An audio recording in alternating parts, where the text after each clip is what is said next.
Chapter 251. Comparing the Schools. Tofu. Aelrianth. After entering Imperial College, the teacher who was responsible for receiving everyone quickly assigned them to their dormitories. Now that everyone was an intermediate magician, they could even be considered a postgraduate student. Thus, their living standards were quite good. The dormitory had a large hall, and all of the rooms were individual. The dormitory was relatively tall, very close to the top of the building. For Mo Fan, someone who liked to cultivate in the dead of the night, staying somewhere closer to the roof was better for him. If the moonlight was in the right place, he wouldn't even need to use the staircase. He could just use evading shadow to move from his balcony all the way to the roof. Mr. Ji Yu Han, Mr. Chiu Yu Hua, why don't you take the students and rest here? Tomorrow, the other 6 exchange students from the other schools will come. When the time comes, there'll be a learning event from each other's schools, the teacher in charge told them. So soon? Ji Yu Han was shocked. The comparing notes event between all the magic universities was absolutely necessary. It was just having it so soon surprised everyone. What is it? The time just happens to be right. This has always been the most important event of the year. Furthermore, this year, other than comparing notes, the practicals are also essential. The earlier we start this, the better it'll be, the teacher said with a chuckle. If that's the case. All right. I will come and get you from here tomorrow. Students of Pearl Institute, you should also rest early. We, the Imperial College, have already heard about your achievements. We've been hoping to have a little competition with you, so when the time comes, please be lenient to us. Teacher Lu continued, his polite smile displaying a false sense of modesty. Ji Yu Han's temperament wasn't very good. He wanted to coldly HMPH in front of the man. What's the point of acting? WDA doesn't know that your Imperial College is always the #1 show-off beneath the heavens, and you even dare to ask us to be lenient. After Teacher Lu left, Mo Fan's face was filled with questions. Mr. Ji Yu Han, what is this competition? You don't even know about this. Shen Mingxiao immediately answered suspiciously.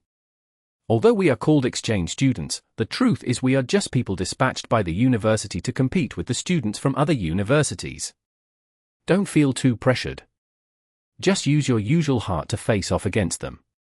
Furthermore, there are still students from other schools, Chiu Yu Hua said. It's not the same. Whether the students from other universities win or lose doesn't really matter. It's because they already know their strengths aren't on par with Imperial College. However, the Pearl Institute is different. If we lose, we also lose our prestige. Don't think too much about it. Go back, rest properly, and adjust your condition, Mr. Ji Yu Han advised them. Mo Fan had basically come here without knowing anything. He didn't know that the second he got here, he'd have to fight. Shit, this is totally against what I expected. Mr. Lu Yiming walked out of the dormitories and proceeded toward the practice grounds. The Imperial College would always put a particular focus on this event every year. In order for them to remain at the #1 rank, the students they arranged to compete against the exchange students were definitely chosen from thousands of eager applicants. Some of them were so powerful that even their teachers were unable to compare. Their students had prepared for a long time for the exchanging of notes this time, especially the ones who were better at fighting.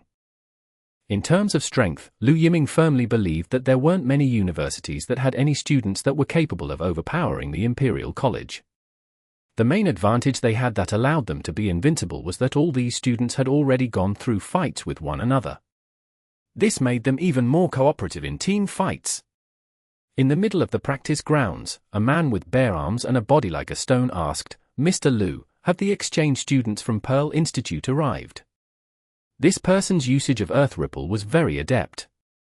As he casually took a few steps, he moved from the middle of the practice grounds to the outside. They're here, Mr. Lu Yiming nodded. Ha ha ha ha, these mediocre people of Pearl Institute. They hoot at our Imperial College every single day. This time, we have finally drawn you out. Just wait until I beat all of you until you're on the ground, and then we'll see who dares to question the truth. The man with the solid body began to laugh out loud as he clapped his chest.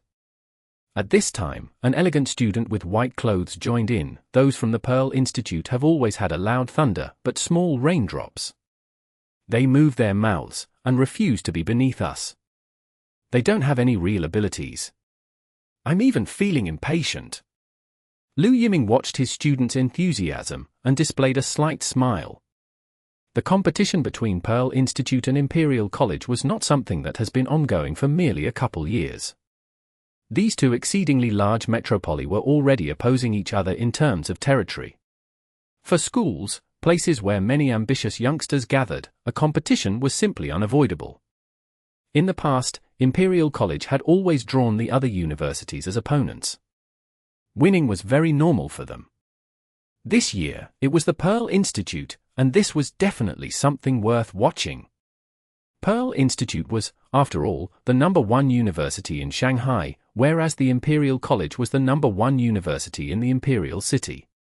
With the two of the most famous magic universities in the nation fighting, that's what was truly called exciting.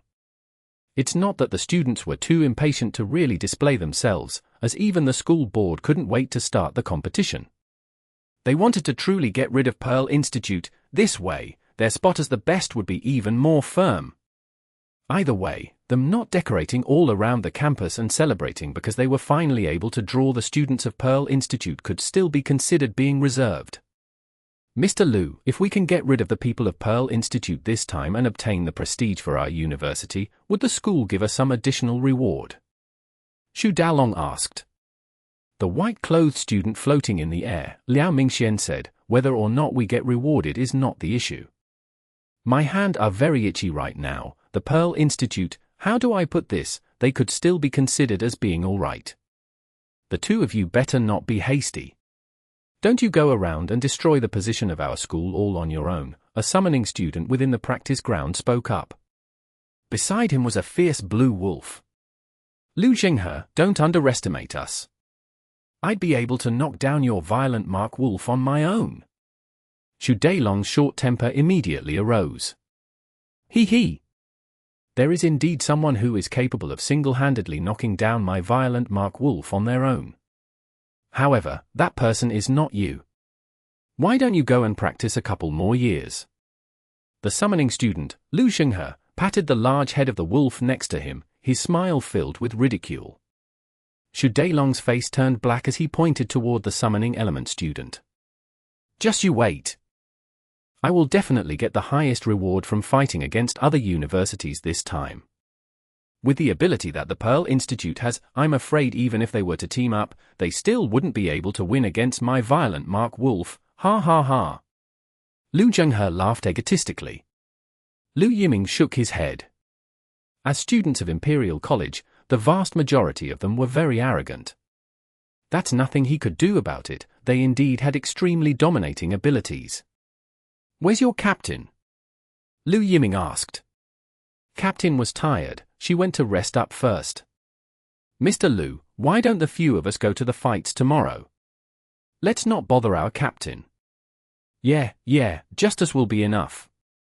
The second they mentioned the captain, the few of them couldn't help but display admiration. The position of this group was very simple. Whoever was the strongest was the captain. When they were choosing their captain, even the extremely arrogant Lu Jinghe did not object. In front of others, Lu Jinghe's violent Mark Wolf was a fierce wolf. In front of her, it turned into a little dog. Chapter 252. Condensed Spirit Essence. Tofu.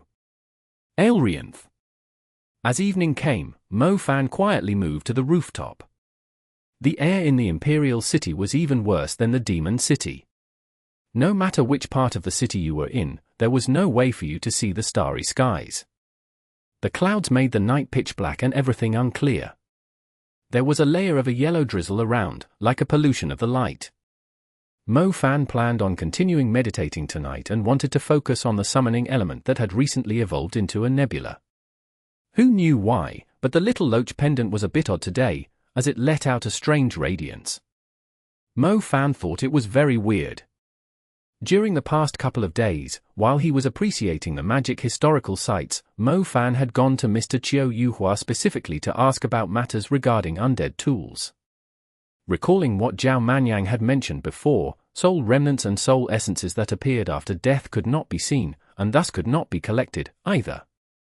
Only undead magicians were capable of controlling them. If other magicians wanted to collect soul remnants or soul essences, they had to use the undead tools forged by the undead magicians. Just where did the little loach come from? It was a precious meditation tool, and also an undead tool. Tonight, the light emitted by this little thing was particularly strange. Mo Fan decided to use his intent to probe and see what he could find out. The underground holy spring was stored within the little loach pendant, and was nearly completely digested. The reason why Yuang was able to sense the aura of the underground holy spring was because the little loach pendant had emitted some drops of the underground holy spring stored inside it. Spitting out the spring again was basically impossible. Additionally, the little loach pendant seemed to have linked to it. Even if someone wanted to take it away, it would be impossible. To be frank, the Black Vatican no longer had any possibility of ever getting the underground holy spring. Why are you being so noisy? Not only are you not asleep in the dead of the night, you're also letting out some strange, green light. Mo Fan was sitting on the rooftop as he watched the little loach pendant in confusion. As night fell, the little loach pendant began to light up a green radiance. From time to time, it would start to tremble as well. If Mo Fan wasn't 100% sure that the little loach pendant was actually a pendant, then he would have suspected it to be a living creature. As his intent entered the pendant, Mo Fan was shocked to discover that the inside of the little loach pendant actually had a void space. Perhaps because his cultivation back then was not high enough, his intent had been unable to truly enter the world of the little loach pendant. This time, Mo Fan felt just like his first time using dimensional summoning. His intent felt as though he was in a plane different from his own. However, Mo Fan did not panic. Even something like the three-step pagoda had a colossal space hidden within it. The mysterious little loach pendant having a world of its own was not strange at all. Otherwise, where would it put the underground holy spring? Where would it put the collected souls?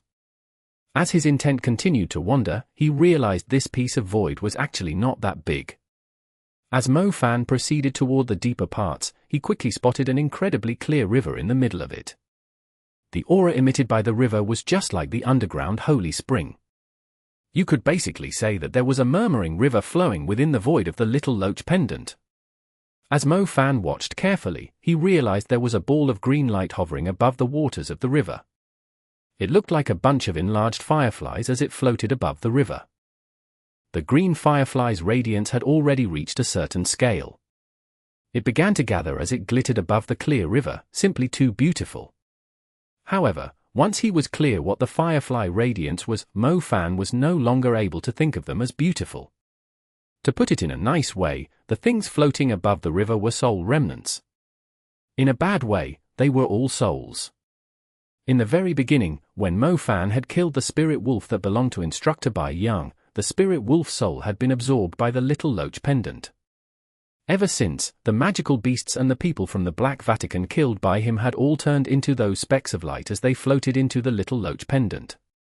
Mo Fan thought that those worthless soul remnants had all been turned into food for the little loach pendant, but who would have thought that they were all here, turned into a green lantern hovering above the river? Mo Fan was also puzzled. He really did not understand the little loach pendant's addiction to gathering all these spoils of war. Fortunately, not too long afterwards, the green radiance began to dim. Although Mo Fan was suspicious, since he couldn't tell what was going on, he had to stop wasting time. They were all soul remnants. Compared to the soul essences that could be used to create stardust magic tools and nebula magic tools, the difference was like a grain of sand and gold. Since the little loach pendant liked to collect them, then he'd let it be. Being a pendant with a goal was not a bad thing, either. Mo Fan no longer paid any more attention to the little loach pendant. He sank into his magic cultivation. As he entered the latter half of the night, the little loach pendant turned restless once more, continuously trembling. Mo Fan opened his eyes. Just as he was about to scold the pendant, he suddenly realized that the originally scattered green radiance had concentrated greatly. Mo Fanta opened his eyes wide and his mouth was gaping enough to fit a fist inside it. The scattered green radiance and the condensed green radiance were two completely different things. The former was a soul remnant as worthless as a grain of sand, and the latter was a soul essence worth as much as gold. The problem was, he clearly did not fight anything, nor did he kill any magical beast, so how could the pendant possibly produce a soul essence? Furthermore, this was the genuine article. Mo Fan hastily used his intent to probe and suddenly realized the soul remnants hovering above the river were no longer there. The space above the river was completely empty, there was only a soul essence with a very concentrated radiance. It was as mesmerizing as the moonlight. Mo Fan was not the kind of person who liked to have a meat pie drop from the sky. He needed to have everything made clear to him before he would feel safe. This soul essence was too sudden. It was just like picking it up from the street. Being happy was one thing, but his heart was still a bit not at ease. Carrying this hesitation, early morning finally arrived. Mo Fan knocked on the old teacher, Chiao Yuhua's door the first thing in the morning. The old teacher yawned as he looked at Mo Fan saying, "You're up quite early, what's wrong?" "Sir, I was reading a book regarding the undead magic tools. It said that other than just collecting soul essences, they also have one extremely special ability. Do you know about it?" Mo Fan asked him. The old instructor's eyes began to shine. It was like he had met another great master who would delve into this kind of study as he wearily said, "Where did you read this book at? It must be an ancient book. I actually accidentally came across some very early materials that had some records written down." When Mo Fan saw this old teacher's eyes turning extremely excited while pretending to act so mysterious, he knew that this old guy definitely had the answer that he wanted. Thus he directed him in the direction of what he wanted to understand. The old teacher Chiao Yuhua appeared as if he was spilling all of the secrets he had discovered throughout his life as he whispered, "There's a rumor that there's an undead magic tool that doesn't just collect soul essences, but it even has an affinity with soul remnants. This is because this type of undead magic tool is capable of refining those soul remnants into a proper soul essence." After hearing this, Mo Fan felt like his entire body had just lit up.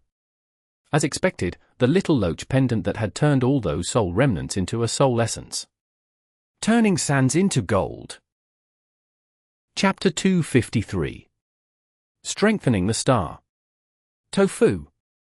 Aelrianth. Mo Fan couldn't help but give the little loach pendant a kiss. Owning a pendant and having it reach this kind of realm, that was way too amazing. It was far too exceptional. After he returned to his room, Mo Fan went inside it to affirm once more. It was indeed a soul essence, a minion-level soul essence. A minion-level soul was also relatively precious, because all the basic Stardust magic tools required them.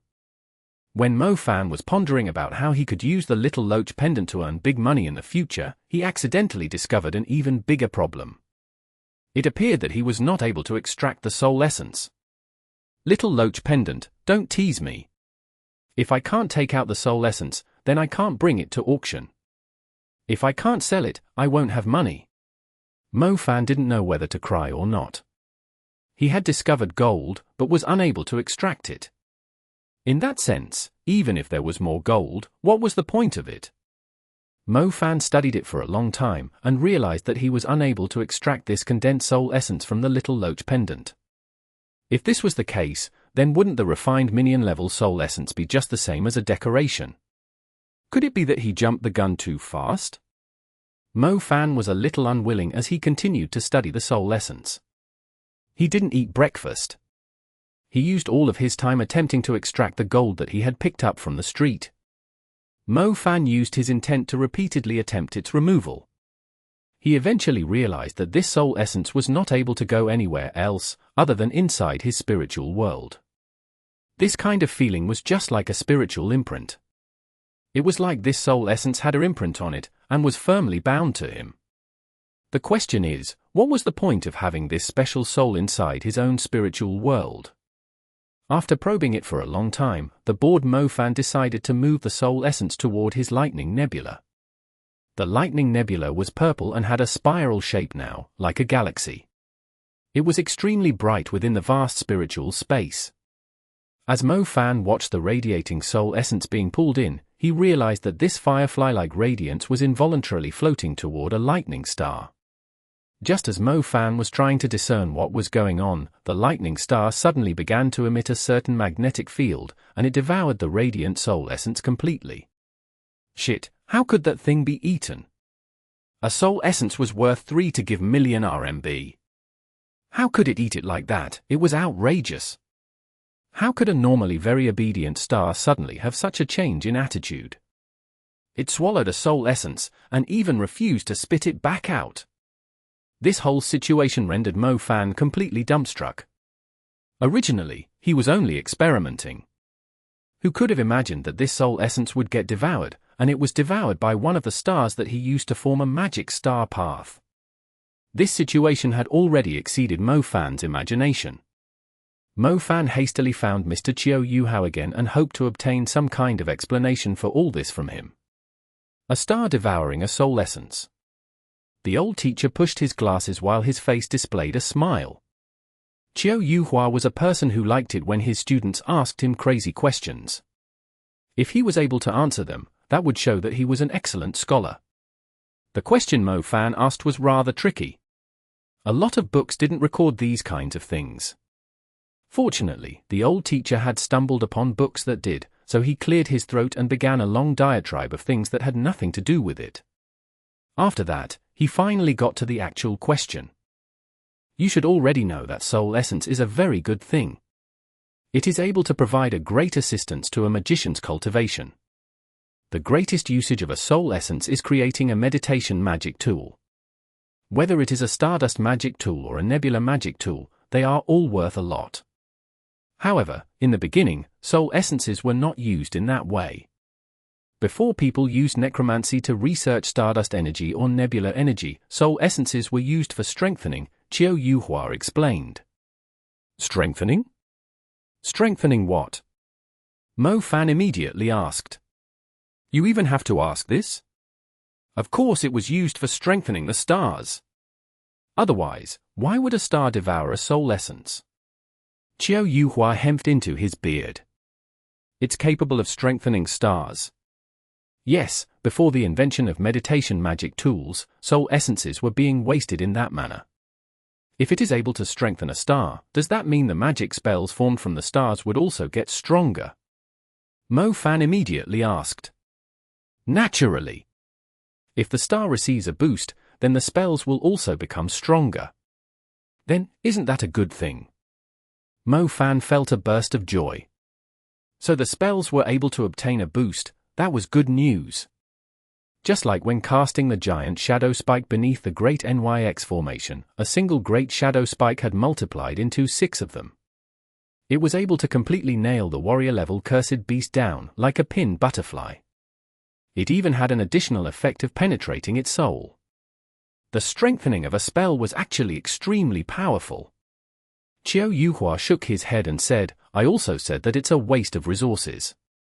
Why? Mo Fan was unable to understand that. A soul essence is extremely precious. If you were to go to an auction, you'd be able to understand just how much in demand those things are. No matter what level the soul essences are, the ones needed for manufacturing a stardust or a nebula magic tool are simply not in enough supply. Who would actually use those soul essences to strengthen their stars? Primary magic has a total of 7 stars, right? Only when you strengthen all 7 of those stars are you able to receive a certain upgrade. The problem is, other than the magician being stupid, they would definitely not want to strengthen their primary magic with a whole 7 soul essences, Chiao Yuhua said. After Mo Fan heard this, the expression on his face changed. It seems like he was that kind of stupid magician. Just 5 minutes earlier, his dazzling soul essence had been completely devoured by one of the lightning stars. That's why, even though the strengthening of magic stars does exist, it would need to use a soul essence which provides a great benefit to the humanity. This kind of path of strengthening is very expensive. It is no different than using your money as firewood, Chiao Yuhua said. Mo Fan thought that over as he nodded. Shit. If the condensed soul essences within the little loach pendant could not be extracted and auctioned off, then he could only use them to strengthen his primary magic. A primary magic required 7 stars, and each of them needed to be fed a minion-level soul essence, then all of that money would have been able to buy him a warrior-level soul essence. Furthermore, even if his spells were buffed, the effect probably wouldn't be too exaggerated. At the very least, it probably wouldn't reach the might of an intermediate magic. What Mr. Qiu Yuhao said wasn't exactly wrong. As long as you're not stupid, then this is something you definitely wouldn't do. Let's continue to study it. If I really can't take it away, then I could only use them to strengthen the stars. At this time, Mo Fan didn't know whether to laugh or cry. Using them for strengthen his stars. That was still better than having them decorate the space above the river. The crucial point was that he'd feel too vexed when he saw them. Chapter 254. Team Battle. Tofu. Aelrianth. There was another school having a mock battle with the Imperial College in the morning. In the afternoon, it would be Pearl Institute versus Imperial College. The mock battle this time was naturally the highlight. There would most likely be a crowd even before the battle arena had yet to open. Mo Fan had messed with the little loach pendant the whole night. The other people followed Ji Yu Han early in the morning to watch the battle with the other school. Mo Fan didn't go, heading back to his bed to get his long-deserved sleep. How else would he have the energy to fight against those arrogant people from the Imperial College? As Mo Fan was sleeping, the other students went to the battle arena.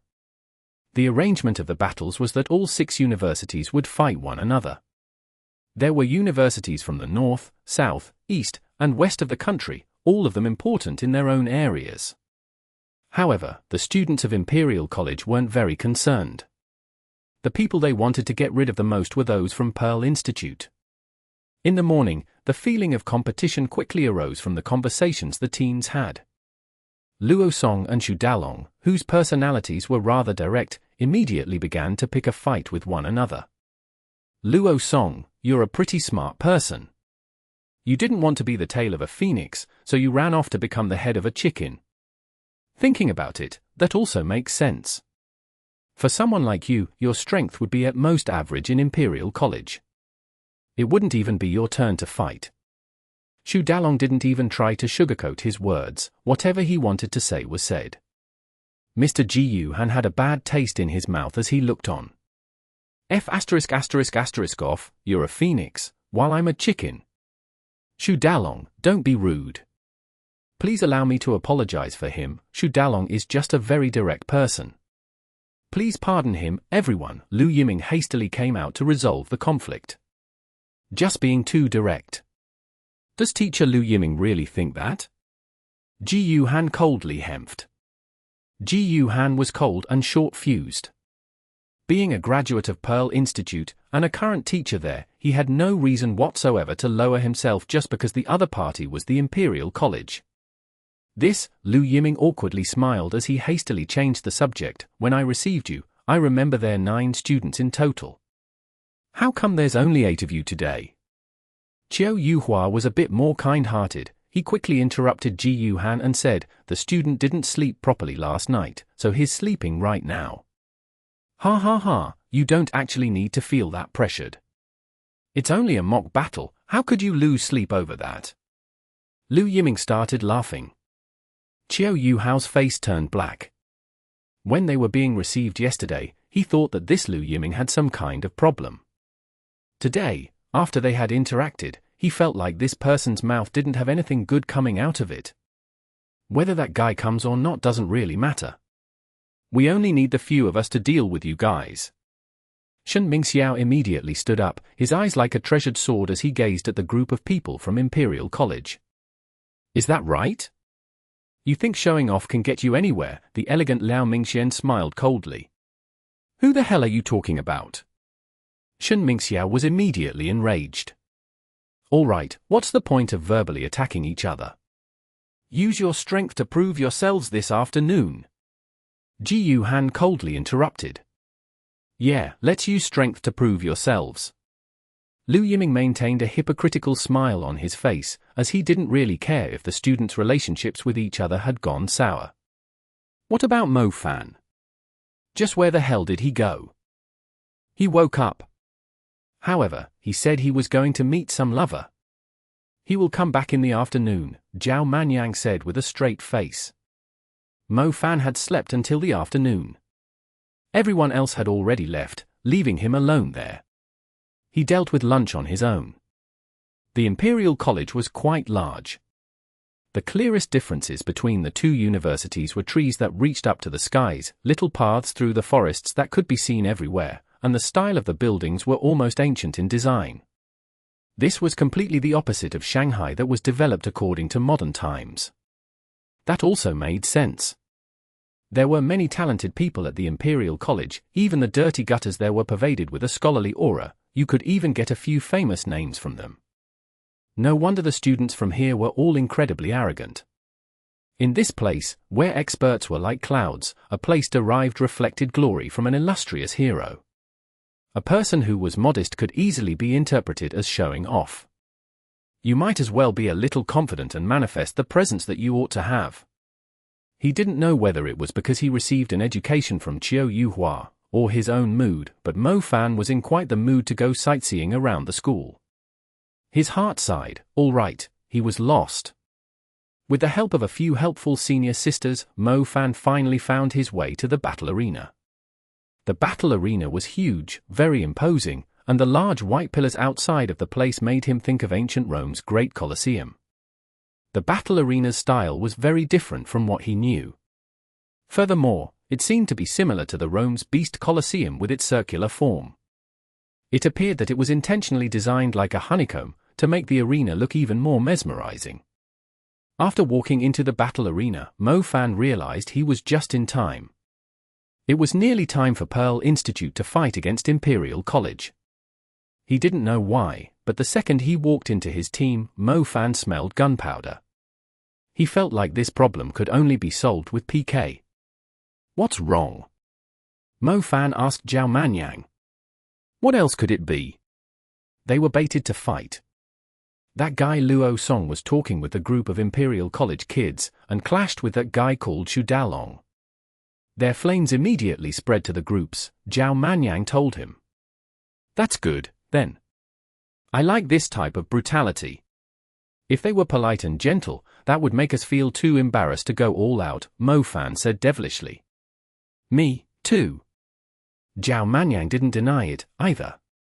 The matter between Pearl Institute and Imperial College was something everyone understood.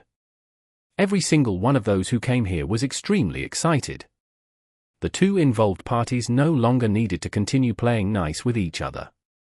Have them immediately fight, and then they could finally see whether Pearl Institute really had the ability to be called the number one in the country, or the Imperial College lived up to its expectations of being able to get rid of Pearl.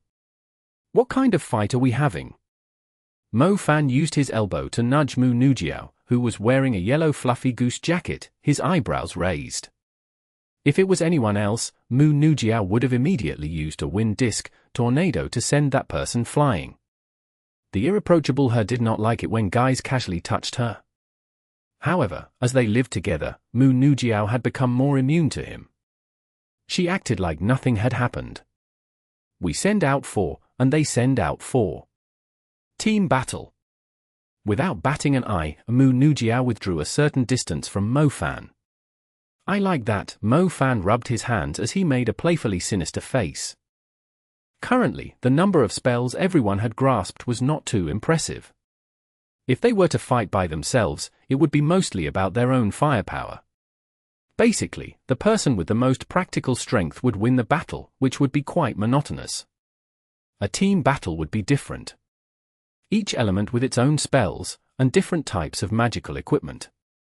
Their cooperation with each other, and the intertwining of different schools would make the differences considerable, and really put a magician's battle prowess and their adaptive skills to the test.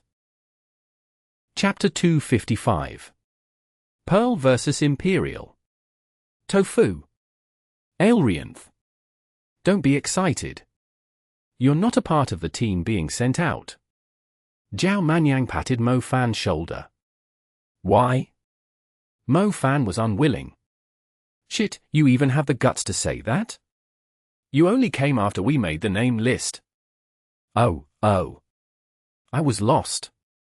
Fortunately, the Imperial University was kind enough to agree to a double set of competitions. In the first round, the Pearl Institute began by sending out Shen Xiaoming, Luo Song, Peng Liang, and Zhao Manyang. Shen Mingxiao and Luo Song were two people that refused to accept lesser things. They saw numerous teachers and students from different schools, and also many beautiful girls and goddesses present. If they were able to defeat the Imperial College, then they would definitely become a hot topic instantly. Shen Mingxiao, who had always had the title of a god in Pearl Institute, naturally did not want to miss out on this opportunity. He was taking advantage of Luo Song and Xu Dalong's grudges to show off. Luo Song and Xu Dalong had a deep grudge against one another. The second the two met, they immediately began to greet the intimate people of their own element. Luo Song naturally would take charge in challenging him. He wanted to beat Xu Dalong down. Peng Liang and Zhao Manyang were both listed by Mr. Ji Yuhan. The two of them did not dare to disobey the orders of their teacher. Xu Dalong, Liao Mingxian, Jing Jing, Zhao Mingyu, the four of you can take this turn. Don't let us down, Lu Yiming immediately called out for names. Yes, teacher. The four students of Imperial College walked out. Xu Dalong was a stereotypical muscular man. He did not look like a magician at all. He looked more like a personal trainer specialized in tricking women. Liao Mingxian was very elegant. In terms of temperament, Mo Fan thought that he was the same type as that male B*TCH Shen Mingxiao. Just because there were a few girls that would write them love letters and look at them with hearts all over their eyes, they started to think they were just as noble as princes. Jing Jing and Zhao Mingyu were lady magicians. When Mo Fan and Zhao Manyang were standing together, they had already carefully examined the two of them and decided to name them Girl A and Girl B. A was an A, B was a B. Their looks were very good also, the type you could fall for at first sight. I'll bet a bag of spicy pepper that we'll lose, Mo Fan said to Zhao Manyang. What, can you see the cultivation of the other side? Zhao Manyang raised his eyebrow.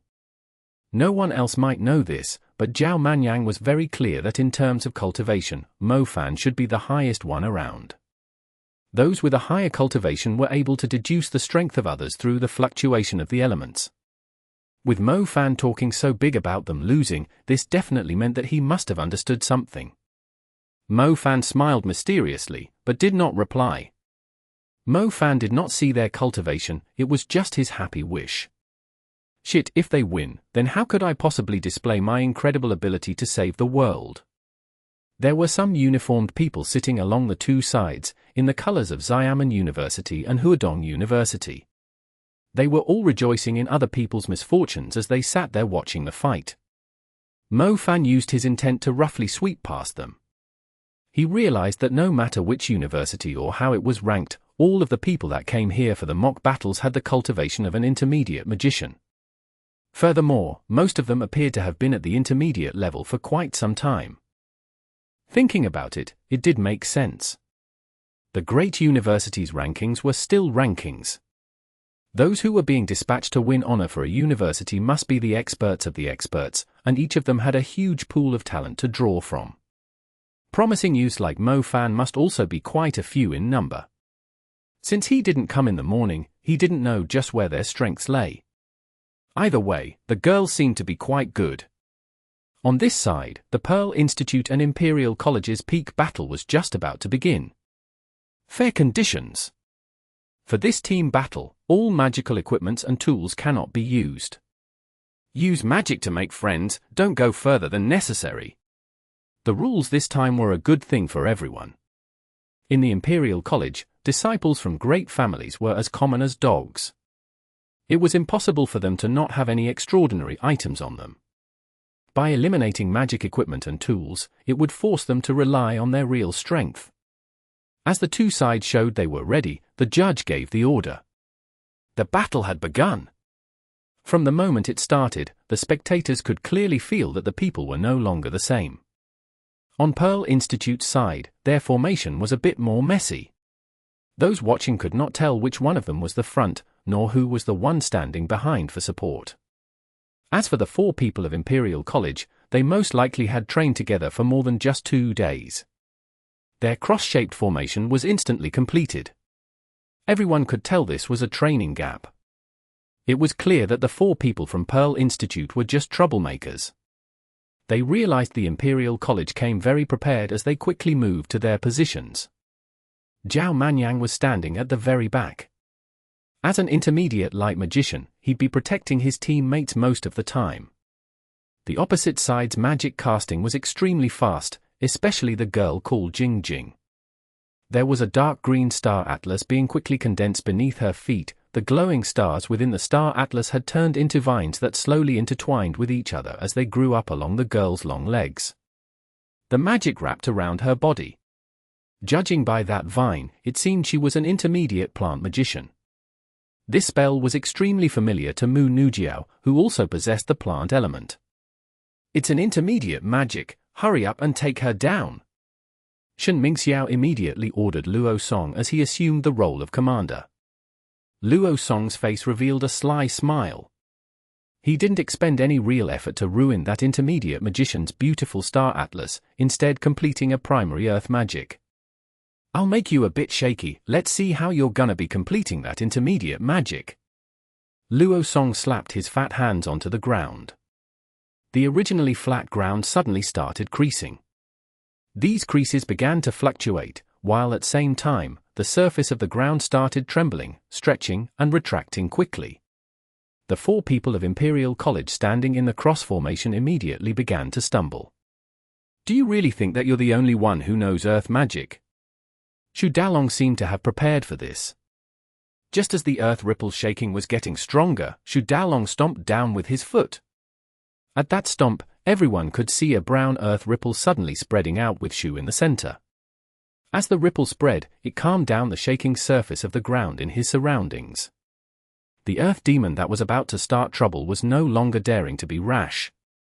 Jing, who was in the middle of brewing her intermediate magic, was still relatively stable. Even though she was about to fall to the ground just now, her magic star path and star atlas were not interrupted. As the green vines began to intertwine higher on her bosom, the intermediate plant magic, Forest of Kuan, had finished casting. Forest of Kuan, prison. Jing's temperament immediately changed. Her eyes shone toward the 4 people of Pearl Institute, filled with arrogance. Enjoy being trapped by vines, bushes, demonic branches, and thorns, she shouted.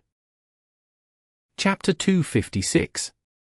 As expected, they lost. The Forest of Kuan was something Mo Fan had experienced once before. Its might was certainly enough to trap a group of people inside. The vines began to grow at extreme speed. The thorn and spikes on the vines were very distinct. Beneath their feet were demonic grasses that kept wiggling about. If you didn't carefully take notice of this strange grass, they would grip your feet, and after that, the extremely tough whipvines would begin to bind your feet together like ropes. The Forest of Kuan was growing.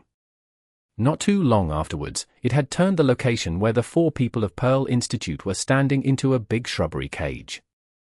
If the people inside the prison wanted to use magic, they would have to first destroy the dense prison of plant life. However, the people of Imperial College did not have the patience to wait for them to find a way to get out of this. They all watched the girl called Zhao Mingyu, who had finished casting her plant magic, and now strode right to the front. Whoosh tilde. Fierce flames scuttled forth. The scarlet light immediately illuminated the entire arena. The flames emerged from her body and spread into rings of flames. Following her loud shout, all of the fierce flames began to condense on her right hand. What is she doing? Chen Bingxiao asked, feeling a bit confused. It's clear that the Forest of Kuan is still activated. If they were to use Fiery Fist in this case, just as Luo Song was about to explain his thoughts, they could see Zhao Mingyue's hair rising within the heat wave. What appeared to be a soft and silky punch had turned into an extremely severe one beneath the flames. A circle was formed around the fiery fist. The further it was shot, the larger the explosive area. When the colossal attack of flames hit the Forest of Kuan, the plants in that part of the Forest of Kuan began to burn. The flames from Fiery Fist burned very fast, turning the forest of Kuan into a sea of flames within mere seconds as it burned violently. Originally, Shen Mingxiao, Luo Song, Peng Liang and Zhao Manyang were only being restricted by the forest of Kuan. That did not have as much of an effect on their combat prowess. With the fiery flames hitting the forest, they were now trapped in a jungle with flames everywhere. The flames were everywhere. To add to it, there were still some plants that had yet to be burned down. If those trapped wanted to escape from the forest of flames, it would be a little difficult. They sure are vicious. Chen Bingxiao finally understood their plan. The fire element was very capable of restraining the plant element. The second the flames touched the plants, they were burned to ashes. The people from Imperial College had used this kind of restraining theory to create a forest of flames. The effect was far more effective than just throwing a fiery fist at one of the students. The Scarlet Jungle had already engulfed Shen Mingxiao and his people. No one knew just what kind of situation was unfolding inside it. The flames burned very quickly. The black ashes still maintained the form of the growing vines, but with a warm-up draft blowing lightly, they were immediately peeled off and crumbled. The gigantic forest had been burned down. The flames from the fiery fist gradually calmed down and died out. The crowd of people were discussing this before everyone suddenly realized that in the middle of the mess, there was something looming out. After they looked carefully, it was clear that thing was precisely a stone shell. This stone shell was obdurately covering an entire area. It's the intermediate earth magic rock block. Chen Bingxiao exclaimed in joy. It seemed like the four of them weren't completely unprepared. Luo Song was the one with intermediate earth ability. When the rock shell defense finally wore off and receded into the earth, Luo Song finally put down the hands that were supporting it. His fat cheeks displayed a bit of exhaustion. He had used the defense of rock block to completely stop the attack of fiery flames. The burning of the prison of Kuan was naturally also blocked away. All of this energy expended would naturally affect him. So you actually had some ability when you're showing off every day. Shen Mingxiao had also completed his intermediate magic under the protection of Luo Song. Shen Mingxiao cast his wind magic. In the burned ashes, a frantic wind began to brew. It lifted the ashen grit as it flowed through the arena. The wind grew stronger and stronger. Although the air was invisible, with the dust swept up inside it, you could see the outline of its form. It was the fierce, rotating funnel of a tornado. The tornado was at least 2 meters wide, and began to move toward the people of the Imperial College under the control of Shen Mingxiao. It was violent as it moved toward them, able to shred all of the people in front of it into pieces within its own territory. HMPH, I'll take care of it. On the other side, the white-clothed Liao Mingxian pursed his lips. The clothes on his body began to float, along with a stream of air that bubbled forth from his feet. They were both masters of wind. Liao Mingxian wanted to have a battle of winds with Shen Mingxiao. Wind Disk, tornado quickly scuttled forth from his star atlas. Shen Mingxiao's tornado had yet to cross half of the arena when Liao Mingxuan's hand let out a similar tornado. The two tornadoes were moving around them and happened to violently rotate in opposite directions. When the two finally collided, the entire arena suddenly seemed to go silent. You could no longer feel even a little bit of wind. In the next instant, the place where the two tornadoes collided birthed a new sound. It seemed like the two funnels had fused together, and a new cyclone had replaced them. With the location they collided at as the center, it began to spread ferociously in all directions. The driving wind was totally unrestrained. When it howled over, it caught the people from both sides off guard. All of them were blown into the air. Fortunately, the edges of the battle arena had a soft water barrier protecting them, or the cyclone that blew the two sides away would have broken many of their bones. They really are stupid beyond redemption. They have no understanding toward the characteristics of the wind. Beneath the arena, Lu Zhenghe hemped as he watched Liao Mingxuan's wind in disdain. Lu Yiming also raised his eyebrow. This kind of thing where both sides lost shouldn't happen too often. If they had relied on their strength, they would be able to firmly grasp victory this time. After they got back up, Jing Mingyu glared fiercely at Liao Mingxian and said, listen to my commands.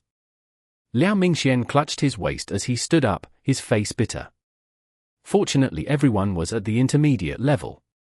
This type of attack wasn't heavy, and it wasn't severe enough for them to forfeit the battle. Mo Fan, Mu Nujiao, Songxia, and Zheng Bingxiao, the four of you go prepare. Ji Yuhan watched the battle in the arena as he named the four students. The battle on the arena had been going on for a while now. The four of them did not betray Mo Fan's expectations. This round was definitely lost.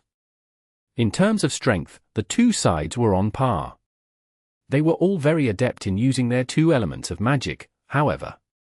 In terms of teamwork, the four people of Pearl Institute were clearly much messier. This issue was identified by Ji Yuhan ages ago. Thus, when he had named for more people, including Mo Fan, Ji Yuhan couldn't help but feel a bit more worried. He was worried that they'd lose because of this problem in the next round as well. Mr. Ji Yuhan, don't worry, we will definitely defeat them. Songxia said sincerely. Okay. Take care of yourselves. Chapter 257.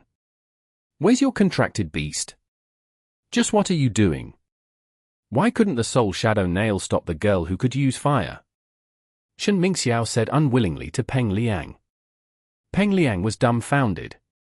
When she walked down from the arena, it seemed as though she didn't want to give any face to Shen Mingxiao as she retorted, "What? The reason why we lost was my fault." Shen Mingxiao's face immediately sank as he returned to the group in frustration. Peng Liang was also smiling coldly. He didn't want to put up a front in front of Shen Mingxiao. Either way, he didn't think that this Shen Mingxiao had much ability to begin with. Luo Song was even worse. Xu Dalong had said a couple of mocking words afterwards, which caused him to nearly rush back into the arena and start another fight. It simply made him far too angry. "All right, go and rest up to the side," Ji Yuhan advised the few people who were currently nursing their internal strife. "Mr. Ji Yuhan, let me go up in the next round. I still have some power that I had yet to unleash." Shen Mingxiao immediately asked Mr. Ji Yuhan. Shen Mingxiao was not happy about this. In one aspect it was because Peng Liang was a dreg of the shadow element. He was also not happy with Zhao Manyan's passive battle style. Just how were these two people chosen as exchange students? They were useless when it came to practical combat. It was like 2 vs 4. If they hadn't lost, then it would have been strange. The next round of people have been confirmed. It's Mo Fan, Mu Nujiao, Songxia, and Zheng Bingxiao, Ji Yuhan stated. "You might as well have me go next round instead of having that pretentious Mo Fan go. I will definitely win the next round for us, Mr. Guhan. Or could it be that you think we will lose both of the rounds?" Shen Mingxiao's mood was clearly affected, and he was no longer pretending. This, Ji Yuhan glanced at Mo Fan and then back to Shen Mingxiao, who was very determined. From their battle, Shen Mingxiao's strength was indeed the strongest out of the four. However, a loss was a loss. Ji Yuhan had no reason to have Mo Fan stand down. "Mr. Ji Yuhan, the compatibility between these four students is a little bit off. The Imperial College clearly came prepared. There isn't much of a gap between our students and theirs. But in terms of compatibility and teamwork, they are far more outstanding compared to ours. Zheng Bingxiao is a summoner, and so is Mo Fan. The two people whose mages are summoning are simply not as effective when they're in the same arena," Mr. Li Jing said. Li Jing had come to the Imperial College before Ji Yuhan and Qiu Yuhua. He was primarily responsible for the communication between the exchanges. Mo Fan wasn't there this morning, so he didn't know there was another teacher taking care of the team. This female teacher appeared to be siding with Shen Mingxiao. She added oil to the fire while Ji Yuhan was slightly hesitant. The thing was, Ji Yuhan also thought Mr. Li Jing had a good point. Out of the four people in the second group, two of them had summoning as their primary element. He was not saying that the summoning element was bad, it's just, in case it was countered by the opposite side, then they would be guaranteed a loss. In that moment, Zheng Bingxiao opened his mouth. "Since it's like that, then Shen Mingxiao, you can take my spot." Shen Mingxiao raised his eyebrow. He actually wanted to take Mo Fan's spot. However, since someone else took the initiative to give that spot away, then that was good as well. Zheng Bingxiao, are you sure you want to do that? Mr. Ji Yuhan asked, feeling a bit surprised. Don't worry. It's all for our victory. Since Shen Mingxiao believes that he can win, then I might as well just give up on my spot. Zheng Bingxiao didn't want to fight about that spot as he displayed a considerate appearance. Mo Fan and Zheng Bingxiao could be considered classmates. When they spoke of the 6 people from the summoning element, the only person who was able to contend against Mo Fan was Zheng Bingxiao. The other people could only revere them. Then go ahead. Make sure you don't lose this time, Qiu Yuhua said. Don't worry, I definitely won't. Shen Mingxiao said with confidence. Shen Mingxiao was more prepared now. When he saw the Ice or Mo Fan in the same team, he recalled the Peng Liang who was a major obstruction for him.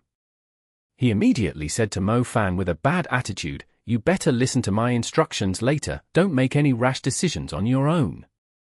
If we lose, then you won't be able to compensate us for it. This is something that affects the reputation of our entire Pearl Institute. In the past, I thought you were a bit arrogant. Who would have thought that you'd be this shameless? If you're not strong enough, then why don't you just sit on the bench? What's the point of bouncing around blindlessly? You even took advantage of someone else's good nature and had them give up their spot for you." Mo Fan knew that Shen Mingxiao was against him, and after seeing his attitude, he decided to not be even a little bit polite. "Just what can you be considered? I just don't understand how the school could let someone like you, a waste who only knows how to please the crowd, come here for the exchange." Shen Mingxiao snarled. Mo Fan didn't continue to fight with Shen Mingxiao. He walked over together with Mu Nujiao. Originally, Mo Fan thought Luo Song was the most annoying person. That guy Shen Mingxiao was even more worse. He better stand closer to the good-smelling Mu Nujiao so he can disperse of the disgusting smell of the two. Shen Mingxiao was fixated on Mo Fan. As he saw Mo Fan and Mu Nujiao laughing and talking, his face sank even more. Shen Mingxiao's pursuit of Mu Nujiao was something the entire school knew about. The major reason behind his great dislike for Mo Fan was very much related to Mo Fan being very close to Mu Nujiao. He didn't understand why Mu Nujiao, someone with such an outstanding personality, a goddess-like person, would actually let a ruffian like Mo Fan stay near her. It must be because she had a good temperament and didn't want to talk badly about anyone, so she let this shameless guy hang around. "Jiao Jiao, when the time comes, please make sure to give me more protection. If I can't use magic equipment, then I basically have no defensive method," Mo Fan said repeatedly to Mu Nujiao. Mu Nujiao ignored him. Her relationship with him had yet to reach a state where he was allowed to call her name so intimately. However, this guy was not shy at all. From left to right, he would keep calling her Jiao Jiao. Hearing this made her feel ashamed, and really made her regret not dragging Ari Tutu away back when they co-rented their place. "You better use your full strength in this competition. If we lose once more, we will no longer have any face in our school." Mu Nujiao couldn't help but whisper to Mo Fan. Mu Nujiao knew that Mo Fan was capable of using 3 different elements. As the current situation was related to the reputation of the school, he should go all out in this battle. "We'll see. I don't really want too many people know of my magnificent talents," Mo Fan whispered back, but the shameless tone that accompanied his words rendered Mu Nujiao completely speechless. The people they sent out in the first round can't really be considered very strong. "I refuse to believe that the Imperial College would only have this little ability," Song Xia spoke up. Those words caused Shen Mingxiao to feel very awkward. "I also think so," Mu Nujiao nodded agreement. "Mo Fan, you have summoning and lightning element, right?" Song Xia seemed to have a natural ability to take command. Even though Shen Mingxiao was present, she still took on the position of the leader of the group and asked, "How's the strength of your summoned beast?" "It's only 1 step away from the warrior level," Mo Fan said sincerely. "HMPH, that's basically completely useless in this kind of battle." Shen Mingxiao didn't want to let go of any opportunity to attack Mo Fan verbally. Song Xia, however, creased her eyebrows and asked, "What about your contracted beast?" Contracted beast was a power that belonged to the intermediate level summoners. It allowed a summoner to enter a contract with a young magical beast. This would turn the magical beast into a contracted beast. That. I have yet to find a suitable one, Mo Fan replied dismissively. Everyone else creased their foreheads. This meant that ever since the rookie competition, Mo Fan's summoning element hadn't progressed by even a single step. That meant he could only rely on a single intermediate elemental magic. Chapter 258. She is my wife. Shen Mingxiao had many grievances. He just didn't understand how such a trash could steal his shadow beast away or how he was chosen as an exchange student. As Mo Fan was being questioned by Songxia, he was unable to escape feeling a little awkward. In terms of strength, he definitely wouldn't lose to these people. The issues lay in that he was trying to conceal his strength, and could only display the summoning and lightning element. In such a case, he would have a little bit of a difficulty. After all, he indeed had not made any visible progress on his summoning element. Forget it. One step at a time. His lightning element was most likely able to deal with everything. Lu Zhenghe, Ming Song, Xiao Jinhe, and Xiao Feng. The four of you can go. If the Pearl Institute only has that little ability, then the four of you will be enough to deal with them, Lu Yiming said with a smile. The group that was sent out in the first round were only in the middle in terms of strength. If the Pearl Institute was not capable of dealing with the people that they had sent out in the first round, then they could forget about obtaining victory in the second round. Teacher, let me go. At that moment, a beautiful voice, like an ice crystal bell, was heard coming from the parasol outside. Everyone's gazes were immediately set on the girl beneath the parasol. The parasol was quite large, and was at the dark corner of the staircases. Beneath the bright afternoon sun, most people did not realize that there was a girl silently sitting there like a perfumed ice lotus. It wasn't until she stood up, her indescribable cold aura slowly dispersing in all directions, that people discovered that the Imperial College's team actually had such an incredibly beautiful girl. As she walked out into the sunlight, it was like the blazing sun had dimmed down a little. The faint ice fog was burned away and revealed her incredible figure and the snow-white boots wrapped around her delicate legs. Her round, straight long legs were half covered by her long windbreaker. The snow-white windbreaker hugged her skin, outlining her astonishing curves. Her waist was so slim that others wanted to reach out and pinch it. Her chest wasn't humongous, but due to her delicate frame, it made her two peaks appear plumper beneath her silk shirt. Her figure was exceptionally outstanding, but what truly amazed people was her refined complexion. Her facial features were so beautiful it was like she had walked out of a drawing. You couldn't find a single flaw on her at all. If you had to pinpoint a part of her face that wasn't perfect, then it was the lonely and cold expression. However, that was still a part of her ice-cold beauty. Her silver-white hair was extremely eye-catching beneath the fierce sun. At the same time, her snow-white skin appeared to be reflecting the light, giving her a different kind of a temperament at the same time. People were having a hard time differentiating whether she was flirtatious or an independent beauty. When the girl walked out, she not only got the full attention of all of the people of the Imperial College, but even the students and teachers from other universities.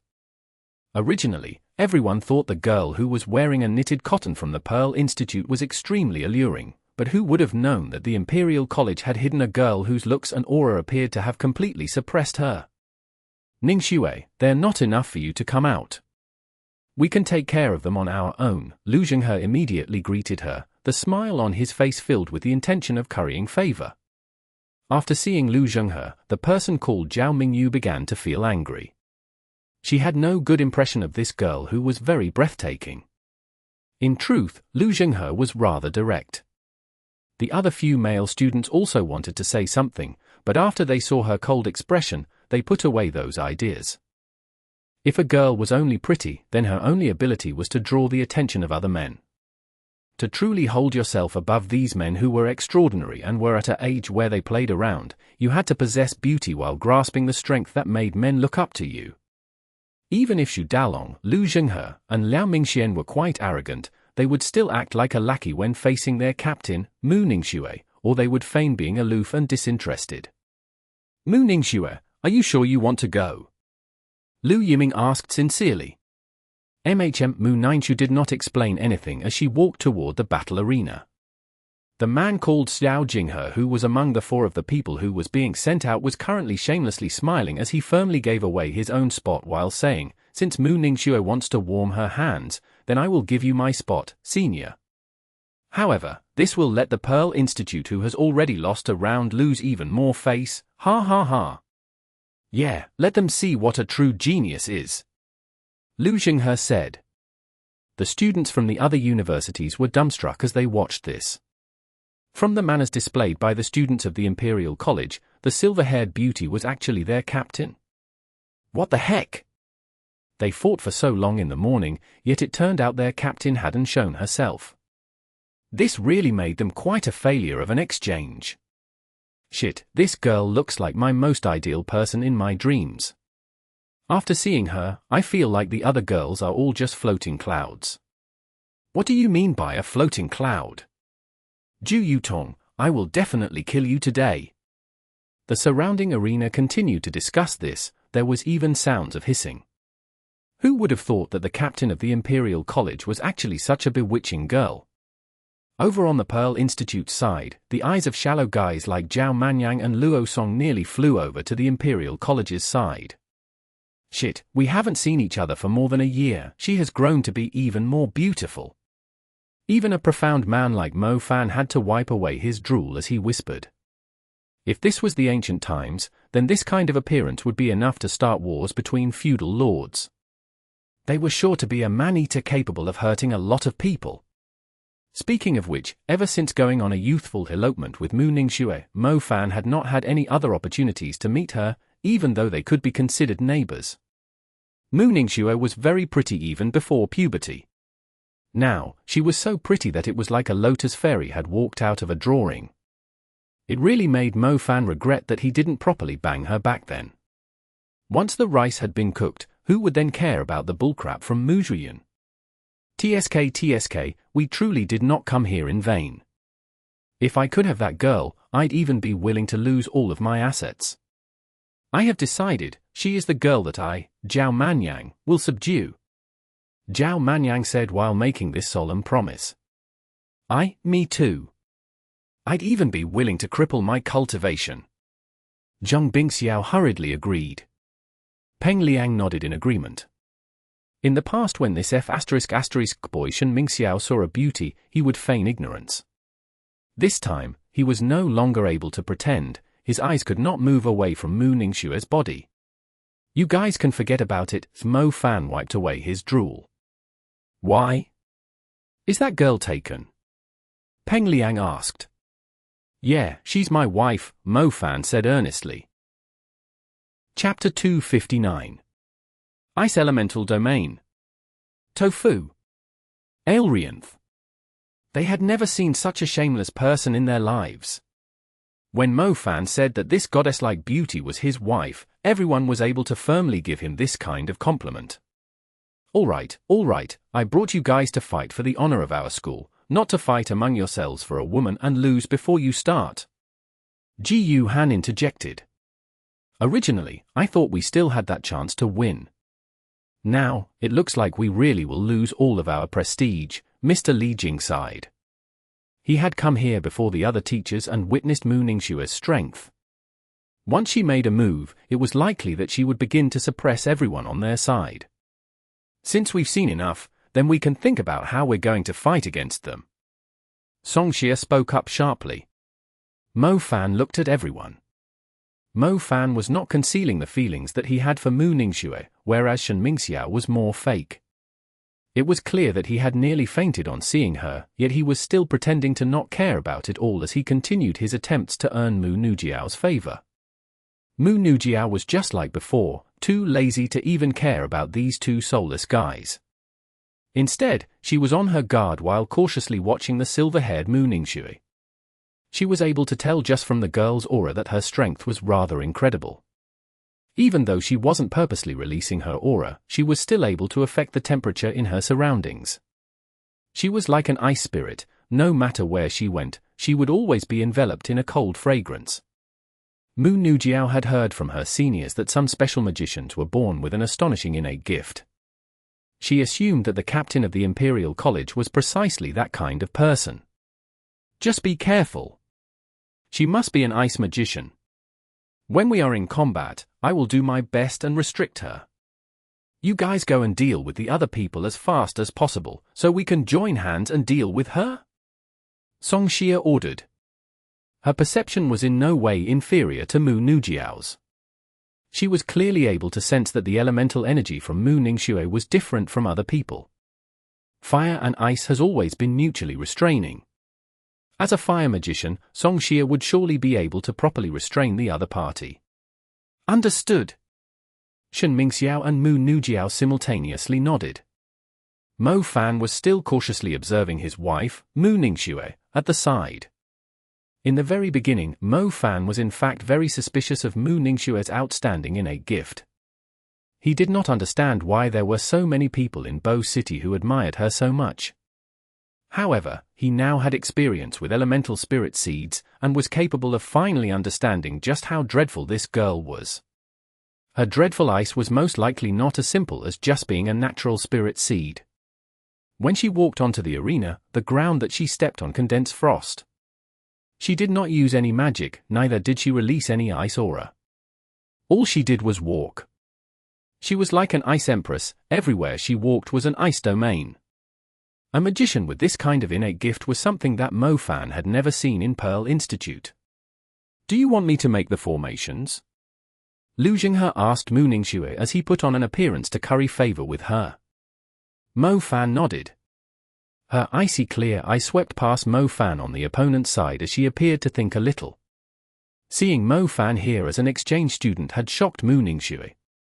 Recalling the astonishing scene where Mo Fan had defeated Yu Ang, Mu Ningxue couldn't help but wonder just what kind of realm Mo Fan had reached while he was at the Pearl Institute. The most important thing was, she knew of his abilities. She did not want to see her own team lose against the Pearl Institute. Even if the outcome was even, it would be a great disgrace for the Imperial College. I spread. Mu Ningxue stepped back a little. An icy sparkle was sliding down from her white hands. She gently blew with lips that could excite countless people. Frost flew, and the sparkling powder began to spread throughout the entire arena. The cold air immediately pervaded the entire atmosphere. The ground originally had a little bit of frost on it, and looked like icy muslin. However, after Mu Ningxue used ice spread, the frost had turned into a living plant, like Boston ivy, as it densely began to spread all over. The sandy battleground had turned frosted and creased in just an instant. It was white all over, even the leftover water from the water barrier on the battleground appeared to have turned into ice. At this kind of incredible transformation, everyone's expressions changed greatly. Is this really an ice domain? Ji Yuhan, Qiu Yuhua, and Li Jing beneath the arena watched this happen in awe. They had never heard of anyone beneath the advanced level and soul grade elemental seeds having this kind of domain. An ability like a domain always appeared in the advanced level. Among them, the most classic one was precisely the Shadow Element's NYX regime. NYX regime was able to suppress every element outside of shadow creatures and shadow-type things. Furthermore, it was also able to substantially increase shadow abilities. Its power was something Mo Fan had personally experienced. The other elements similarly possessed domains. However, the elemental domain was usually something that existed only after you had reached the soul grade of elemental seed. An intermediate magician like Mu Ningxue possessing such an ability, didn't that mean that she was basically unrivaled within her own level? Shit, her domain will be able to completely suppress me. Song Xie's complexion darkened. Her flames were just comma grade. Facing off against the spirit grade ice, they would just get suppressed. Who would have thought that this woman's spirit grade ice seed would come with such a frightening ability?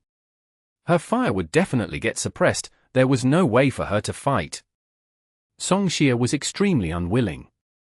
She clenched her teeth and took the initiative to start her Fire Star Atlas. Song Xie's fire cultivation was not much inferior to that of Mo Fan. Her speed forming a Star Atlas was also very adept. However, as she was halfway through forming her star atlas, she began to feel a bone-piercing coldness spreading up from her feet. She immediately broke away from her star linking when she began to feel the cold devouring her. Failure. Her star atlas drawing failed. Songxia's complexion was extremely ugly. She practiced this thousands of times. How could she possibly fail? This was an incredible disgrace for her. The rest of us shouldn't be affected by this. It was also the first time Shen Mingxiao was fighting against someone able to use a domain. His serious expression was at its most extreme. Mu Nujiao also knitted her eyebrows. Her plant element and wind element did not get suppressed by the ice domain, but their strongest firepower, Songxia, had failed. This made them feel like this fight had gone down the drain. But no matter what, they could not cower. The domain was only able to suppress fire. Their original plan was to have Songxia stall her, while they would deal with the other people, and then join hands to deal with her. However, now that they looked at it, they must join together to deal with her first. Whether the ice domain was only able to suppress fire was something they weren't certain of. Chapter 260. Warrior Level Summon Beast. Tofu. Aelrianth. Shit, my speed has also been slowed. Shen Mingxiao cursed. Shen Mingxiao's major element was wind. When he released his star path, he would normally be able to quickly move around within the wind area and only leave behind a remnant of his shadow. However, the ice underneath his feet critically impacted his movement. The chill ice had him feeling like he was running through a heavy snow. The speed of Wind Trail, floating shadow speed, was nowhere close to the second level of Wind Trail's flash steps. If the opposite side also had a wind magician that was not restricted by this domain, then his sluggish speed would definitely get beaten down. Lightning Strike, Wrath Shock. As they were just entering the ice domain, the people from the Imperial College immediately began their assault. A primary lightning magic. The purple lightning traces were using the ice on the ground as an intermediary to move. In just a moment, the ground beneath everyone's feet had turned into a long lightning arc as it let out a crackling sound. Ice spread had the power to greatly decrease speed. Adding the lightning strike's paralysis to it, the students of Pearl Institute would have difficulties moving about. Don't panic, let me take care of them. When Mo Fan saw everyone was about to hide, he spoke up. At this moment, Songxia, Mu Nujiao, Shen Mingxiao recalled that Mo Fan was also a lightning magician. The lightning strike might not be able to move about freely on the ground. Mo Fan stood in the front and faced the lightning traces scuttling forth on the ground. A purple lightning arc came forth, and the lightning arc began to guide his opponent's lightning strike toward himself. The lightning's arc was just like a python. When it saw that Mo Fan's body had lightning, it began to act like a python seeking its prey, frantically winding around Mo Fan. Soon enough, Mo Fan was completely covered with the lightning arc. Lightning strike possessed the ability to paralyze and lash others. However, Mo Fan did not feel any of that. As he grasped it in his hand, the aura of the second-level lightning nebula began to spread, quickly intimidating the lightning arc that was attempting to hurt Mo Fan. It's my turn. Lightning strike. Mo Fan turned all of the electricity into his own power as dark clouds began to gather in the sky above his head. Following Mo Fan's order, the lightning strike with double the power smashed into the ground as it attacked the 4 people from Imperial College. This kid sure is gutsy. Ningxue, the lightning element user, coldly hemphed, Holy Shield, protect. Ningxue was basically reverse slapped. He had no choice but to use his intermediate light magic, or else the lightning strike would be a great problem for his team. Countering someone else's lightning by absorbing it, that was something you could only do if you had complete confidence in your own grasp over lightning. Not only did your cultivation have to be higher than the other person, you also had to complete your star path during the moment the opponent's lightning strike was about to take effect. If not, the lightning wouldn't be able to come forth, and could potentially feed back to the user and injure them badly. Mo Fan had watched the opponent's lightning strike as he was completing his star atlas. If there was any kind of slip-up during this process, he would have had to use his own flesh to defend against the lightning strike. Good job. Song Xia exclaimed in praise. Mu Nujiao's eyes also began to shine a bit. This great demon of Pearl Institute sure was extremely brazen. He actually returned the lightning back with double the energy to the other person, giving the other caster no choice but to use their intermediate magic to block it. Everyone had a limited amount of mana. Intermediate magic was not something they could use without limit. Every time they used intermediate magic, they would use up a lot of mana. Thus, if they were able to use primary magic to force their opponents to use an intermediate spell to defend, they'd be making a profit. Your little trick was a bit too shallow. Let me deal with them. Lu Yinghe was displaying his extreme arrogance in front of the others. This guy had been standing at the very back from the start. It wasn't because he was afraid, it was because as long as he was able to call forth his contracted beast, then the opposite side would get beaten down easily. Drawing the star atlas of the summoning element was extremely strenuous. Furthermore, it was equal to multiple uses of intermediate magic. The summoning element's intermediate magic activation time was 2 or 3 times longer than other elements.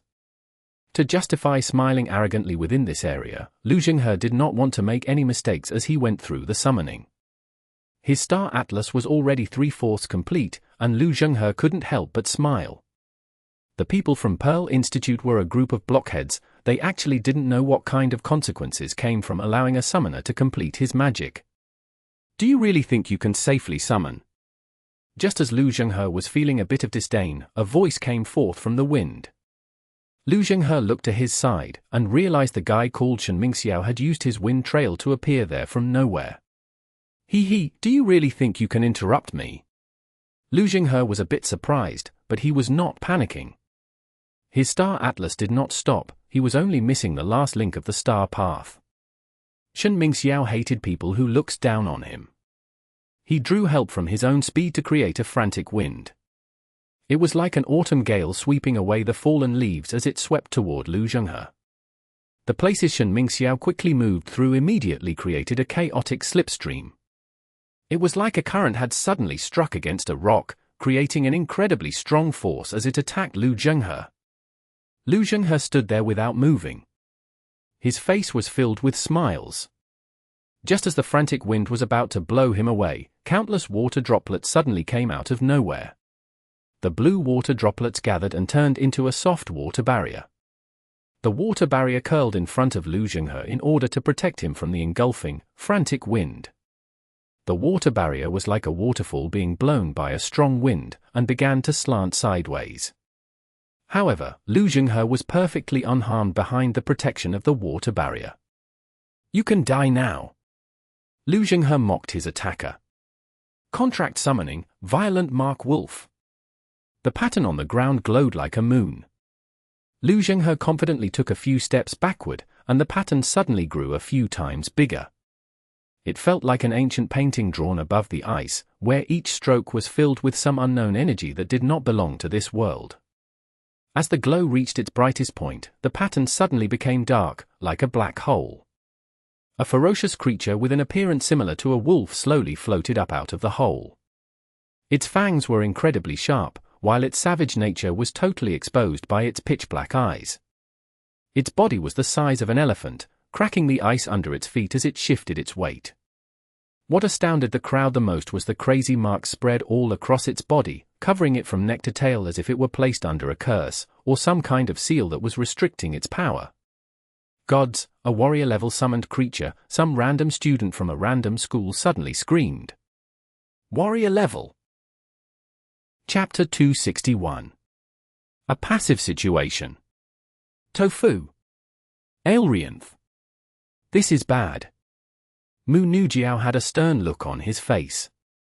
Mu Ningxue alone was more than enough to give them a headache, and now a summoner mage capable of controlling a warrior-level creature had also joined the battle. The strength of a warrior-level creature was utterly terrifying. If they weren't careful, all of them together would have trouble facing it, not to mention that no equipment was allowed to be used in the battle. It was quite ridiculous to fight against a warrior-level creature without any equipment. I'll try my best to hold it off, while you guys figure out a way to break through, Mu Nujiao said. She was definitely the best candidate among them to pin down the enemy for the time being with her plant element, but she would not be able to hold for too long. Mu Nujiao used Wind Track at the same time. She began to worry when she realized every step she took was sticking to the ice. A warrior-level creature was difficult enough to deal with, and now even her speed was being affected. The violent Mark Wolf's first target turned out to be Shen Mingxiao, who was the closest to it. Shen Mingxiao had ventured very deep into enemy territory. He would be able to escape if his wind track were slightly faster, but a basic-level wind spell was nowhere enough to handle the violent Mark Wolf. Shen Mingxiao immediately felt greatly threatened when the violent Mark Wolf lunged toward him. Vine Trap! Mu Nujiao immediately waved her hand, realizing the dangerous situation Shen Mingxiao was in. She positioned a vine right across where the violent Mark Wolf would run. The vine was not obvious at all. As the violent Mark Wolf stepped on it, a sturdy prison of vines immediately grew out from it, aiming to entrap the creature within. However, as the vines were reaching for the violent Mark Wolf's limbs, it suddenly increased its pace. It had managed to leave the range of the vines before they could entrap it. As a result, the vines became totally useless, leaving a frown on Mu Nujiao's face. There was no way she could use an intermediate-level spell now. It would trap Shen Mingxiao with the violent Mark Wolf inside a giant cage made of plants, which was no different from sending him into the wolf's mouth straight away. Ha ha ha! It's like a game of cat and mice. Lu Zhenghe burst out laughing, watching Shen Mingxiao running for his life. He initially thought the guy would have some tricks up in his sleeves.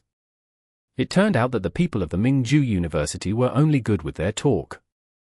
It was stunning how they were sending such ordinary students to represent them twice. Earth Wave! The young man called Xiao Feng finally completed his basic level spell. He definitely knew how to throw stones at someone who had fallen down a well. Shen Mingxiao was already having a hard time being chased around by the violent Mark Wolf, and yet he still tried to drag him in the opposite direction he was running in with his spell. Although Shen Mingxiao never stopped moving forward, due to the displacement of the ground, the distance between him and the violent Mark Wolf gradually reduced. The violent Mark Wolf suddenly leapt into the air. The blue runes on its body glowed brilliantly. It leapt right above Shen Mingxiao's head and dived down, extending its limbs. The glowing runes on its body seemed to multiply its strength a few times its actual size, as if it had transformed into a giant battle axe. Bang! As it landed, the ground cracked open like a giant spider web, while the impact produced a shockwave filled with flying stones. Shen Mingxiao managed to dodge the attack, but the shockwave from the impact still sent him helplessly into the air. Shen Mingxiao totally lost his balance. The force of the impact caused him to spit out a mouthful of blood, and he slammed into the ground close to the boundaries of the barrier. Luckily, Shen Mingxiao's second element was water, thus he was able to cast a water barrier on himself in the nick of time. Otherwise, the damage would have half killed him. It took Shen Mingxiao quite a while to rise from the ground. Meanwhile, the violent Mark Wolf did not give him any chance to catch his breath. Despite standing 50 meters away from him, it opened its mouth wide and bit forward, tearing at the space in front of it. As it clenched its teeth, Shen Mingxiao immediately noticed a row of giant teeth appearing right beside him. He could feel his scalp going numb as they grew more defined. They were the fangs of the violent Mark Wolf. Shen Mingxiao could not understand how it could attack from so far away. How could it possibly bite him from such a great distance? Sacred Shield Protection. When the fangs were closing on him, Song Xia's rather masculine voice rang out. A golden light flickered close to Shen Mingxiao's position. It formed a golden shield wrapping around Shen Mingxiao's figure. The fangs ended up crushing down on the light, resulting in a clanking sound. The sacred shield shook vigorously from the bite, while its glow significantly dimmed. Meanwhile, the violent Mark Wolf seemed quite frustrated that its attack was nullified, and fixed its gaze onto Song Xia. Shen Mingxiao was safe for now, but Song Xia, who had saved his life, immediately replaced him as the next target for the beast. Mu Nujiao also stepped forward to lend a hand. She continuously altered her position with her wind element while harassing the violent Mark Wolf, forcing it to focus its attacks on her. That alone is enough to give them a hard time. Should I even do anything further? Xiao Feng wondered snidely. Let's finish them all now, Ningxue said. They took their time arranging their nebulas while their enemies were occupied with handling the violent Mark Wolf. A purple nebula and a blue nebula, which were the lightning element and the wind element respectively, began to arise. The duo were actually drawing the patterns at a fast pace, and finished half of them within the blink of an eye. Once the two intermediate spells were cast at Mu Nujiao and Shen Mingxiao, they would not be able to defend themselves. The target of the lightning spell turned out to be Shen Mingxiao.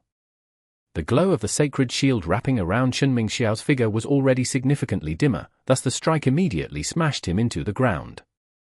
On the other hand, the tornado seemed to be targeting Mo Fan and Song Xia. Song Xia had used her light magic on Shen Mingxiao, thus leaving her in a delicate situation. Luckily, Mo Fan had managed to summon his spirit wolf in time, which carried them away and ran wildly around to dodge the tornado. We can't let this continue, we're being too passive. Song Xia jumped down from the back of the spirit wolf and glanced at the 4 students from the Imperial College were still standing at the same spot since the start of the battle. Shen Mingxiao, are you alive or not? If you're not dead yet, hurry up and get your ass together.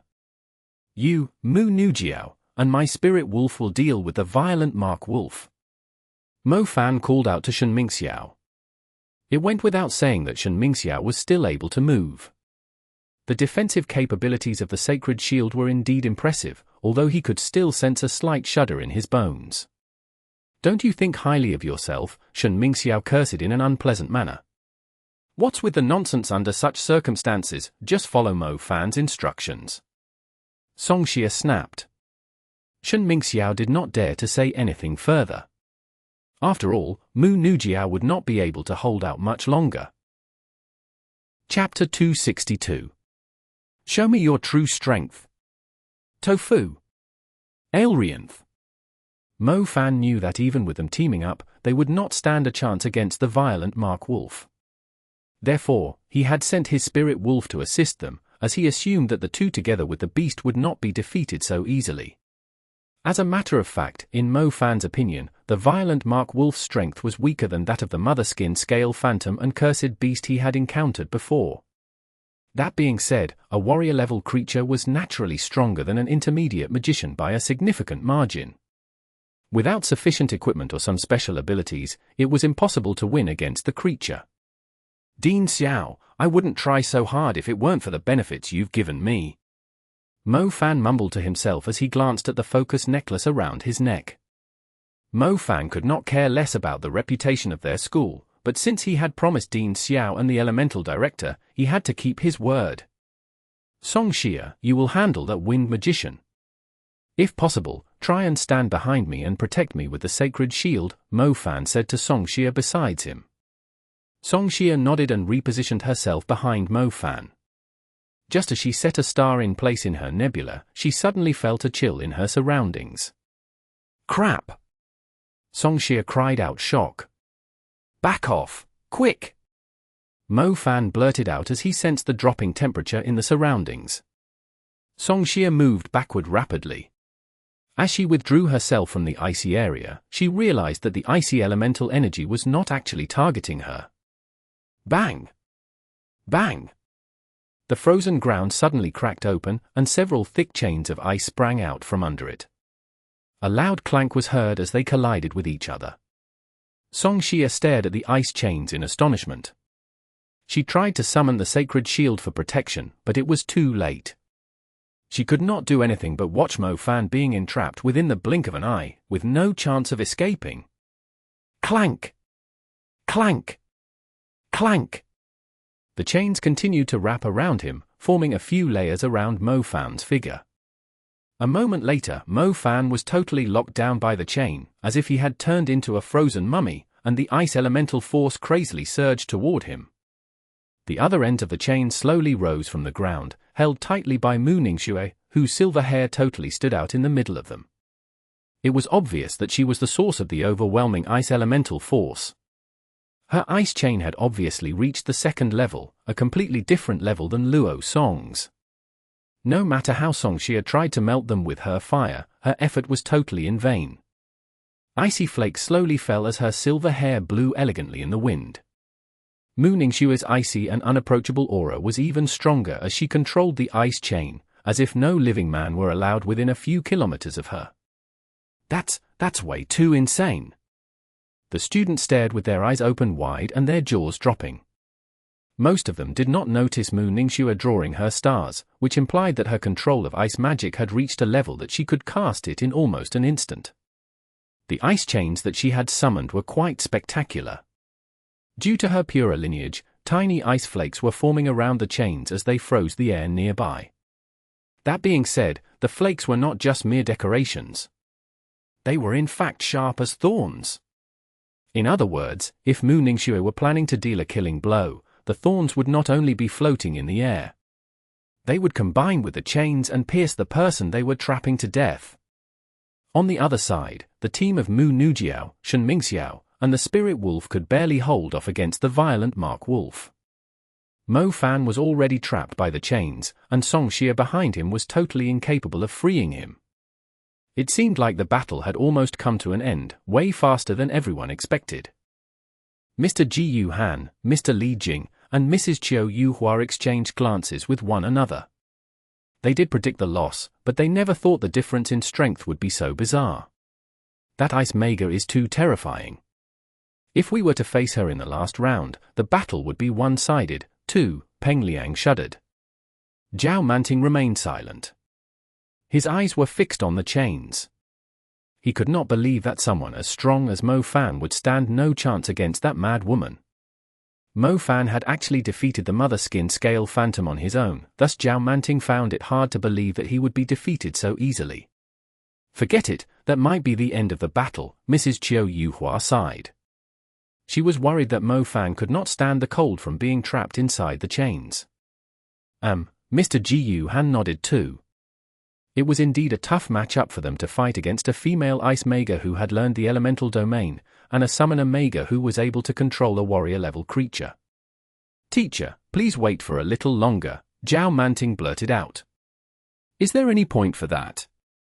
Luo Song exclaimed. "Shut your mouth." Mr. Li Jing was not happy with Zhao Manting's tone. As he was about to speak, he discovered Mr. Ji Yu Han was staring in the direction of the ice chains. "What's wrong, Mr. Ji Yu Han?" Li Jing asked.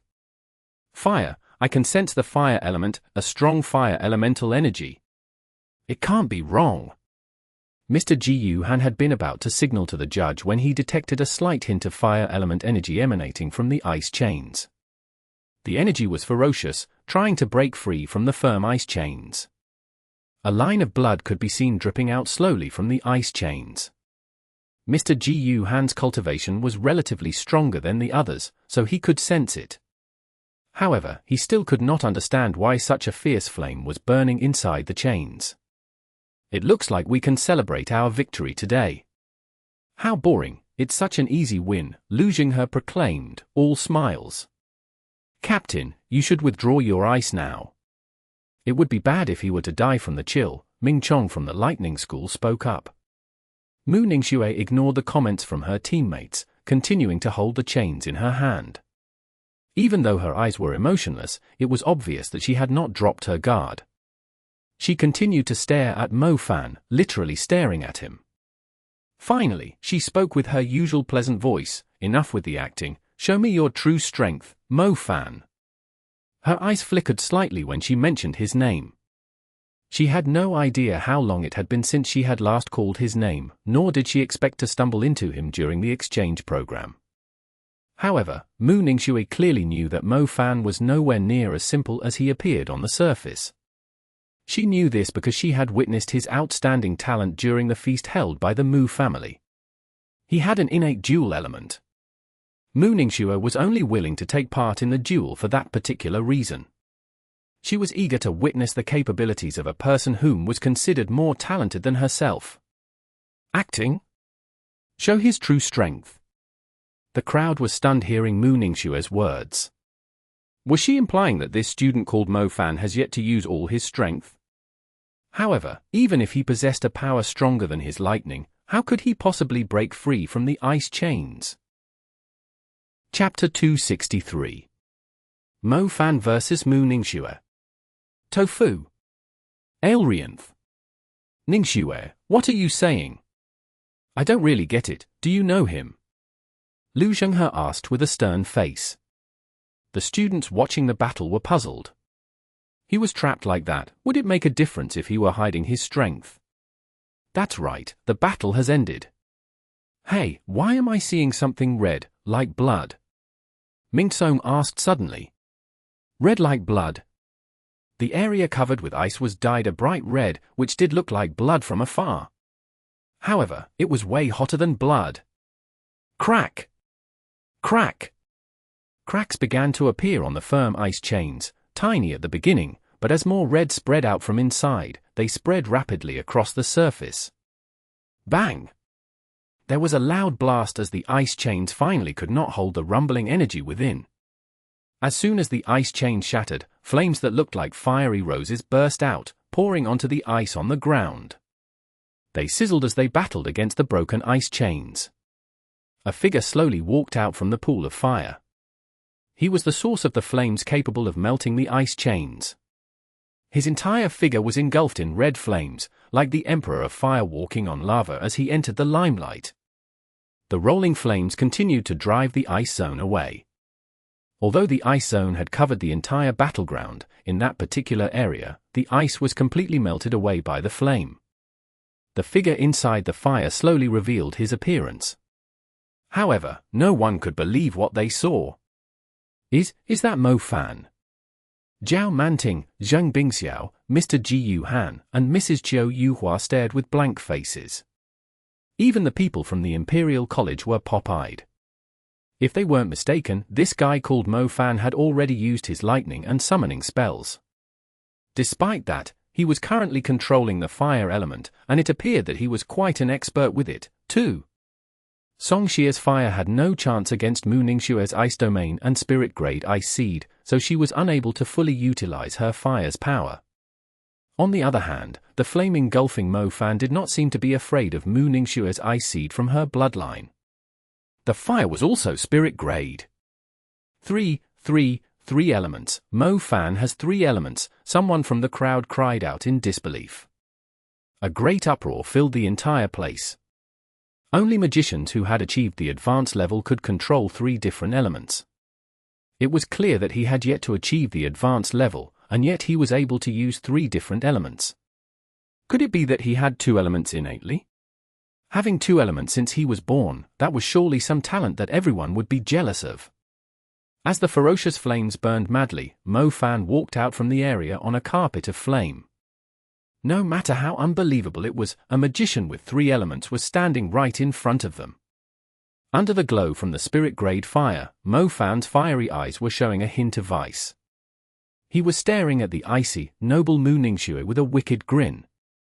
I thought you would go easy on your boyfriend. It's such a surprise that you were actually being serious. Mo Fan shrugged off the ice flakes on his shoulder, which quickly evaporated in the fire. Mu Ningxue was already used to his nonsense, so she did not even try to refute him. She proceeded to cast an ice veil, preventing Mo Fan's reckless rose flame from dealing her a surprise attack. Due to her element, she was not really a fan of fire, as it would make her uncomfortable. Boyfriend? Lu Zhenghe totally lost his mind on hearing this. That turned out to be the greatest shock to him. Only he knew that he was seriously attracted to Mu Ningxue. Mu Ningxue did not bother explaining the situation. She could already sense the danger posed by Mo Fan's spirit-grade fire.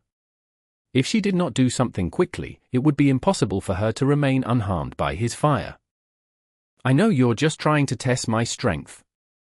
That being said, you've been working so hard already, how is it acceptable for me to be weak? Since you're asking me to use my true strength, I'm more than happy to do so. Mo Fan said with a broad smile. A moment later, the flame completely devoured his entire face, together with his malevolent smirk. The words felt like an emperor giving out an order to his officials and soldiers. The flames obeyed his command and rapidly compressed into a bracelet on his wrist, pulsing to his heartbeat. Even Songxia, who was standing behind Mo Fan, could sense the regality of the rose flame, to the extent that her fire had an urge to submit to its will. Mo Fan's fire was completely withdrawn. Only his sturdy figure remained standing, his right hand covered in burning flame. Rose flame! Fiery fist! Ground break! Each chant was louder than the one before, with each wave of flames taller than the previous. Mo Fan completely unleashed the energy he had accumulated in his fist into the ground. The impact from the fiery energy instantly shattered the ground, and terrifying flames erupted. The fire danced wildly, like burning petals. Fiery pillars rose into the sky, hot enough to melt everything. The erupting lava caused the ground break to spread even further, resulting in a great visual display. Apart from Lu Zhenghe, the rest of the students from the Imperial College were completely overwhelmed by the flames. Ningxue and Xiao Feng panicked. They did not expect Mo Fan's fire to be so unstoppable. Xiao Feng's second element was Earth element, so he swiftly reacted by casting a defensive spell.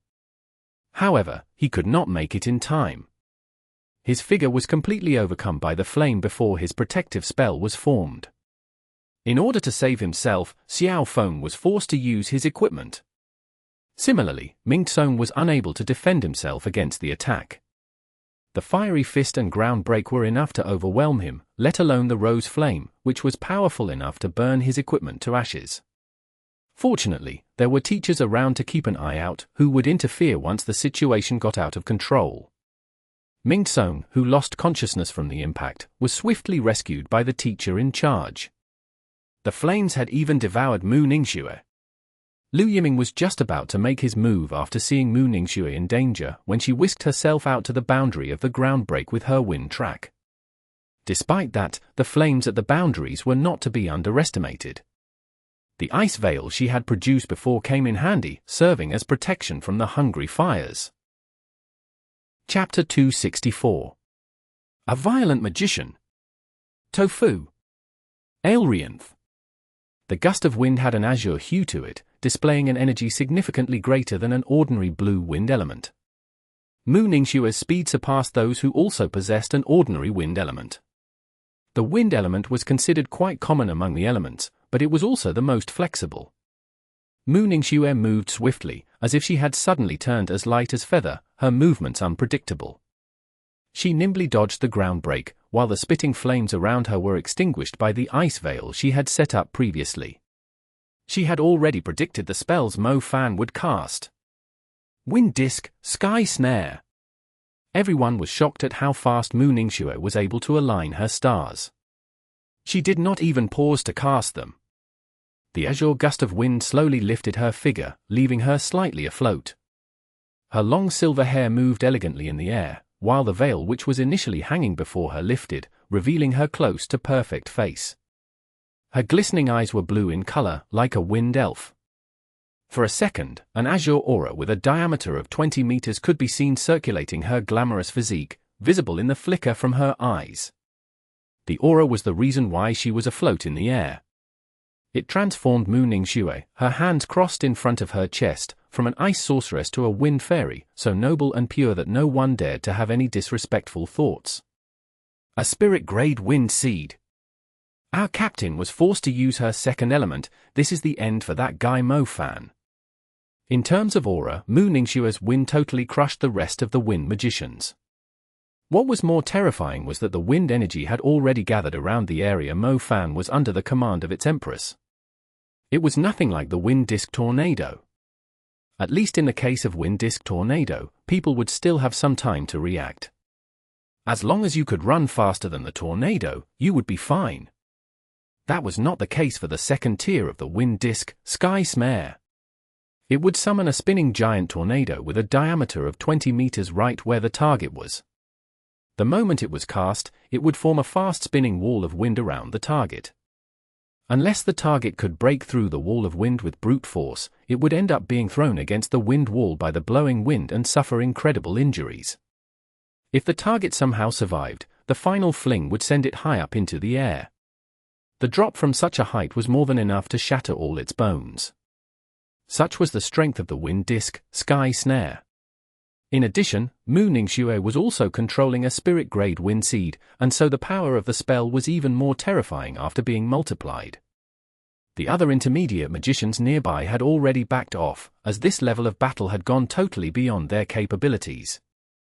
Indeed, both the second-tier intermediate spells or the spirit-grade element seeds were enough to wipe them all, and when the two were stacked together, the damage they dealt would easily be more than the students could handle. Somehow, the whole battle had turned into a duel between Mo Fan and Ningxue, and the latter totally had the upper hand due to her two spirit-grade element seeds. The almighty wind disk, Sky Snare, had thoroughly confined Mo Fan inside. He looked extremely tiny inside the giant tornado. Fiery Fist, Exploding Heaven. Mo Fan was not willing to give up without putting up a fight, despite finding himself trapped within the cage of wind. The only way to break through was to target the walls that were trapping him. As such, he would have to blow them apart before the tornado shrank to his size. It went without saying that Mo Fan was extremely familiar with using the first-tier intermediate fire spell. He could easily throw a few punches after adjusting his energy. The rose flame on his wrist grew restless as the fist of Exploding Heaven collided with the spinning wall of wind. Bang! It was obvious that the great tornado was shaking. Some parts of it were dislocated too, but new wind energy immediately filled the gap as Ningxue maintained the shape of the tornado. Again, Fiery Fist. As the punch was thrown, flames engulfed his fist once more. The Fiery Fist collided with the shrieking wind wall with tremendous might once again. The wind was already disrupted after the first punch. When the second punch collided with it, the tornado surrounding Mo Fan buckled heavily. Begone! Mo Fan was completely unstoppable. Others might already be panting heavily after executing an intermediate spell, but he did not even show any intentions of preserving his energy. He continued to draw energy from the fire nebula, launching a third punch at the tornado. The impact from the third collision finally shattered the tornado, and it dissipated in all directions in random whirls of protest. As the wind died away, lumps of dust fell from the sky, stacking up under Mo Fan's feet. Mo Fan had the crowd's complete attention. The flames on his wrist had yet to extinguish completely. His fiery eyes were full of emotion, while his unyielding stance delivered a strong statement to everyone. Did he just break through a spirit-grade tornado, just like that? No one had ever seen a magician more violent than this Mo Fan. Most of the people subconsciously assumed that they would need to rely on defensive methods to nullify such a destructive spell. Even though Mo Fan had 3 different elements, none of them was suitable for defense. To their utter surprise, he had actually managed to overcome Ningxue's intermediate wind spell with an even stronger attack. The final boss of the Pearl Institute, as expected of someone who was given that title. I'm utterly impressed. Peng Liang, the student from the Shadow School, had completely dropped his jaw. On the other side, Zhao Manting had actually guessed that Mo Fan had the fire element, but after witnessing the battle, he finally knew how right he was. He was no longer surprised that Mo Fan had actually managed to kill the Motherskin Scale Phantom. It took Mr. Ji Yu Han, Mrs. Chiu Yu Hua, and Mr. Li Jing quite a while to collect their thoughts. They finally understood why Dean Xiao and director Zhu Zhanghua had expended such efforts to bring Mo Fan in. As for coming to the Imperial College to be wrecked, or to have a friendly duel, it was obvious that Mo Fan was here to humiliate them. 2 spirit-grade seeds. It looks like I've made the right choice coming to the Imperial College. At least there's someone worthy to fight against me. As Mo Fan had exposed his secret already, there was no reason to hide it any further. More importantly, there weren't too many students from the Pearl Institute who could force Mo Fan to use all his strength. Although it turned out that Ningxue could match his strength, the truth was, she was not the only one with 2 spirit-grade seeds. Chapter 265. Defeat of the Imperial College. Tofu. Aelrianth. It's my turn. Mo Fan's smile blossomed with unmatched confidence. Do you think you're faster than me? Mo Fan had totally aroused a strong will to battle in Ningxue's heart. A hint of pride surfaced on her icy face. You'll never know if you don't try. Mo Fan continued to smile. Ningxue focused her gaze on him. The flicker in her eyes from casting a spell seemed exceptionally determined. Even when talking, it did not affect the brilliance of the stars when they were aligned in their focus. Even when they were staring into each other's eyes, the orbits of the stars remained interconnected, as a destructive force accumulated in the pattern. Nirvana Ice, Ice Lock, Bone Husk, an ethereal voice called out. Ningxue was the first to complete her ice spell. She had reached the intermediate level way earlier than Mo Fan, and her foundation was more solid. Qianjun, Thunderbolt, Yakshaw. Mo Fan countered with his vigorous voice too. His casting speed was slightly slower than Mu Ningxue, but that did not rattle his confidence. He confidently released his lightning spell even when he was surrounded by Mu Ningxue's ice lock. The lightning intermediate spell was significantly cleaner than the other elements. Mu Ningxue was still setting up her ice locks, while a single point by Mo Fan was enough to summon a huge dark storm cloud. Ghastly lighting struck down, like purple-black dragons diving in with incredible might. Halfway in the air, the dragons split into several lightning bolts, as if they were spreading their claws apart. Mu Ningxue raised her head. She knew she was in a bad spot the moment she saw the storm cloud, so she did not dare to fire the ice locks around her figure. Instead, she controlled the ice chains with both hands to position them above her head. The giant chains lashed out fiercely, colliding straight with the lightning bolts from above. It suddenly turned into a pure clash of two great forces, bringing a destructive and deathly aura to the arena. The speed of the lighting element granted Mo Fan an upper hand in the battle. An ordinary Yakshaw would not be able to penetrate through the thick ice locks, but the source of Mo Fan's lightning was Qianjun. The vibration effect from Qianjun's power was extremely handy, as the ice locks were incredibly sturdy, but too rigid. Cracks began to appear on the ice locks. As they spread across the surface of the locks, the next wave of vibrations immediately broke them into pieces. The chains were shattered into falling pieces of ice. Mu Ningxue stood in the middle of the falling pieces. She did not even try to dodge them. She raised her head and immediately saw a lightning arc striking the spot beside her. It formed a scorched pit on the ground. Mu Ningxue waved her hand and turned the pieces of ice into white powder. Following another wave, the powder was turned into tiny drops of snow and drifted away in the wind. It was a spectacular sight. 2 spirit-grade seeds. Mu Ningxue fixed her eyes on Mo Fan.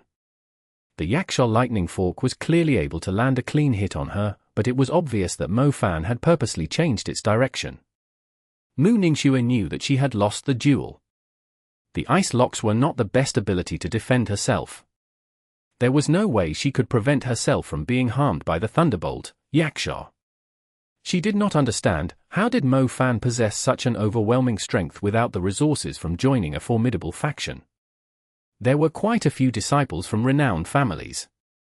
Even they did not have a single spirit-grade seed, and Mo Fan, who did not come from a formidable background, already had 2.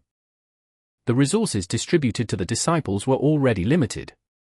Most of the resources were spent on Stardust magic tools, nebula tools, and equipment. Many families could not afford to spend more resources buying soul seeds for their disciples, apart from the extremely talented ones.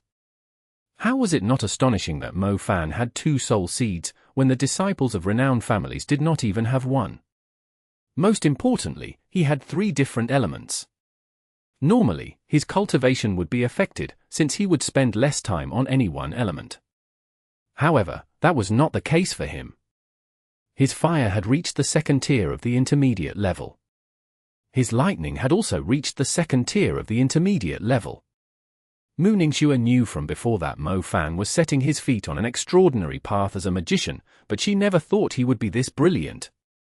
Did Mo Fan win? Bai Tingting asked softly. He did win, but Mr. Ji Yuhan had yet to collect his thoughts. I've always heard how the Demon King is unbeatable, but it turned out that it was only a part of his strength. Born with 2 elements, having both a lightning and a fire spirit seed, 2nd tier of intermediate level, F***K me. He could easily crush everyone from our Pearl Institute with either one of those 2 elements. Peng Liang exclaimed loudly. Either way, he has won the battle. He has defeated the Imperial College's ace. Zhao Manting raised his thumb at Mo Fan with a smile. He had finally witnessed Mo Fan's true strength. If it weren't for the fact that the Imperial College had a crazily talented Ningxue, Mo Fan would have definitely continued to hide the truth. He was surely worthy of being titled the Demon King of their Pearl Institute. Nice one, well done, Mr. Qiu Yuhua said. Ningxue walked off the stage without saying anything after she was defeated by Mo Fan. The tide of the battle shifted as soon as she left the stage. First, Song Xia's fire was no longer being restricted by the enemy's powerful domain. As a result, the violent girl unleashed all her rage at the violent Mark Wolf. Mo Fan had already defeated 2 of the students with his fiery fist and ground break combo. Now that Ningxue had left the battle, Lu Zhenghe was the only one left. There was no way he could do anything against his enemies. Lu Zhenghe was not content with the result. He could only withdraw the violent Mark Wolf after glaring at Mo Fan. The Pearl Institute has won, unbelievable. Holy crap, the second team from the Imperial College was strong enough to take on 4 or 5 of our teams. Despite that, the Pearl Institute still won the battle. That guy with the name Mo Fan is so strong. I wonder which renowned family is he from? I bet you can only find such talent at the Enforcement Union, he might be one of them. The students and teachers from other schools were rabidly gossiping among themselves. Similarly, the students and teachers of the Imperial College were utterly dumbfounded. Have we really lost the battle, despite having Ningxue and Lu Zhenghe as our representatives? It was definitely not something that they could easily accept. Where did that guy called Mo Fan came from? Are we sure that he's not those students who have yet to graduate from university after many years? Wait a second, even they would not have such terrifying strength. Chapter 266. Strengthening the Spirit Wolf, Part 1. Tofu. Aelrianth. Humph, I'll teach him a lesson next time. Lu Zhenghe glared at Mo Fan, grievances piling up in his heart. No one would expect them to have such an ace, too. It looks like we've underestimated the Pearl Institute. Lu Yiming exclaimed with a sigh. I don't think he's that impressive. Lu Zhenghe protested.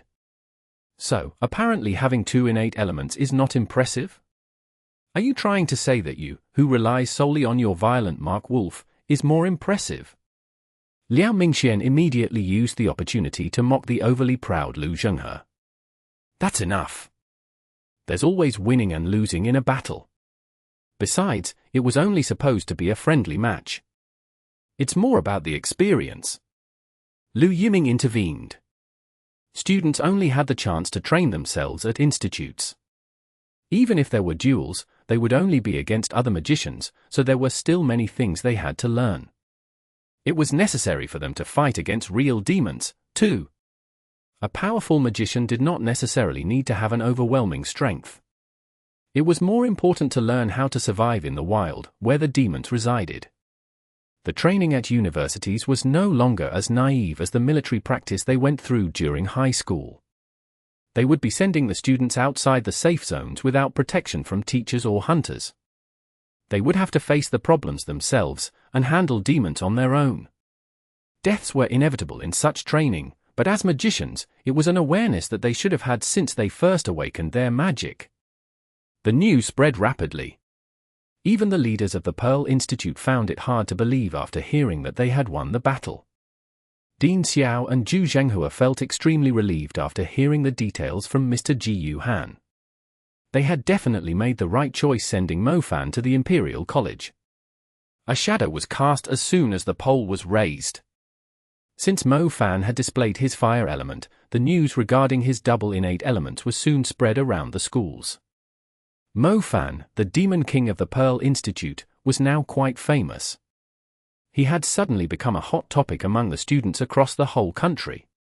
Suddenly, the students began to set up a ranking based on everyone's talents. Students with nothing better to do listed out those who had shown incredible talents and arranged their names on a list. Both Ningxue and Mo Fan were included on the list, their talents regularly discussed by the students. Mo Fan even checked the ranking himself. His innate double elements was ranked 5th, while Ningxue's innate spirit seed was ranked 9th.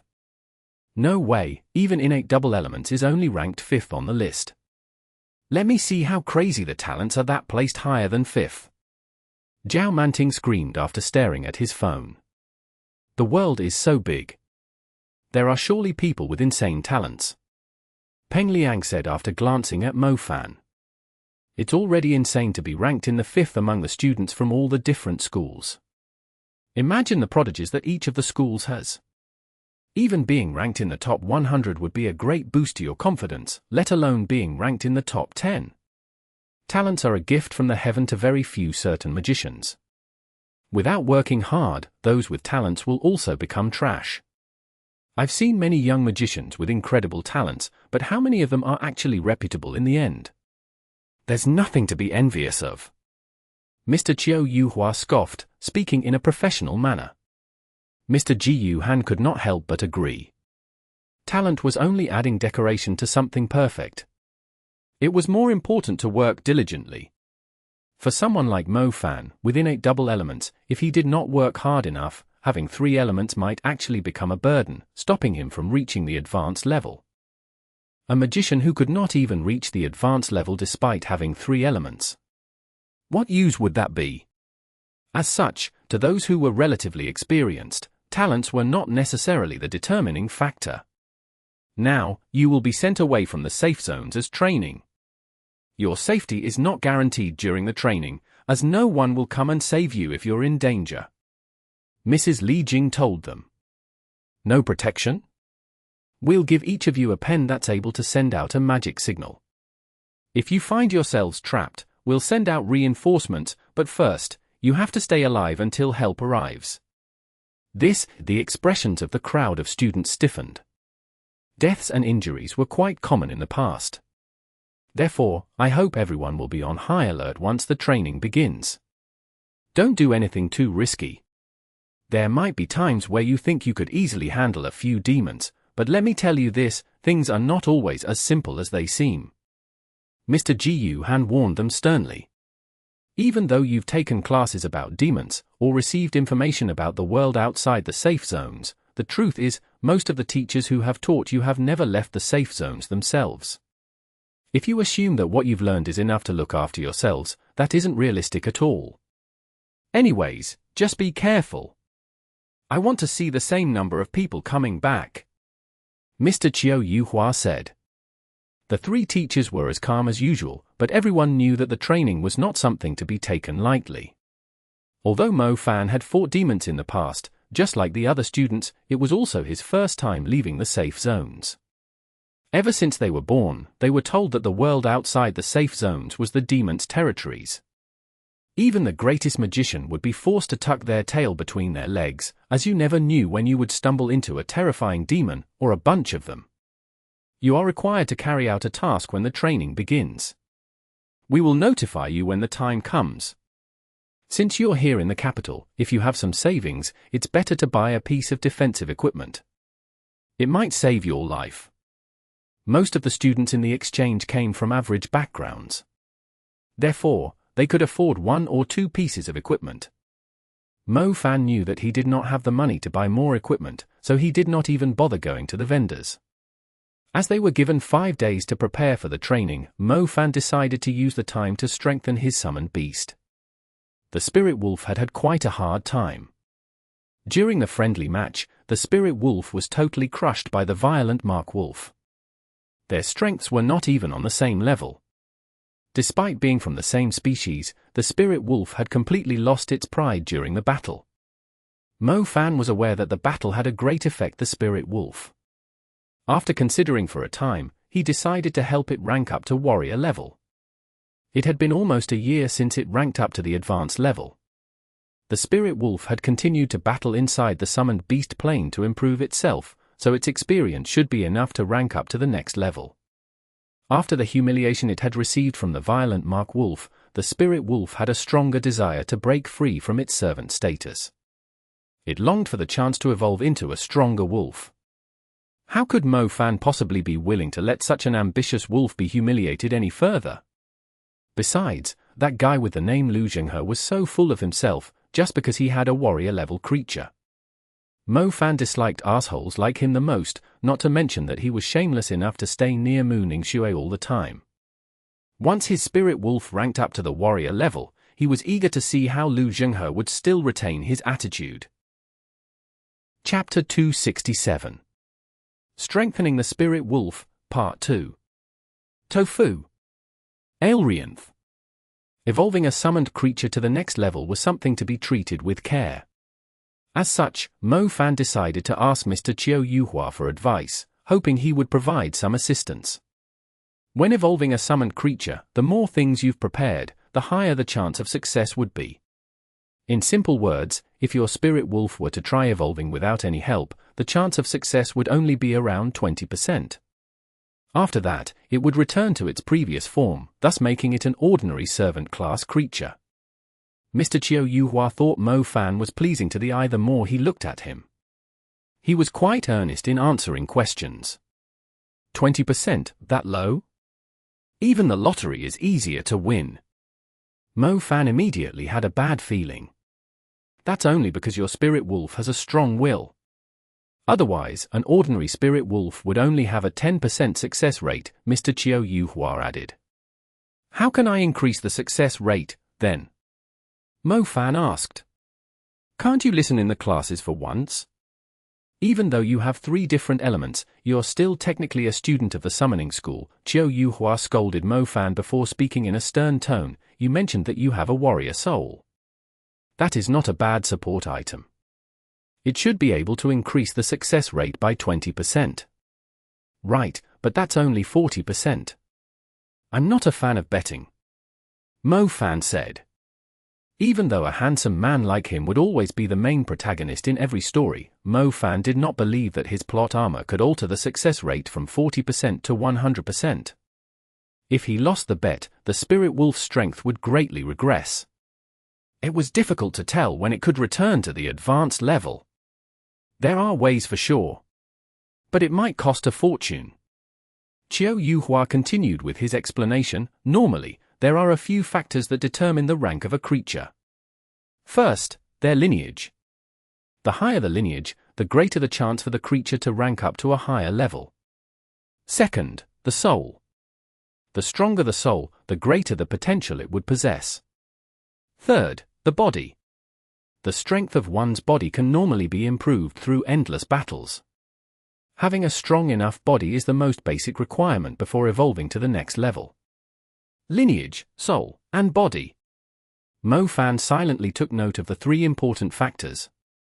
The warrior soul that you've found is useful for soul strengthening. When the soul becomes stronger, the success rate of evolving to the next level is increased too, by roughly 20%. Of course, different quality warrior souls will affect the success rate. Generally speaking, the one you have is able to increase the success rate by 20%. Teacher, does that mean that I can look for ways to increase the success rate through improving its lineage or body? Mo Fan blurted out. Mr. Qiu Yuhua nodded with a smile, before saying with a stern face, which is why I said. You need to have money. The lineage of a warrior-level creature does not come at a cheap price. There are many ways to strengthen a wolf's body too, but the actual good ones are quite costly too. If you find a suitable lineage, it might increase the success rate by 30%. As for strengthening the body, you can combine multiple ways together. It's hard to say the increase in success rate it would bring, but it definitely helps with the process. It seemed like having a warrior soul was nowhere near enough to guarantee the success rate. He would need to get his hands on a warrior-level lineage, too. Luckily, he did have over 10 million in his savings. He immediately headed to the Magic Association's branch in the capital to look for a warrior-level lineage. The Magic Association in the capital surely had stocks of supplies. Ordering something like a warrior-level lineage that belonged to a wolf species would take more than 10 days or even half a month to deliver to smaller cities. However, they were readily available on the shelves in the capital for a slightly higher price of a few million. However, Mo Fan did not have the time to wait any longer. He managed to acquire a warrior-level lineage after paying a price of 10 million while clenching his teeth. He then bought some bone dust and a heart to strengthen the body, each valued at around 1 million. Following the purchases, he only had less than 1 million left. He suddenly had a feeling that he had gone back in time, to the pre-liberation era. Little wolf, you better be kind to me. Don't you fail the process.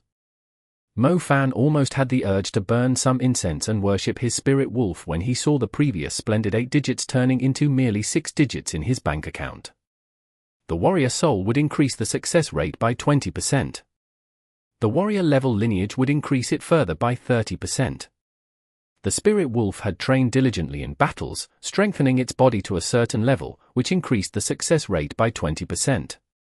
With those added up, the success rate was currently 70%, not including the bone dust of a warrior-level wolf and the heart of a 3-eyed magic wolf. Since your spirit wolf's flesh has never been strengthened before with materials, the bone dust and the heart should be quite effective. The success rate should be around 75%. Besides, you're an intermediate magician. The energy from your nebula is able to increase the success rate by another 10%. In other words, your spirit wolf has 85% change to evolve successfully. Qiu Yuhua came up with a precise evaluation. 85%, that sounds convincing. Mo Fan said. Indeed, I didn't expect you to be this rich. The materials should have cost you at least 13 million. Qiu Yuhua encouraged Mo Fan with a smile. Go ahead, many summoners' first attempts only had 30% success rate. Your 85% pretty much guarantees that your spirit wolf will evolve to warrior level. Mo Fan nodded. With Qiu Yuhua's assurance, he felt far more confident than before. The Imperial College had some private training grounds. Mo Fan spent some money renting one to make sure that the process was not interrupted. He was the only person at the spacious training ground. Drawing the pattern which produced a moonlit split in the air, the spirit wolf quickly landed right before him. The spirit wolf let out a howl. It seemed more serious than usual, as it clearly knew that today was an important day for it. Here is a warrior soul, the lineage of a warrior-level wolf, a heart, and a bottle of bone dust. These will help you to successfully evolve. Don't be nervous, and don't feel pressured. Relax and you won't feel any pain. Be calm and there won't be any sequela, and you can go back to work right away. Mo Fan tried to comfort his little wolf. The spirit wolf let out a cry like an obedient husky, its eye seemed to be flickering. It lowered its head and rubbed against Mo Fan. I'm no stranger, these are nothing. One day, when I see that Darkwing wolf again, I'll get my hands on its soul, blood, bones, heart, meat, whatever you want to eat as snacks. How can you not feel proud being Mo Fan summoned creature? Mo Fan smilingly fondled the spirit wolf's hair. Chapter 268. A warrior-level wolf. Tofu. Aelrianth. Both Qiu Yuhua and Zhao Manting had suggested Mo Fan not spend his resources on a creature that he had summoned with the dimensional summoning. In simple words, the creatures of dimensional summoning were like temporary laborers. They had their own lives to live. If one day they managed to conquer their own dimension, they would no longer be willing to work for you. Besides, it was possible that these creatures would die in their dimension, too, thus the investment was not secure at all. As such, most of the summoners would save up their resources until they reached the intermediate level, just so they could spend them on their contracted beast, which would be treated like their own child. Mo Fan was not a sentimental person. If the spirit wolf did not use its own body to knock Mu Nujiao's wind disc tornado away during the rookie beast battle competition, Mo Fan would have considered saving up the resources for his contracted beast, too. The spirit wolf was loyal and fearless, thus Mo Fan believed that it would become an important companion along his journey. Helping it to evolve was surely not a loss at all. The spirit wolf was clearly aware of it, thus it was expressing its gratitude by rubbing its head against Mo Fan like a giant puppy. Similar to the world outside the safe zones, the worlds in other dimensions also followed the law of the jungle. The spirit wolf definitely had a better chance at surviving in its world too if it were able to evolve. All right, let's begin, Mo Fan said to the spirit wolf. The spirit wolf uttered a cry filled with excitement. The first step was to wash out the blood with the higher tier blood, then construct the soul, and finally improve the flesh. Mo Fan had firmly remembered the steps for the process, since everything, including the warrior soul, was worth around 20 million RMB. If he ended up in the 15% margin, he would simply delete his character. Most summoners would spend the majority of their magic feeding their summoned beasts. On top of that, the evolution of the beasts required a huge amount of magic, too. The blood washing was a lengthy process. It was somewhat similar to blood transfusion in the hospital. He needed to draw 50% of the blood out from the summoned beast, then transfuse the new blood to trigger the blood transformation. It was important to be extremely cautious during the process. After all, a beast like the spirit wolf would most likely die if it lost over 50% of its blood. Fortunately, Mo Fan was still considered a magician with precise control of his magic. He first drew out 50% of the servant class blood from its body, then quickly inserted the warrior level blood. For wolf species in particular, their lineage would usually be very useful, and it was quite rare for the different types of blood to be incompatible with one another. Although the spirit wolf's body did experience a slight repulsion when the fresh blood was transfused into it, the two types of blood successfully merged together. A purer lineage would grant greater power to the creature, thus it was always considered the most important. Upon merging half of the warrior-level blood, Mo Fan gave the spirit wolf some time to recover. The spirit wolf howled and stood up once again. It was signaling Mo Fan to continue. Impressive, such fortitude. Mo Fan nodded. Soul constructing had a higher risk, as the soul was usually the weakest part of a creature. As such, spells that attacked a target soul would cause 10 times more pain to it than ordinary attacks. If somehow the previous soul was shattered, and the new soul failed to be constructed, it would be the end for the spirit wolf. The process was a test of determination. Therefore, Mo Fan could not do anything to help. It would all rely on the spirit wolf itself, to see if it could endure the pain. The spirit wolf cried out in agony the moment the spirit entered its body. Due to the different classes among beasts, it was obvious that the presence of a higher class creature would intimidate a lower class creature. The worst thing that could happen to a lower class creature when a warrior soul entered its body was getting its soul devoured. The class of a warrior soul was higher than the class of a servant soul. As they naturally obeyed the rules of jungle, the spirit wolf had no choice but to endure the pressure from the warrior soul. Otherwise, its soul would be devoured instead. When that happened, it would be turned into a walking corpse. Mo Fan waited with a stern look, similar to a father waiting outside the delivery room. The spirit wolf continued to cry out in pain. It was obvious that its soul was suffering great pain. It was clenching its teeth so tightly that not only the fangs were exposed, it felt like it was about to break them. Its cry felt like its heart was being torn apart. The process lasted for only 5 minutes, but Mo Fan clearly knew how lengthy it was to the spirit wolf. At least, it managed to endure it until the end. The spirit wolf had always been persistent. It never asked Mo Fan to heal its wounds with his magic, as by allowing the wounds to heal themselves, it would improve its self-rejuvenating capability. The improvement might be insignificant for a servant-class beast, but it was enough to show its determination. The spirit wolf was fully exhausted from being tortured during the soul-constructing process. However, since it was a refinement to its soul, any creature would feel the same way, regardless of how strong their body was. That being said, the process had not ended yet. The body-strengthening phase was the easiest among the three. It could simply eat the heart and the bone dust, which could also replenish the lost energy in the previous steps. The spirit wolf cried out at Mo Fan after a brief rest. "Are you planning to evolve now?" Mo Fan asked. The spirit wolf nodded. "All right, we should strike the iron while it's hot." The most important stage had finally arrived. Once the 3 improvements were made, it would be the best for the spirit wolf to evolve when the effects were still fresh. The spirit wolf did not want to miss such a great opportunity. Mo Fan would be transferring his energy to the spirit wolf, and everything else was in the spirit wolf's hands. The spirit wolf stood in the middle of the training ground. Its body was giving off a strong odor due to its sweat. Its body was not as firm as usual, but its eyes seemed extremely determined. The spirit wolf raised its head and howled into the sky. The sound echoed in the training ground as the aura bursting out from its body summoned a ferocious gust of wind, sweeping the place and ruffling its fur. Mo Fan had witnessed the process before. It happened beside an abandoned construction site, where he saw a one-eyed magic wolf evolved into a three-eyed magic wolf.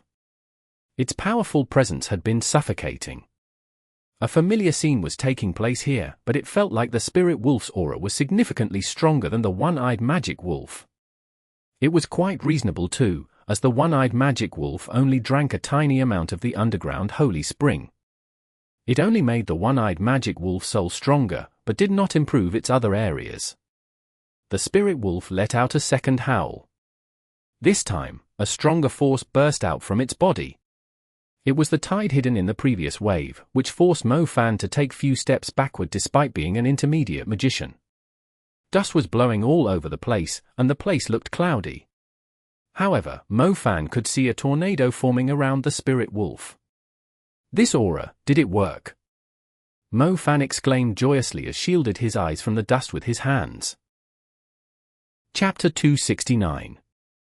Swift Star Wolf. Tofu. Aelrianth. The aura alone symbolized the presence of a warrior-level creature. A servant-class creature did not actually have an aura. They could only intimidate weak creatures with their lofty figures and savage appearance. However, once a creature ranked up to the warrior level, it would possess an aura, which could be thought as a natural territory around the creature. It could terrify creatures nearby, or interrupt the spell casting of even intermediate magicians. A third howl arose. This time, Mo Fan could easily tell that the sound was different. The cry even caused his ears to buzz. The dust was still in the air. He could tell that the spirit wolf was significantly bigger than before. It was almost 4 meters tall. As the dust shrouding his vision finally cleared, he was able to see the true appearance of the spirit wolf, which could only be described as captivating. Previously, the spirit wolf had the typical appearance of a beast. It looked savage and cruel, and the only part that stood out was its bluish fur. Now, apart from its size, its appearance was much more balanced. The muscles on its neck, shoulders, back, and tail were significantly leaner. Its muscular limbs were more slender, so it no longer looked ferocious, but rather graceful. Mo Fan was quite surprised by its change. After all, a creature would stick to its previous traits most of the time, be they strength or agility. Mo Fan expected the spirit wolf to become even more muscular and savage, but it ended up turning into an agile, intelligent, graceful type. It was indeed matching the saying, "He who gets in contact with vermilion will become red." Its master was definitely a jade tree in the wind, and now even his summoned beast was keen to follow his footsteps. Inside an apartment, Mr. Qiu Yuhua was sitting in the living room with a book about the mysteries of the world in his hands. However, he was unable to focus his attention on it. He would normally lose himself in the mysteries of the world, such as the documentary about the kingdom of the undead inside the pyramids in Egypt. He always had the urge to continue reading when it came to unveiling the mysteries of the world. However, he was feeling ill at ease, as he had just received new information from his old comrade. Even though its validity was still being confirmed, he did hear similar news about the new magic element before.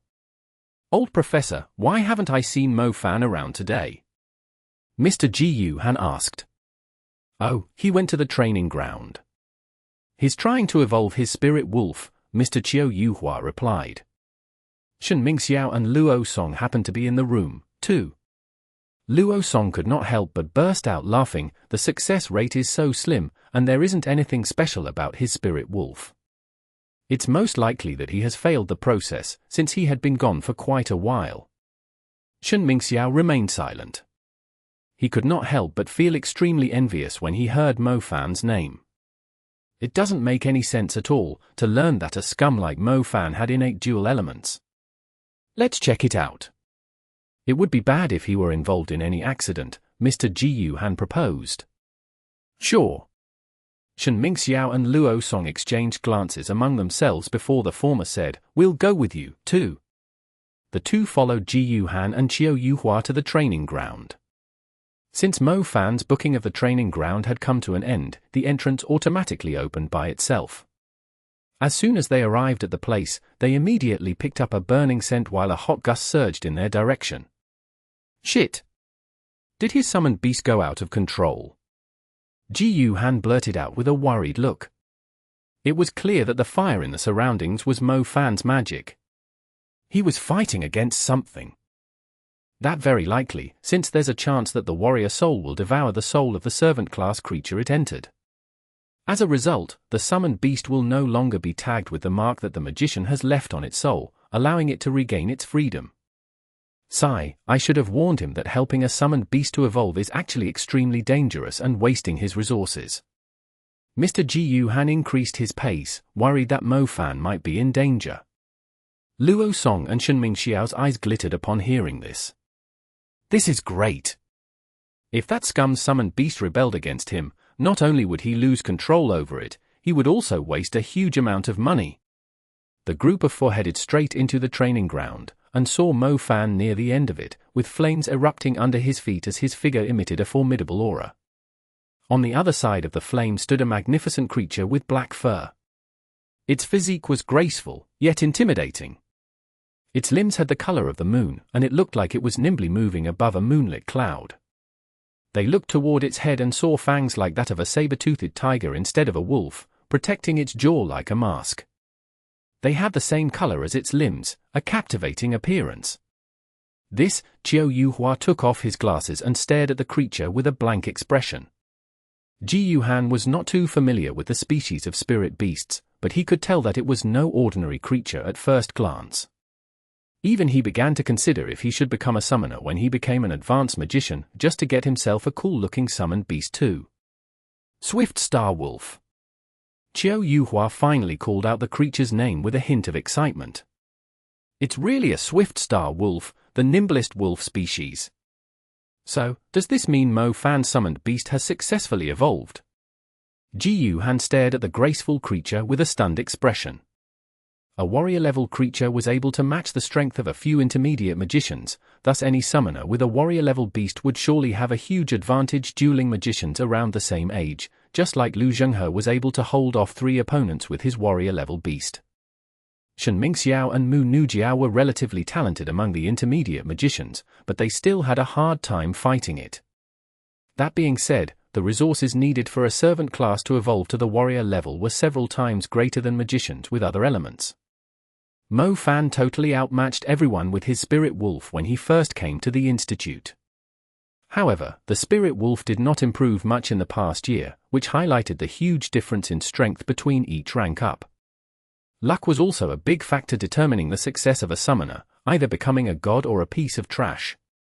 With that in mind, Mo Fan had definitely become the former now. Having a warrior-level beast did not merely increase his strength by a few dozen %, but multiplied it a few times instead. Chapter 270. The Senior Hunter and His Blue Beast. Tofu. Tofu. Mr. Ji Yuhan, Professor Qiu Yuhua, you're here. I'm practicing with my new summoned beast. The flames on Mo Fan's figure vanished as he greeted the two teachers with a smile. Mo Fan, a big congratulations to you. What do you think? What's the strength of your Swift Star Wolf like? Qiu Yuhua asked happily. Mo Fan was having a friendly battle with his Swift Star Wolf. To his surprise, he had to rely on his shadow element to force the battle into a draw. It was so fast that it could easily dodge his thunderbolt, Yaksha. He was utterly clueless if he would be able to defeat it in a situation of life and death. It's not too embarrassing if I can't defeat the Swift Star Wolf. It's obviously my summoned beast. I would let it beat anyone that doesn't agree with me. Very strong, I don't think I could restrain it. Mo Fan said with all honesty. Ha ha ha, only a maniac like you would be able to fight against the Swift Star Wolf on your own. Anyone else would surely be torn into pieces with a few minutes. The Swift Star Wolf is considered the hardest creature to deal with among the wolf species. Without proper preparations, groups of intermediate magicians would not even dare to trouble a Swift Star Wolf. The old professor seemed quite impressed with Mo Fan's new summoned beast. Mo Fan raised his brows as he gently stroked the Swift Star Wolf's fur. I didn't know you were that strong. The Swift Star Wolf also has a unique ability, cough cough, you should take your time to discover it. Now, let's ask the others to come. I'll stake everyone a meal as a way to celebrate Mo Fan's success. The old professor was incredibly happy. His gaze toward Mo Fan was similar to one that he would give to a satisfying son-in-law. On a side note, when they first met on the train from Xiamen to Shanghai, Qiu Yuhua had initially thought Mo Fan was full of bullshit, thus assuming him to be quite an unreliable student. To his surprise, 2 years had passed, and the young man had achieved a great deal. He should actually consider introducing the boy to his granddaughter, as he was definitely going to be a big shot in the future. Ji Yuhan was also congratulating Qi Nan, but his eyes never left the Swift Star Wolf. Behind his poker face was an expression filled with admiration. He could not help but step forward and caress its slightly messy hair from the fighting. Too bad for him, the Swift Star Wolf totally ignored Ji Yuhan with a "please don't touch me with your filthy hands" look. Luo Song and Shen Mingxiao both had awkward smiles, with twisted faces. Damn it, how lucky can this Mo Fan get? He even managed to help his summoned beast to evolve successfully. His fire and lightning elements were already insane, and now the Swift Star Wolf was strong enough to fight on its own. The Swift Star Wolf let out a heavy breath as its pitch-black eyes stared at Luo Song. It seemed like it had recognized Luo Song, as he was the one that had bullied it when it was first summoned by Mo Fan. The Swift Star Wolf stepped forward and moved its head toward Luo Song. The previous breath was exactly directed at him, as if it were trying to tell him something. "Yo fatty, my Swift Star Wolf says he wants to play a few rounds with you," Mo Fan said to Luo Song with a grin. Luo Song finally realized something and immediately backed off. He waved his hand and said with a half grin, "I'll pass." This time, Luo Song could no longer hold his ground. Even Shen Mingxiao, who was stronger than he was, had been chased around like a puppy when fighting against the violent Mark Wolf. It felt like the Swift Star Wolf was even stronger than the violent Mark Wolf, so there was no way Luo Song would stand a chance against it. The Swift Star Wolf cast another proud glance at Luo Song with a hint of disdain. Luo Song's smile froze. He was actually being scorned by a wolf. On a vast land illuminated by the starry sky, an enormous beast with blue horns was running in the direction a white railcar was traveling in. The beast was extremely fast, as it quickly overtook the railcar and eventually left it a huge distance behind. "Dad, look! It's a Godzilla!" A young girl stared at the enormous beast in bewilderment through the window of the railcar. "Holy Mother of God, it's a demon beast!" The girl's father let out a scream and tugged his daughter into his chest.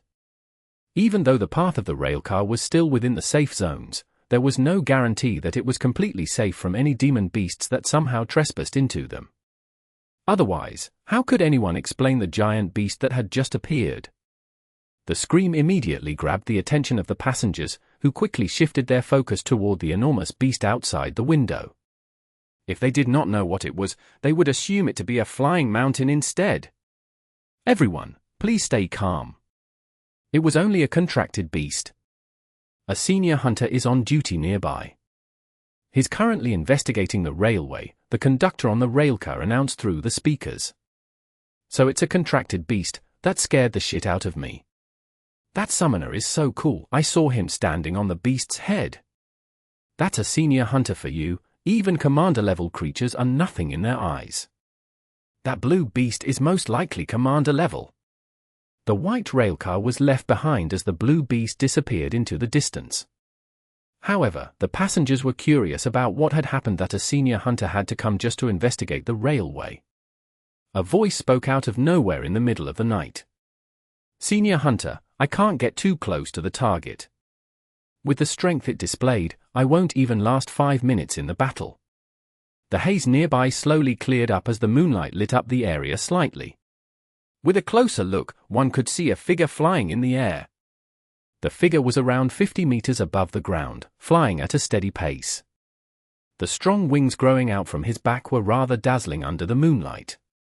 Every time they flapped, they would leave a huge gust behind. "Don't lose sight of it, I'll be right there," the senior hunter responded through the communication device. Why do we need to wipe the militaries us after they messed it up? It's leaving the safe zone. Should I continue the pursuit? The man in a leather jacket grumbled with a rather shrill voice. I was one of the people in charge of the whole project when I was with the military. However, it's impossible that anyone has survived. It's the biggest problem we encountered, the senior hunter replied. The winged man sighed. Why did you guys even do it in the first place, when you knew it wasn't going to work? Look at this mutated monster that you've created, such a pain in the ass to deal with. Besides, the project isn't really humane either, since each time it fails it costs the life of a magician. It's still the first magic breakthrough in a long time, the old people will never give up. I can see you, the senior hunter spoke up. Chapter 271. A mutated monster. Tofu. Aelrianth. The enormous blue beast paused on a wild grassland, where the man in the leather jacket was gliding in the air while maintaining his altitude. His figure was like a bat as he entered the senior hunter's vision, looking quite small against the background of the area. Suddenly, a strong blast erupted on the grassland. The shockwave from it caused the grass to bend 90 degrees flat as it swept through the surroundings. Yao Nan, watch out, the senior hunter warned. What do you mean? Oh hell no, he's right under me. Big guy, save him, the senior hunter yelled. The giant blue beast kicked the ground, and its hill-sized figure leapt into the air. The jump covered a distance of 1 kilometer from the edge of the grassland. It made another jump, whose figure cast a huge shadow across the place under the moonlight, landing close to the center of the grassland. The distance that it covered with 2 jumps was absolutely insane. Roar! In the midst of a powerful gust of wind, something slammed right into the winged man. He dropped rapidly at a slanted angle and slammed right into the ground, leaving a huge gouge in the ground behind him. He finally stopped after sliding a great distance across the ground. Yao Nan, are you all right? The senior hunter on the huge beast asked. Still alive, that guy is very strong, be careful. Yao Nan said. The test subject this time was an advanced magician. All 3 of his elements have mutated. Since he was already an advanced magician to begin with, the monster he transformed into is surely going to be more terrifying, the senior hunter said. You should really end the experiment as early as possible. This is too scary. I can easily handle a few advanced magicians on my own, but this monster...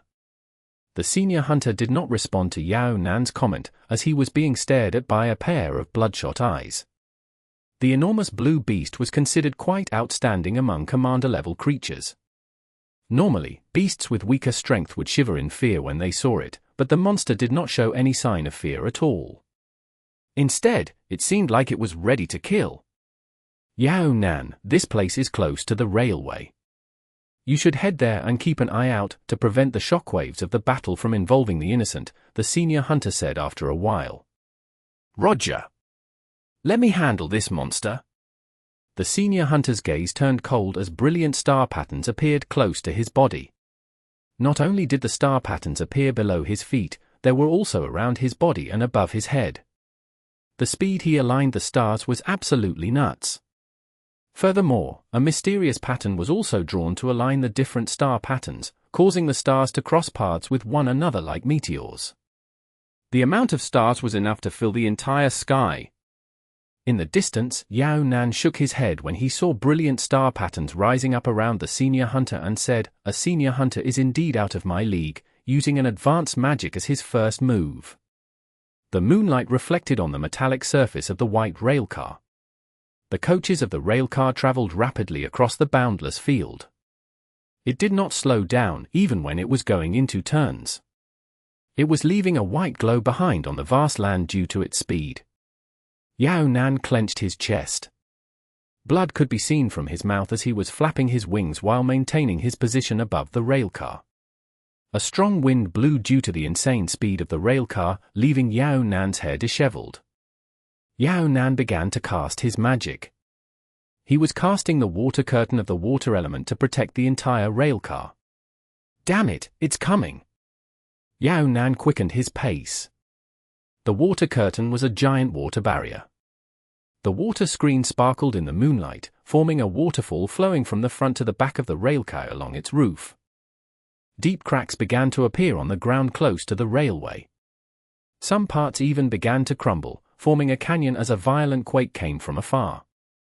With a closer look, one could see the shockwave was spreading rapidly from the spot where the senior hunter was fighting the monster.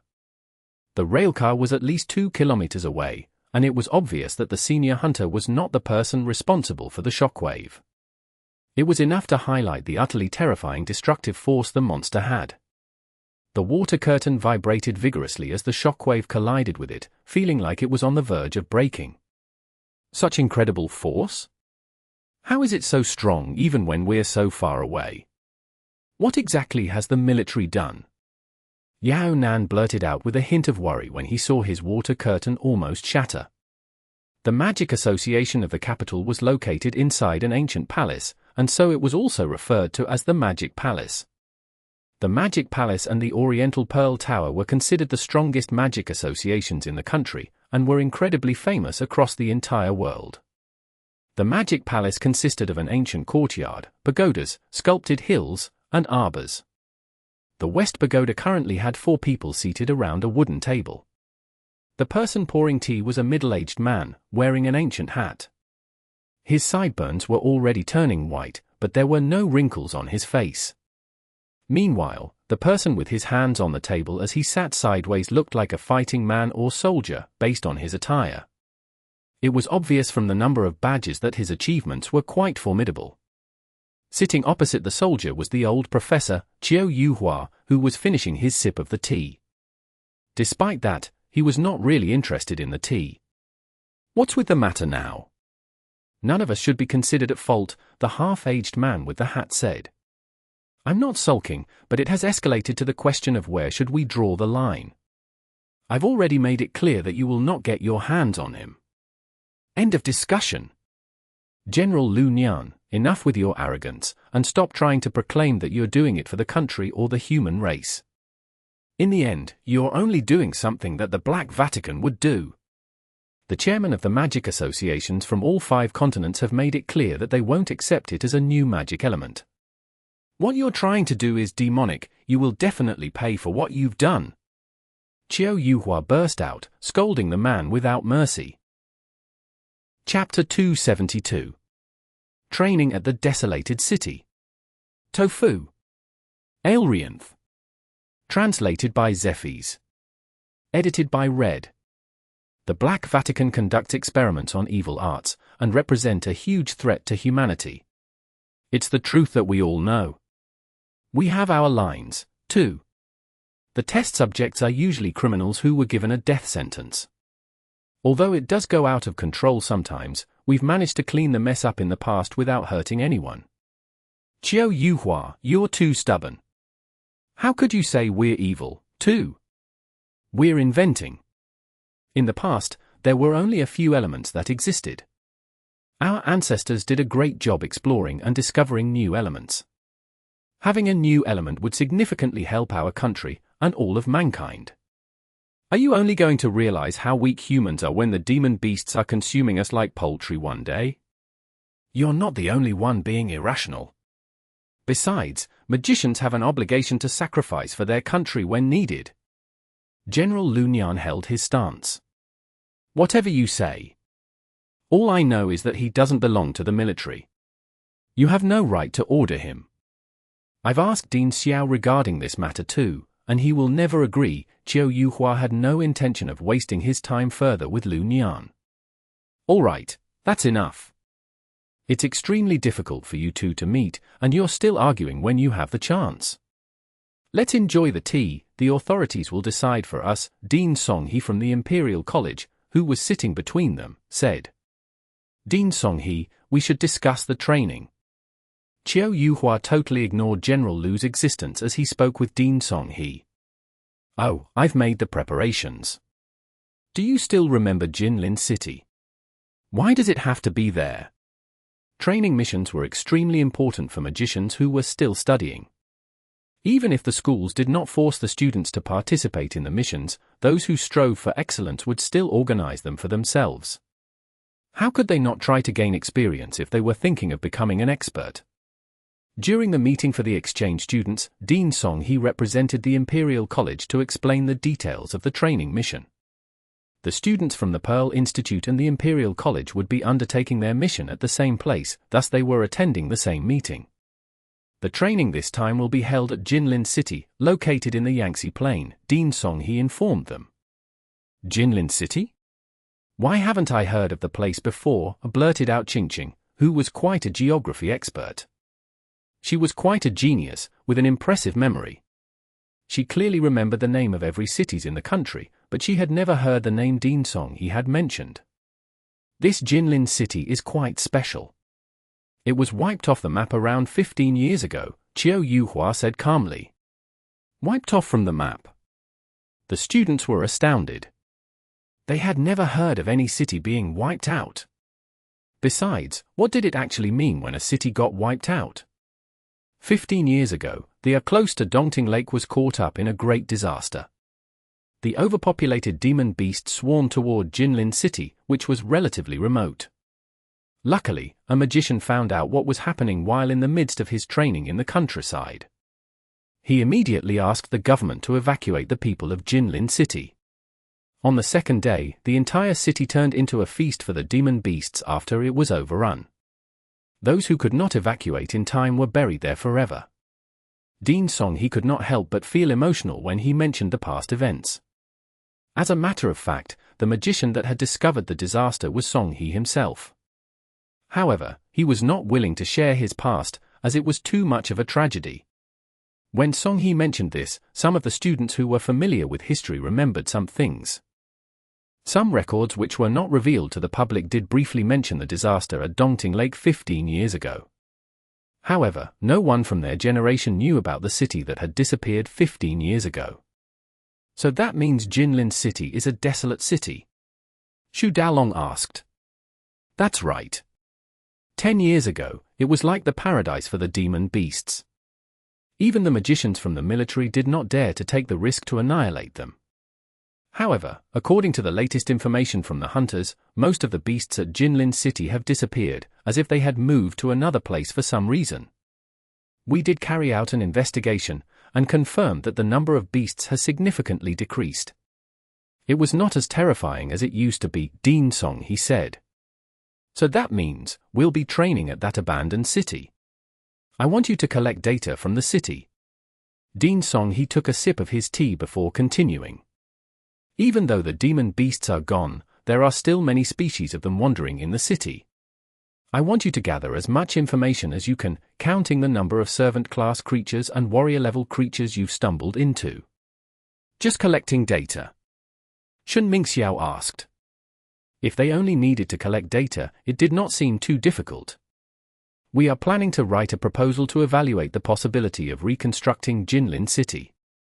The Imperial College and the Pearl Institute are working together for this, and so the data you will be collecting is extremely important. In order to prove our point, we need to evaluate the danger of the city that has been abandoned for 15 years. Mo Fan did not think it was an easy task after hearing the explanation. The city was incredibly huge. In order to collect accurate data, they would need to spread across the city. In that case, the chance of being detected by the beasts was clearly higher, and they could easily find themselves being surrounded by beasts. The danger level of the mission at the Desolate City would be similar to the Blood Alert disaster that the Bow City experienced. It was not as easy as hiding in the safe zones. If they went too deep into the demon beasts' territory, it would be the end of their lives. Dean, you are asking us to count the number of servant class and warrior level creatures. How about the commander level beasts? Luo Song asked naively. Oh, if you stumble into a commander level creature, it would be quite impressive if you managed to make it back alive, Dean Song-hee said in a rather calm voice. Everyone instantly felt a chill down their spine hearing his response. Basically, Jinlin City had turned into a demon beast's den, and a place like that would always have commander-level beasts. If one or two of them decided to move, their mission would be extremely dangerous. It was said that the commander-level creatures were incredibly perceptive. Even a giant bird flying across its territory a few hundred meters up in the sky would still be eaten alive. There is so much you can do on your own. I hope the students from both the Imperial College and Pearl Institute are able to work together to ensure that everyone will return safely in one piece. Dean Song he encouraged them calmly. Chapter 273. The Dongting Lake Horde. Translated by Zephes. Edited by Red. Dongting Lake was located close to the Yangtze Plain, which was in the north of Hune Province. The Dongting Lake was not a famous tourist spot, as this particular giant lake covering a surface area of over 40,000 square kilometers was also one of the 3 most dangerous lakes in the country. Due to its massive size, there were many ecosystems within it, which meant there were countless demon beasts calling it home. On top of that, the infamous giant reptile beast horde that had overrun Jinlin City treated Dongting Lake as their base camp. After taking a flight to Kunming City, the closest city to Jinlin City, the 17 students from the Pearl Institute and Imperial College had no choice but to continue their journey on foot. Along the way, Qingqing the genius told everyone the situation of Jinlin City and mentioned the pack. Mo Fan, on the other hand, was totally clueless about this world, so he could not help but interrupt when Qingqing mentioned the Horde. Even though most demon beasts live in solidarity, there are quite a few exceptions, too. For example, the most common demon beasts in the southern province that prefer to stay in packs are the demon wolves. The Black Vatican might be the culprit behind Bo City's disaster, but they were actually using the demon wolves horde to do the dirty work for them. Most of them came from the demon wolves horde that resides in the Nanshan mountain range. With that in mind, the demon wolves horde is nothing compared to the giant reptile beast horde of Dongting Lake. Qingqing explained gravely. Mu Nujiao glanced at Mo Fan when Qingqing mentioned Bo City. She took over when Qingqing was not actually answering Mo Fan's doubts. Basically, we categorize the demon beasts based on their scale. For example, if the number of grown-up beasts in a group reaches 50 or above, it would be described as a nest. When the number of nests of the same species exceeds 50, it would become a pack. If there are more than 10 packs, it would become a horde. Wait, hang on a second, let me do some calculation. Mo Fan extended his fingers as he murmured, 50 beasts become a nest, 50 nests become a horde, which means a horde would have at least 2,500 of them. That's right, a horde means there are at least 2,500 beasts in the group, not including the younglings, those in the growing stage, or the aged, basically excluding those that can't fight. Mo Fan recalled the calamity of Bo City. Not counting the 3-eyed magic wolves, the number of 1-eyed magic wolves alone easily exceeded 2,500, not including those that were battling against the military outside of the safe zone. There were at least 10,000 1-eyed magic wolves for sure, equivalent to a large horde. A beast horde usually has 2,500 to 10,000 beasts, with 1 to 3 commander-level creatures as their leaders. A force like that is definitely enough to trigger a blood alert. Jinlin City was on blood alert in the past. Luckily, most of the people were evacuated in time. Otherwise, it would have been a lot worse, Qingqing said. Qingqing, it's unnecessary to give such a clear explanation. Our friend Mo Fan has personally experienced a blood alert before, so he would understand what a beast horde would look like, am I right, Mo Fan? Luo Song interjected with a smirk. However, before Mo Fan could say anything, an icy gaze immediately locked onto Luo Song, causing him to shiver. He immediately turned around and saw Mu Ningxue, the ice goddess of their Imperial College, staring at him. Don't you dare use Bo City as a joke! Mu Ningxue stated in a chilling voice. Mu Ningxue had already returned to school when the calamity took place. She did not experience it firsthand, but many people from her Mu clan were killed. The entire Mu clan suffered greatly from the disaster. Luo Song had no idea that Mu Ningxue was also from Bo City. He immediately pulled his neck in and shut up. Mo Fan was relatively amiable, thus he did not really care what the others were saying to him. His mind was still occupied with the thought of how terrifying a beast horde would be if a pack was already so destructive. Imagine a horde consisting of 10 armies of the one-eyed magic wolves that attack Bo City. How terrifying would the giant reptile beast horde at the Dongting Lake be? If Jinlin City had not evacuated early, it would have been a worse calamity than Bo City. A horde is just a small number of the beasts in this world. If the beasts were to unite to fight against us humans, I'm pretty sure it would be the end for humanity, Zhao Mingyu added. Okay, we get it. It's really annoying that we still need to listen to your brainwashing talk when we are on a mission. Let's focus on how to arrive at Jilin City safely. We are getting further away from the safe zone. This trip is not going to be peaceful, Liao Mingxian said impatiently. Liao Mingxian was right.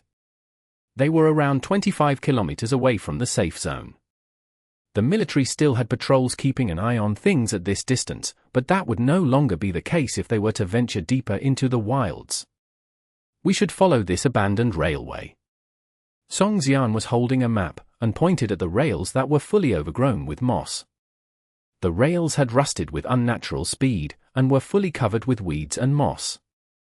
They led straight into the woods in the distance, surrounded by thorns and wild bushes.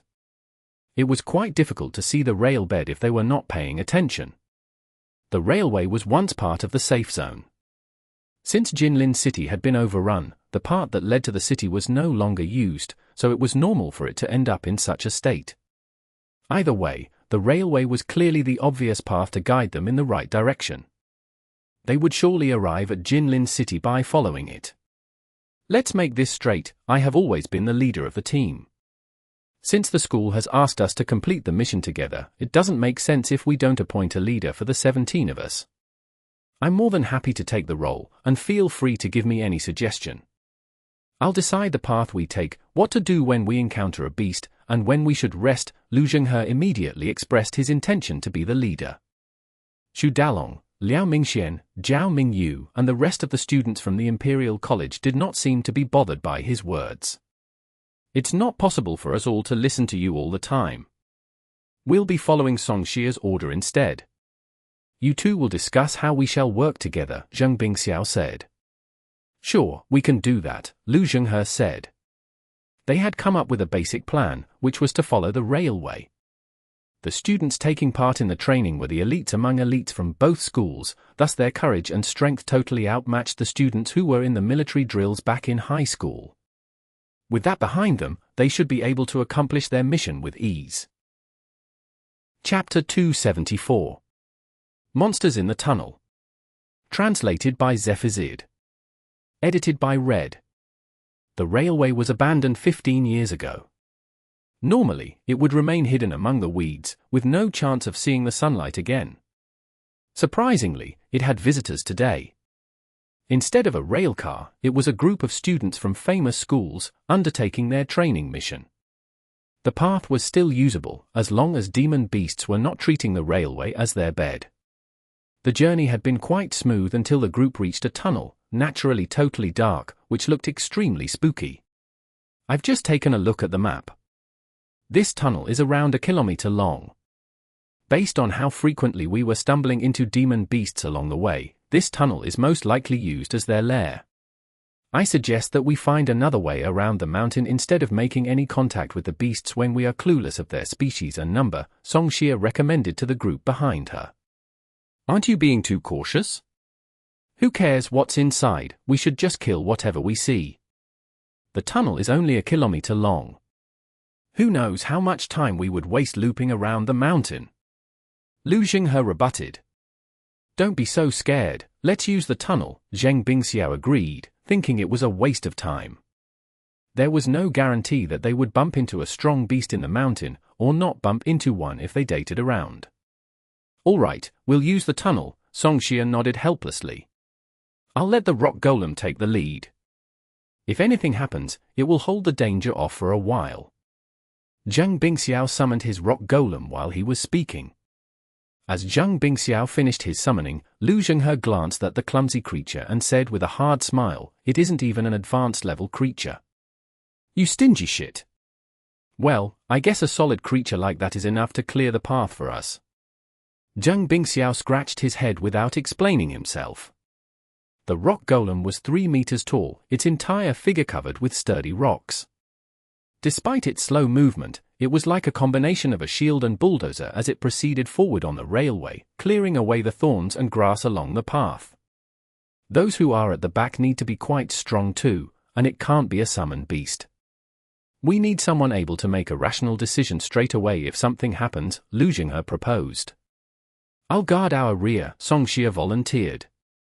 You should leave the dangerous tasks to us. Xu Daolong intervened courteously. Song Xie did not say anything. Xu Daolong's primary element was earth, and so he was indeed a better candidate. The ones scouting ahead were Liao Mingxian and Shen Mingxiao. Their primary element was wind, so they could respond quickly if needed. Behind them were Zhao Manting and Song Xie, both were able to use brilliant light, illuminating the path ahead. It was obvious that the cave had seen no sunlight for a very long time. Zhao Manting and Song Xie had to cast a brilliant light every 10 meters just to light up the place and cleanse the air around them. They could not tell if the air were poisonous, but it would be idiotic to try and inhale it, since the place was filled with foul odors from rot, dung from the beasts, and lack of ventilation. What's it look like ahead? Nothing, just some strange-looking white pieces of rocks. It must be something that was left behind because of the construction. Keep going. Jiao Jiao, stick closer to me. I can protect you in case of an emergency. Mo Fan walked in front of Mu Nujiao, as if he were a reliable man looking after a woman in need. Mu Nujiao was wearing a tight long-sleeve shirt, which wrapped around her upper body closely.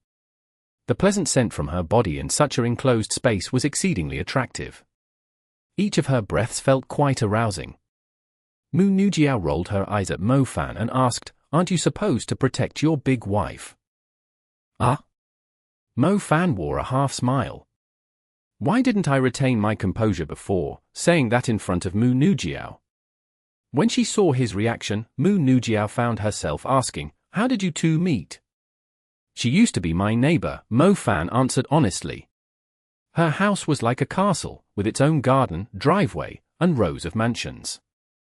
Meanwhile, his house was a terrace under the mountain, but it could not alter the fact that they were neighbors. So she's from Bo City too. That explains her previous reaction. Mu Nujiao recalled Mu Ningxue's attitude toward Luo Song previously and nodded to herself. It seems like you are enjoying your time flirting with each other. Please be careful, as you might not even know how you died if something were to happen. I did hear that many intermediate magicians died after being ambushed by demon beasts because they assumed they were strong enough. Some even died to poison. Therefore, as an intermediate hunter, I would like to advise you all to stay on alert at all times, Liao Mingxian advised, as if he were more experienced than the others. Oh, an intermediate hunter, absolutely impressive. Mo Fan laughed. Liao Mingxian subtly patted the head of the little hamster sitting in his chest pocket with a proud look. His eyes vaguely glanced at Mu Nujiao, looking for her reaction. Mo Fan found it quite amusing. He did not tell anyone that he was an advanced hunter, and yet this guy was showing off. His partner was even a master hunter. Since he found out that a 12-year-old lowly had already achieved the title Master Hunter, Mo Fan no longer had the nerve to mention that he was an advanced hunter, since it would be too embarrassing. Mo Fan, don't you feel like something is watching us? Mu Nujiao asked. She had no interest in the petty competition between the boys. Mistress Mu, don't you worry. Based on my many years of experience hunting down beasts, there's nothing nearby at the time being, Liao Mingxian said with squinted eyes. He finally had the chance to talk to Mu Nujiao, or so he thought. Suddenly, the little hamster in Liao Mingxuan's chest pocket straightened its back and let out a cry of alarm. Liao Mingxuan's smile froze instantly. His eyes quickly scanned the surroundings. Zhao Manting, shed some light in that direction. Mo Fan said. Zhao Manting looked where Mo Fan was pointing. With a quick wave, he aligned the stars and brought forth a beam of light. Forward! Zhao Manting directed the light to the area beside Mu Nujiao. The golden ray lit up the walls of the tunnel, revealing the black vines covering above them. The vines spread across the walls like giant spiderwebs. However, through the gaps, they could see several pairs of eyes staring at Mu Nujiao, who was the closest to them, with great hostility. Jiao Jiao, stand behind me. Mo Fan stepped forward. Mu Nujiao was no little girl. A breeze quickly rose around her, establishing a wind path allowing her to move faster. Fire burst! Mo Fan held his palm half open as a rose-colored flame ignited there. He hurled the rose-colored fire burst at the black vines on the wall. It rapidly burned them into ashes. The light of the flames lit up the area out of reach of the brilliant light, revealing the shadows of several hunchbacked figures who were holding bones stained with dried blood in their hands. Chapter 275. Waking the Beast's Nest. There were only 4 of the hunchback monsters. Since Zheng Bingxiao's rock golem was clearing the path ahead, it did not detect anything out of place along the way. Therefore, Mu Nujiao, Mo Fan, and Liao Mingxian, who were following behind, had assumed their path was clear. The tunnel was not wide at all, thus they should be able to notice any beasts easily. To their surprise, the wall of the tunnel had already crumbled. There was a giant gap hidden by the black vines, preventing them from noticing it at the start. Luckily, while Zhao Manting was lighting up the area with his brilliant light, it had also blinded the creatures for a second. Otherwise, they would have lunged at Mu Nujiao earlier. It's the Cavern slaves. As expected of a genius, Qingqing was able to identify the beasts hiding behind the vines after only a quick glance. However, Mo Fan could not have cared less what they were called. As his flame exposed their location, he immediately followed up with a lightning strike from his left hand as a gift.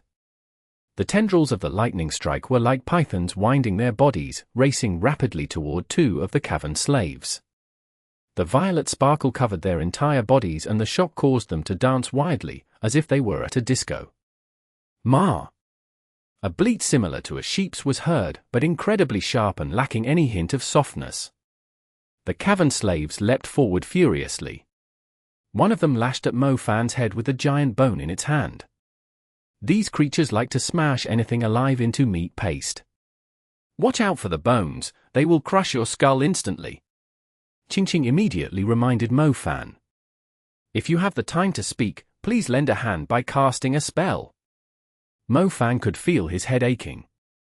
Fortunately, Mu Nujiao was more reliable. She altered her wind path and extended it to Mo Fan to speed his movement up.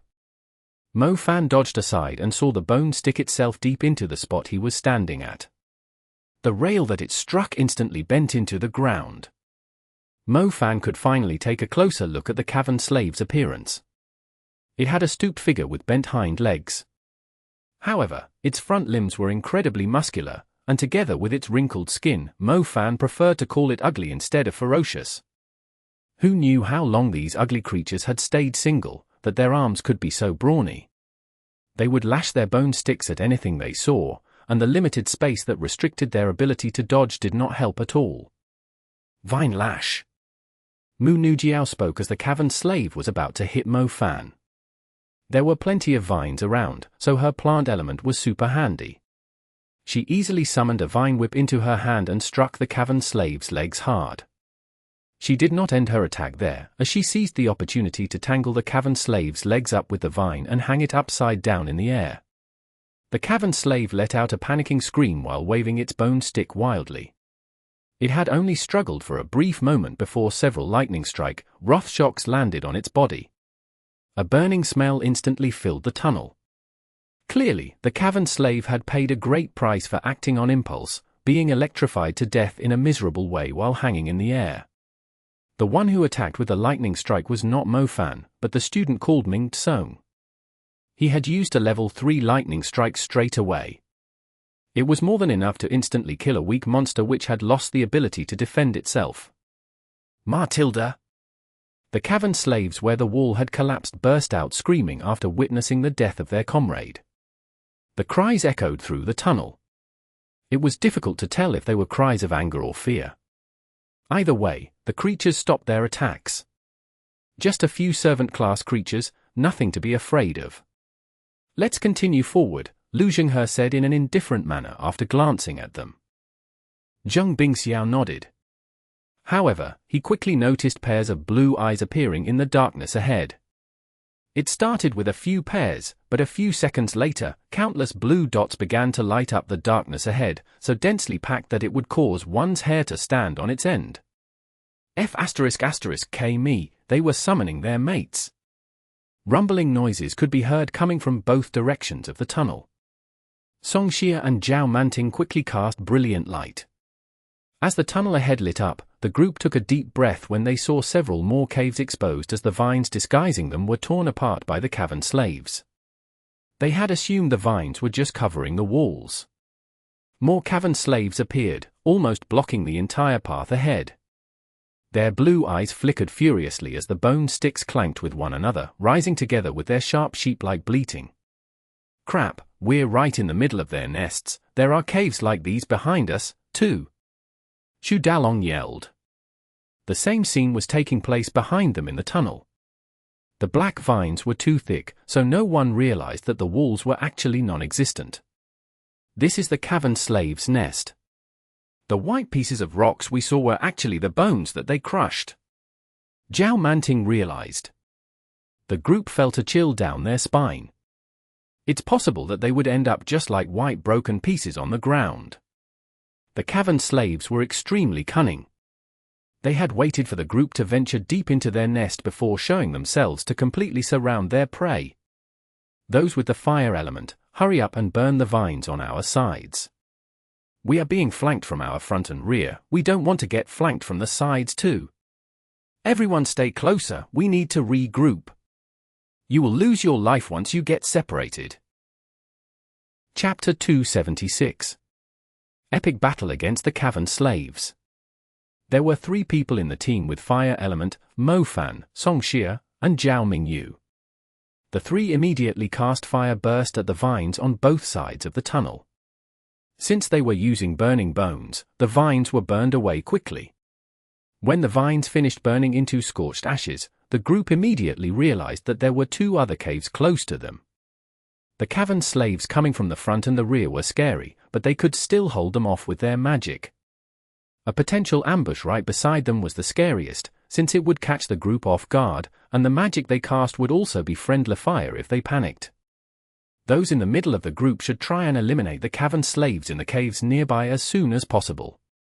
Lu Jing has shouted furiously above the noise in the tunnel. Mo Fan was quite surprised. Lu Jing might be arrogant, but he knew what he was doing as a commander. He was most likely the person that told them to burn the vines down. Their priority now was to eliminate the cavern slaves in the nearby caves, as they could not be allowed to come close to the team. The biggest difference between the magicians and the demon beasts was not power, but the fact that magicians were way weaker when it came to close quarters combat. A single swing of the bone stick would hit like a hydraulic hammer. Despite being elites in their respective schools, it was difficult for them to control the situation straight away when their lives were endangered all of a sudden. The student from the Imperial College called Xiao Feng found himself in an extremely dangerous position, as he was flanked by 2 cavern slaves at the same time. Bright Mirror Shield. Xiao Feng activated his shield in the nick of time. However, the cavern slaves were not as slow-witted as he had imagined. The bone stick that was aimed at his chest was repelled, but the other was aimed straight at his calf, where there was no protection. The bone stick made direct contact with his right calf, as Xiao Feng could not dodge in time. The horrifying sound of cracked bone rang out instantly. Ah! Help, ahhhh! Xiao Feng screamed in agony, and before he could withdraw, his left calf received the second blow. His 2 legs, solid and muscular a few seconds ago, were smashed flat, leaving pulped flesh and bone behind. Blood was splattered everywhere, as everything below Xiao Feng's knees was shattered. He subconsciously crawled toward his teammates on the ground in extreme pain. It was shocking enough that he could still stay conscious, due to magicians having stronger minds than ordinary people. His calves had been directly shattered. I spread. As the group finally realized that Xiao Feng was separated from them, Ningxue was the first to react by casting her ice element spell. The layer of frost spread rapidly across the ground, turning the area where the 2 cavern slaves were into an icy white zone. The icy mist immediately covered their eyes. The ice spread won't be enough to save him. Peng Liang immediately acted as he was aware that the spell ice spread needed some time to freeze the target. By then, Xiao Feng would already be crushed to pieces. However, as soon as Peng Liang arrived in front of Xiao Feng, the movements of the two ferocious Cavern slaves suddenly came to a stop. In just less than a second, the not-so-muscular legs of the Cavern slaves were covered in a layer of ice. The ice spread froze their flesh first, before completely freezing the blood in their legs. It totally stopped the two Cavern slaves from moving, and they cried out in anger. They were totally unaware of the ice spread climbing up their bodies, swiftly freezing them solid. A moment later, the only body parts that they could move were their muscular arms. They were turned into ice statues. Peng Liang opened his mouth wide, finding it hard to believe. Normally, the freezing effect of ice spread would need at least 4 seconds to work. However, Mu Ningxue's ice spread had done it in less than 2 seconds. It was way too fast, even faster than those with a spirit-grade ice seed. Ua! Xiao Feng continued to scream in pain before he was rescued from the jaws of death by Peng Liang with his fleeing shadow. I'll take care of him. Bai Tingting was standing right in the center of the team. She was no doubt the one protected the most by the team. When Peng Liang placed Xiao Feng on the ground, Bai Tingting had already completed the casting of her healing spell. A light green drop of liquid slid off Bai Tingting's fingertip and was sprinkled on Xiao Feng's legs. The glowing liquid slowly penetrated into Xiao Feng's injured body parts. When the liquid finally covered his mangled legs, Xiao Feng finally stopped screaming in pain. I'm providing you some relief from the pain. It will take me some time to heal you, Bai Tingting said to the pale-faced Xiao Feng. Xiao Feng wiped the combination of tears and mucus from his face. He had almost lost his life just a few moments ago, so he could not care less about his image. Help the others first, I'm fine. The healing liquid was like a strong anesthesia. Xiao Feng, are you all right? Mingsong asked in a worried tone, while casting a lightning strike. I was almost dead, luckily Ningxue reacted quickly enough. Xiao Feng wiped the sweat on his forehead. He knew that now was not the best time to chat. They had to clear out the beasts on both sides as soon as possible. Otherwise, they would be in grave trouble. At the very front, Zheng Bingxiao's rock golem stood no chance against the Cavern slaves' attacks. Only half of its body remained after receiving countless blows from the beasts. Zhao Manting, withdraw your summoned beast, Zhao Manting said. Zheng Bingxiao swiftly withdrew the half-crippled rock golem. At the same time, he could sense a strong watery mist in his surroundings. He looked back and saw Zhao Manting casting an intermediate water spell, summoning rolling waves like a dam had just burst, which surged forward with a great roar. The furious tide reached almost half the height of the tunnel. It dragged the Cavern slaves that were closest to the group with it and continued to roll forward ferociously. The efficiency of an intermediate spell was instantly displayed. The number of Cavern slaves coming from the front was the highest, and the rolling tide was enough to hinder their advance. My turn! Song Xia shouted as she began to cast an intermediate fire spell on her wrist. Several Cavern slaves were still trying to recover from the impact of the fierce tide when they were terrified by the approaching fiery fists. A bright glow lit the entire tunnel up. The beasts that could not dodge in time let out cries of agony as they were burnt into ashes by the giant fists, leaving only the stench of burned flesh behind. Chapter 277. Charge! The Cavern slaves let out a weird shriek. They were afraid of the intermediate spells, yet they were still lunging forward without hesitation. It appeared that they were using their own flesh to clear the path for their comrades. The intermediate spells were powerful, but they were not enough to hold off the Cavern slaves' kamikaze push. The Cavern slaves rapidly drew nearer to the group of students. Attack! Kill them all, we can't let them get any closer. Otherwise, we will be buried here. Lu Zhenghe yelled. Everyone no longer dared to conserve their magic, casting their spells continuously, with no disconnection between the projectiles. Fire burst, earth wave, lightning strike, brilliant light, the glows emitted from each element lit up the pitch-black tunnel like a violent rainbow, together with explosions, mudslides, frost, blinding flashes, vine whips. Casting an intermediate spell required the alignment of 49 stars, thus slowing the rate of attacks, and if they lost awareness of their surroundings for just a second, there was a high chance that they would be smashed into pieces by the sticks of their attackers. The Cavern slaves would not give them enough time to finish their channeling. They would need some protection in order to cast intermediate spells, as spending 3 to 6 seconds just to align the stars was more than enough for them to die a few times over to the heavy blows of the bone sticks. Luckily, the group consisted of quite a number of students. 17 intermediate magicians took turns to attack with their magic, while mixing 1 or 2 intermediate spells in between. They managed to get the situation under control by preventing the Cavern slaves from approaching closer than 20 meters to them. The Cavern slaves were pretty much practice targets. It was impossible for them to get any closer as long as the group had enough firepower. The only threat was still the caves on the sides, since no one could tell how many of these ugly beasts were still waiting in them. "Watch out!" Dongting blurted out when she suddenly noticed something out of place beside Liao Mingxian. Liao Mingxian reacted swiftly, using the wind track, flash steps to relocate himself. A huge Cavern slave crossed paths with Liao Mingxian. Its bone stick almost struck his skull with a mighty swing. Damn it, why are the monsters in these caves never ending? Liao Mingxian moved to a safer spot and watched the caves with lingering fear. There were 3 caves on the sides.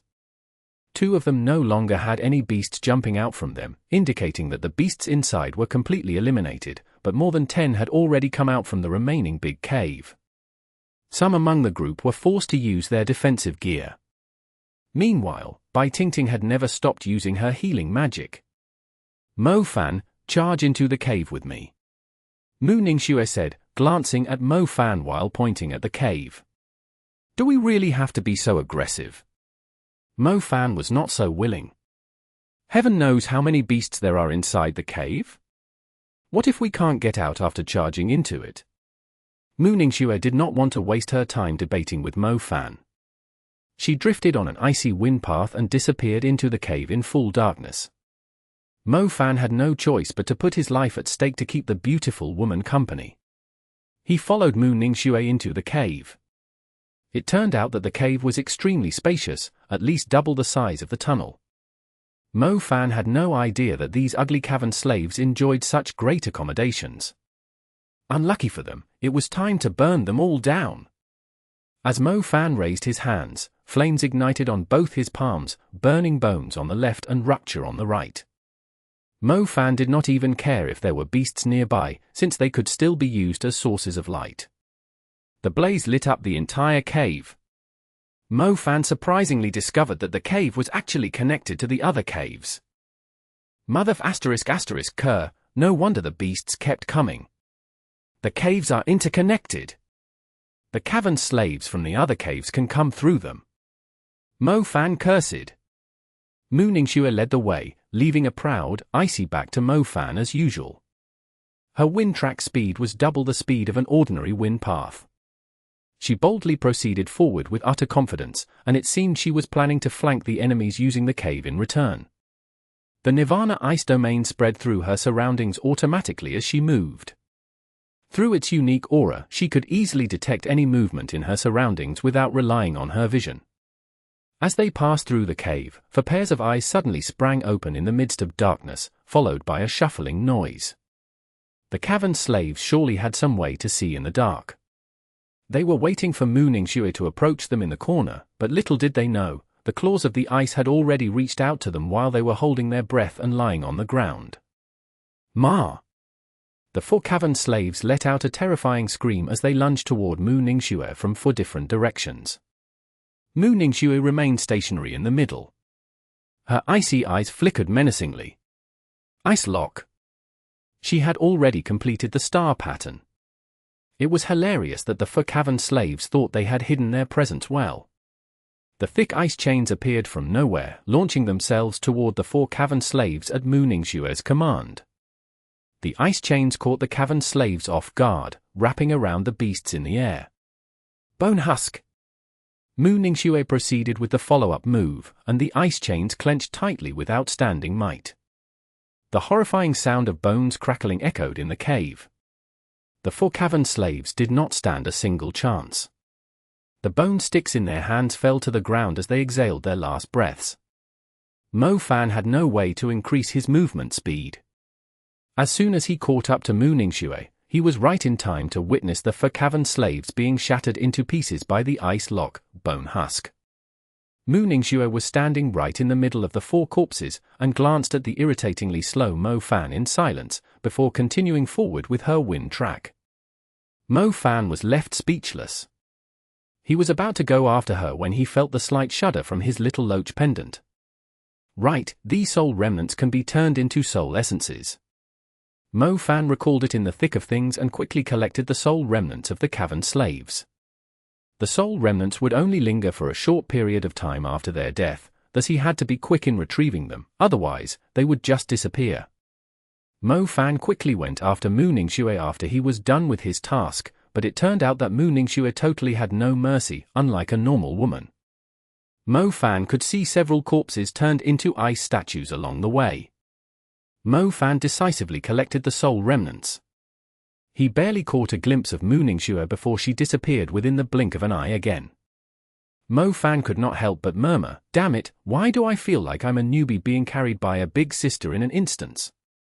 Should I just follow behind her and pick up the loot?" Chapter 278. Flanking from Behind. Exodus Tales. Exodus Tales. The bone stick smacked right into the ground and the wall Ningxue was previously at. This time, Ningxue was having a hard time killing the Cavern slaves instantly. First, there were 7 of them in total, and second, her ice lock was on cooldown. Using intermediate wind magic in a cave like this was not effective at all, as the path between the caves was too narrow. Ningxue could only use the wind track to speed herself up while waiting for her frost to spread forward. However, the Cavern slaves were not total idiots. They immediately smacked the ground with their bone sticks when they saw a layer of ice approaching their feet. The ice was instantly shattered, not allowed to spread any further ahead. Their actions placed Ningxue in quite a passive situation, and she had no choice but to back off. "I should be waiting for that guy," Ningxue said with a hint of remorse. Ningxue also realized that she had gone too far. She had no idea how long it would take Mo Fan to reach her since he did not have any movement magic.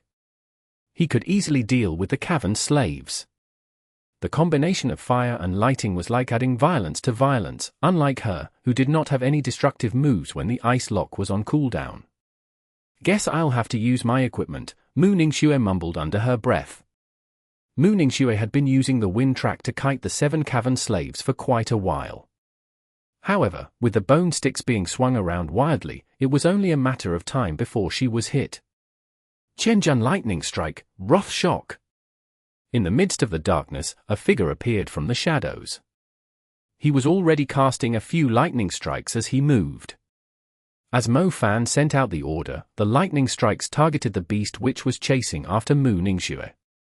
The lightning strikes struck consecutively. The numbness from the electrification and the stun from Qianjuan's special effect stacked together, and the beast dropped lifelessly to the ground after being turned into a scorched meat lump. Ningxue's eyes flickered with a hint of joy when she saw Mo Fan. She quickly used her wind track to move to Mo Fan's side. Her heavy panting showed that she had experienced some danger during the battle. 1, 2, 3, 4, 5, 6, just about right, Mo Fan said with a grin. When he was casting the lightning strike with his left hand, his right wrist had already turned fiery. He did not launch the attack as he was worried that he would hurt Ningxue too, but it was no longer his concern. Rose Flame Fiery Fist, Exploding Heaven.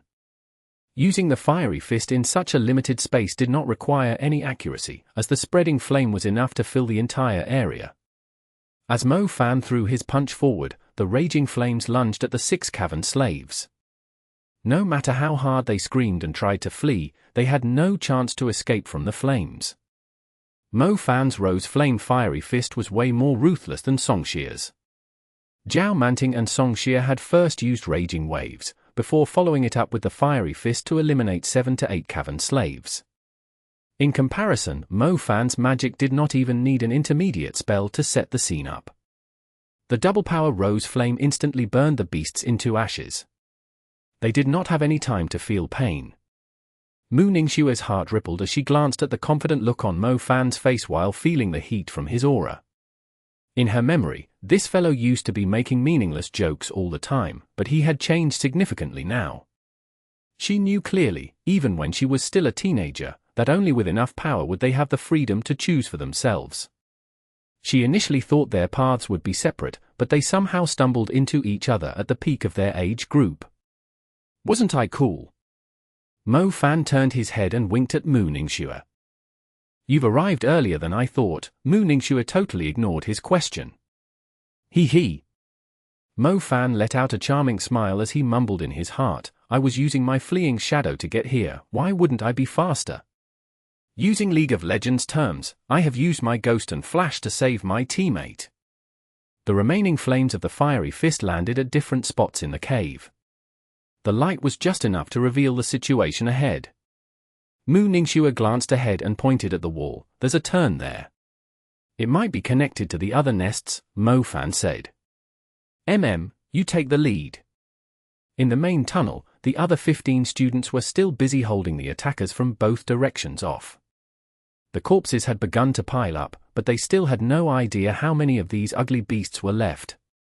Luckily, since the threat from the sides was dealt with, they had organized 7 magicians in each direction to take turns casting their spells. The Cavern slaves' advancement was totally suppressed. Damn it, there are still a lot coming from behind them.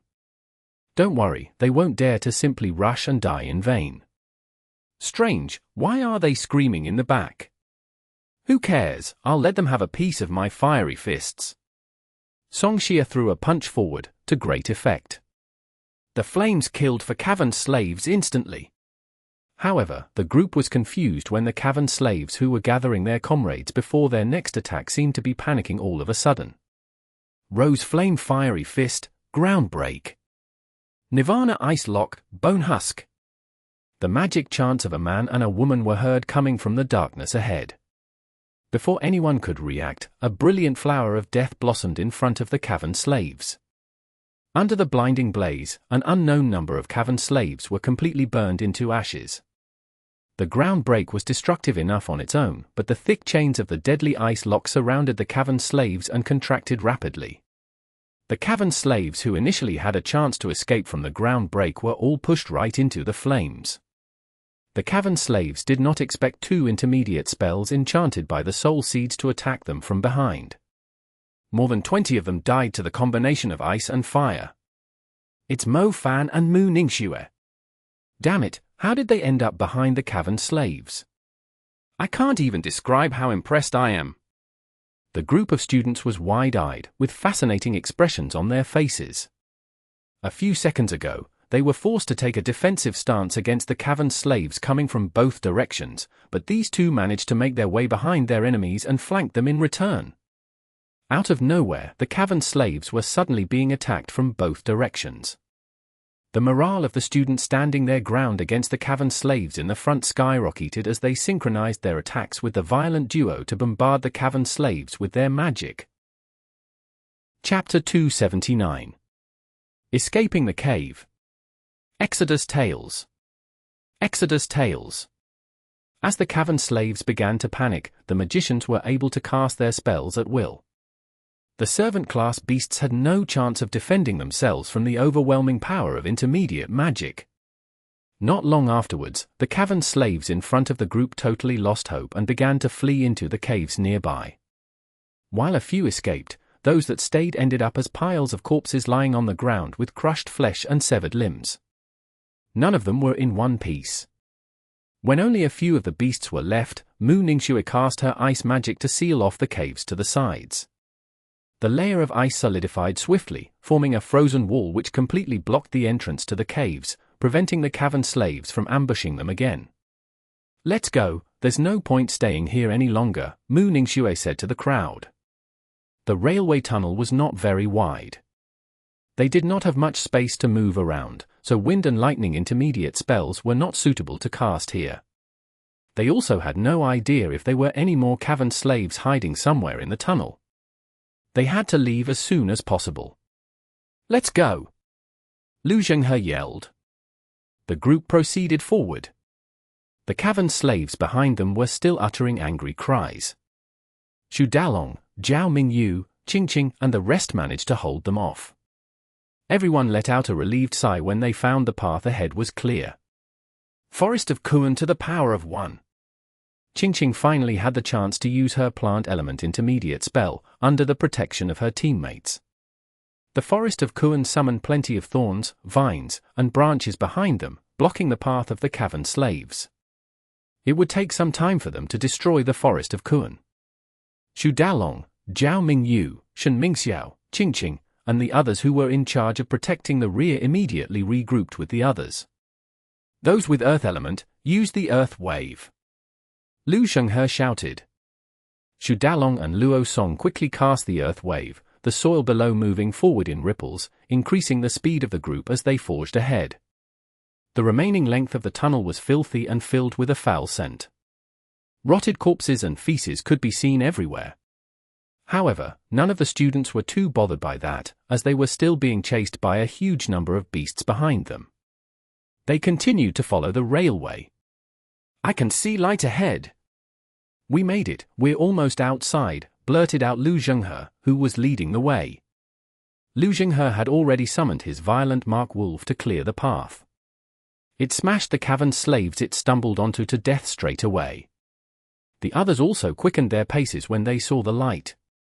Most of them found it difficult to open their eyes for a while after spending a prolonged period in darkness. However, the moment they entered the sunlight, it felt extremely pleasant, just like entering a bath. "Do a head count, quick!" Lu Zhenghe seemed to have some sort of experience as a team leader. He did not let his guard down even after exiting the tunnel. "Good on our side." Liao Mingxian quickly counted the 8 people from their school. Song Xie immediately counted her group, but her face turned pale when she counted 8 in total. She blurted out in panic, "We are missing 1. The Pearl Institute had 9 in total, including Bai Tingting with her rare healing element. However, Song Xie still failed to count 9 people after doing a recount. "Who's missing?" Mu Nujiao asked worriedly. "Peng Liang is here, Luo Song is here, Zhao Manting, oh my god, Mo Fan isn't here." Song Xie felt her heart clenching. "Damn it, I'm going to save him." Zhao Manting let out a curse and turned around, heading straight for the tunnel. Mu Nujiao did not hesitate to follow Zhao Manting too, but a figure with an icy aura acted faster than her. "Don't be ridiculous, if he weren't here with us, he is probably a pile of mincemeat now," Shen Mingxiao said. There was no way Shen Mingxiao would go back into the filthy, smelly tunnel after trying so hard to escape it. Besides, he had spent half of his energy during the battle, so he would most likely be killed if he were trapped inside once again. "Who were you describing?" asked a figure appeared from the shadows. "Holy crap, you scared me to death." Zhao Manting cursed again when he saw Mo Fan coming out from the tunnel. The others halted in their tracks too, before letting out relieved sighs. If someone were to die before they even reached the desolated city, how difficult would their actual mission be? "What were you up to?" "I thought you were walking ahead of us just then," Mu Nujiao asked Mo Fan curiously. "Nothing." Mu Nujiao's eyes flickered suspiciously, but since Mo Fan was not willing to tell her, she decided not to ask further. "Since everyone's fine, we should leave this place and find somewhere to set up a camp," Song Xie said. "I agree, I'm dying from the smell. I'm feeling a slight headache, probably because I've spent too much energy. How's Xiao Feng doing?" "The bone is being reconstructed." "He'll need some time," Bai Tingting said.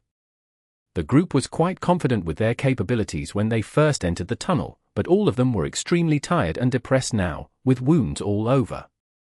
The one that suffered the most severe injury was Xiao Feng. Peng Liang was protecting him throughout the entire battle. Luckily, they had a healer in their team. Otherwise, they would have lost one of their crew even before arriving at the desolate city. The group found a place with a supply of water close to the railway. After checking the perimeter to make sure there weren't any beasts around, they began to put up tents and rest up. As the night fell, the boys sat around the campfire. The light from it shone upon their young faces. The night was extremely quiet. The only sound was the crackling noise from the burning wood. Suddenly, Zhao Manting broke the silence as he whispered, "Are you sure they are bathing in the river?" "That's right, Mu Nujiao is there too." A strong burst of hormones resulted in a weird atmosphere between them. Some swallowed hard, some licked their dry lips, while others could not help but glance in the direction of the river. "Pengliang, why don't you go and take a look? With your shadow element, they won't notice you at all." I don't think that's a good idea," Pengliang said with a red face. Despite saying that, Pengliang's body betrayed him, turning into a puff of shadow and disappearing into the woods. Everyone was envious seeing Pengliang making his move.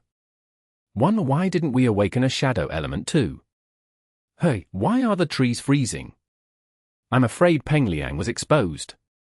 Ha ha ha, that idiot, our captain's ice domain isn't just for decoration. It could pick up the ripple of magic energy from a certain distance. Pengliang is done for. Shu Dalong instantly burst out laughing.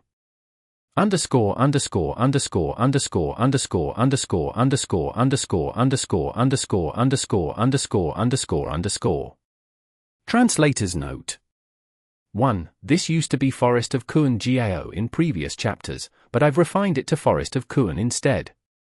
Kuan, here is one of the 8 trigrams of Bagua and is used to denote the earth. Chapter 280. It's D for sure. Exodus Tales. Exodus Tales. The night sky was extraordinarily clear in the wild.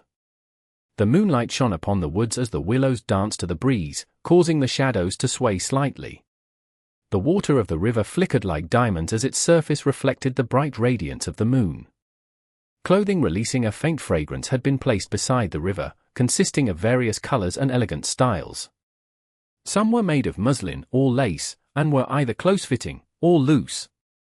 In the river under the moonlight, maidens who looked like night elves were splashing the water onto their bare and flawless skin, resulting in quite a spectacular view. The occasional giggle embellished the silent woods. The clear water of the river flowed steadily by. It felt great despite being quite cold. "Are you tired of your life?" Suddenly, an icy voice echoed in the woods, before a shadow moved aside rapidly. "Ah! Ah!"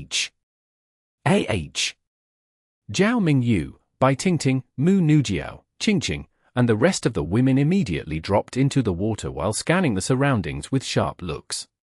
"What's going on?" Songxia, who was helping the girls keep an eye out, hurried her way over with a confused expression. "Someone's there. It's the energy of the shadow element." "Who has the shadow element?" "Pengliang, it must be him." The guys were still chatting around the campfire, telling each other what they had encountered in the past. In simpler words, they were boasting. A moment later, the girls appeared with long faces, as if their eyes could penetrate one's heart. "Who was that just then?" Songxia cut straight to the point. She pointed at the men and snapped furiously. "Who could it be?" "There's only one person with the shadow element in our group," Qingqing glared at Pengliang. Pengliang's face turned pale. He immediately rose to his feet and explained, "I didn't. I was only at the woods.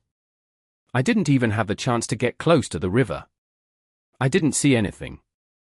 "Oh Pengliang, I never thought you were that kind of a person. I'm embarrassed to call you a teammate." Zhao Manting uttered a cough and said with a stern look. "Zhao Manting, you..." Pengliang suddenly felt like he had been betrayed. Just a moment ago, every guy was jealous that he had the chance to enjoy a spectacular view. Who knew that they would all turn their backs and act like they were gentlemen when the girls found out? Pengliang had no choice but to admit it. He admitted that he did have the intention, but he swore that he did not manage to take a peek, as he did not even get to see the river. "Forget it, Songxia was looking out for us, too. He was probably just running around in the woods. Humph, what a scum! Pervert! Hypocrite!" The ladies furiously returned to their tents. The men surrounding the campfire nodded their heads quickly, totally hanging Pengliang out to dry right until the end. Pengliang suddenly felt his life was over. He felt like crying, but there were no tears. The dispute was soon settled. The young men took turns as watchmen for the group as everyone began to go to bed. Mo Fan, where were you just then? Mo Fan and Zhao Manting were the first up on duty. Zhao Manting suddenly recalled that Mo Fan did leave for a moment during the previous dispute. I am used to being on alert all the time, so I was just patrolling nearby, Mo Fan said with a stern look. Oh, is that so? If I'm not mistaken, I remember that you do have a shadow element equipment. Zhao Manting raised his brows and blurted out in an indifferent manner. Mo Fan coughed awkwardly, as he initially thought his plan was executed perfectly. Unfortunately, the pervert Zhao Manting had already read his mind. How was it? Who had the best physique? Zhao Manting's eyes flickered. Even though he did not have the chance to witness it with his own eyes, he could still imagine it in his mind through Mo Fan's description. I can now tell you that Mu Nujiao is indeed a D. Holy crap, are you for real? I mean, look at her, it's already unbelievable if she had C. If you're telling me she's a D, TSK. There's something you won't even think of, Mo Fan said with a mysterious tone. What is it? Hurry up and say it. Zhao Manting was utterly excited. The biggest ones are by Tingting's. Oh my, that chick has been hiding them well. It does suit her element. How about Mu Ningxue? She must be hot. I can tell she's a beauty among all just by looking at her skin and her collarbones. I didn't get to see it. Her perception was stronger than I thought. Luckily, I had Peng Liang to be the scapegoat. Outside the tents, a figure moved rapidly in the woods in a seemingly anxious manner. When the person went into the woods, the sound of water dripping to the ground was heard. Zhao Manting, who was patrolling around, went up and asked, and it turned out to be someone getting up from sleep to take a leak. The person did not return to his tent straight away after finishing his business.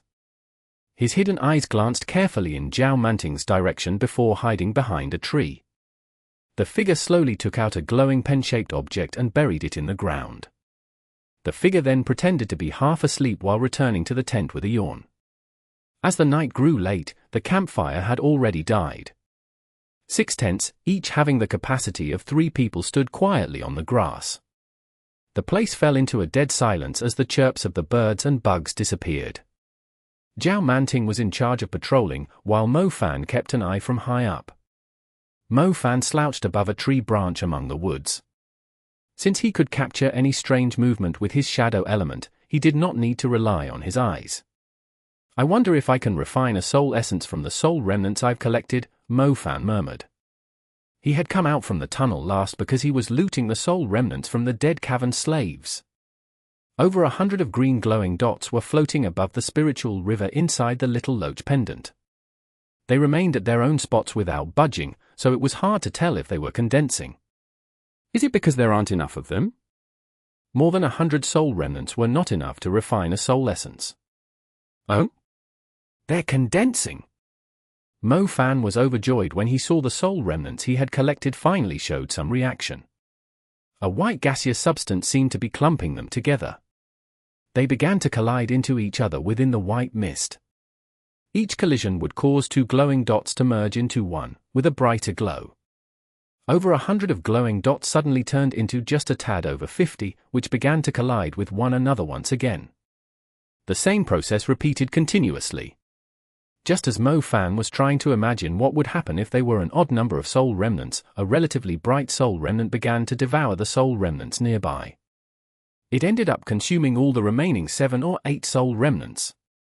Following that, the initial clouder-looking glow of the soul remnant began to peel open, revealing a bright firefly-like glow under the layer. It's a soul essence. I managed to refine a soul essence, Mo Fan burst out screaming in silent joy in his heart. Mo Fan immediately directed the servant-class soul essence to the 2nd star of his lightning nebula, instantly upgrading it. 5 more to go, and my lightning strike will rank up to the 4th tier. I wonder what it's going to look like. I suppose only a few magicians would actually try to upgrade it to the 4th tier. TSK, how exciting! Chapter 281. Entering the Desolate City. Exodus Tales. Exodus Tales. The journey ahead of them would involve traveling across mountains and rivers, and breaking through brambles and thistles. Some who were following the latest hits hummed along the journey as they slowly advanced, following the railway. A few were immersed in thoughts about their future, but they eventually felt uncertain when they collected their thoughts, knowing that they were still in the midst of a dangerous adventure. None of them were in the mood to enjoy the pleasant scenery, as they knew they were in the demon beast's territory. Apart from the relatively thrilling experience at the tunnel, the journey had been rather peaceful. They had not encountered any similarly large groups of beasts since then. With their current strengths, they did have the ability to look after themselves against ordinary demon beasts. After spending more than 10 days traveling, Jinlin City was finally visible in the distance. They came up to another hill, which also had a tunnel the railway was leading into. This time, they decided to take an alternative route instead of going through the pitch-black tunnel. They immediately saw a spacious basin when they arrived at the top of the hill. Plenty of foothills could be seen leading in the distance toward their destination. In the north was a river with many bends and curves, eventually ending up running alongside the remains of a city, now overgrown with plant life. The river continued to extend into the distance and bent towards the east, towards the hill that the group had just crossed. That would be Jinlin City. It's only been 15 years. How did it end up like this? Zheng Bingxiao wondered, staring at the distant desolated city. It's pretty much expected, since the beasts were using it as a habitat. The houses, streets and roads would be utterly destroyed. The plants are intaking their waste as fertilizer, so they can grow very fast.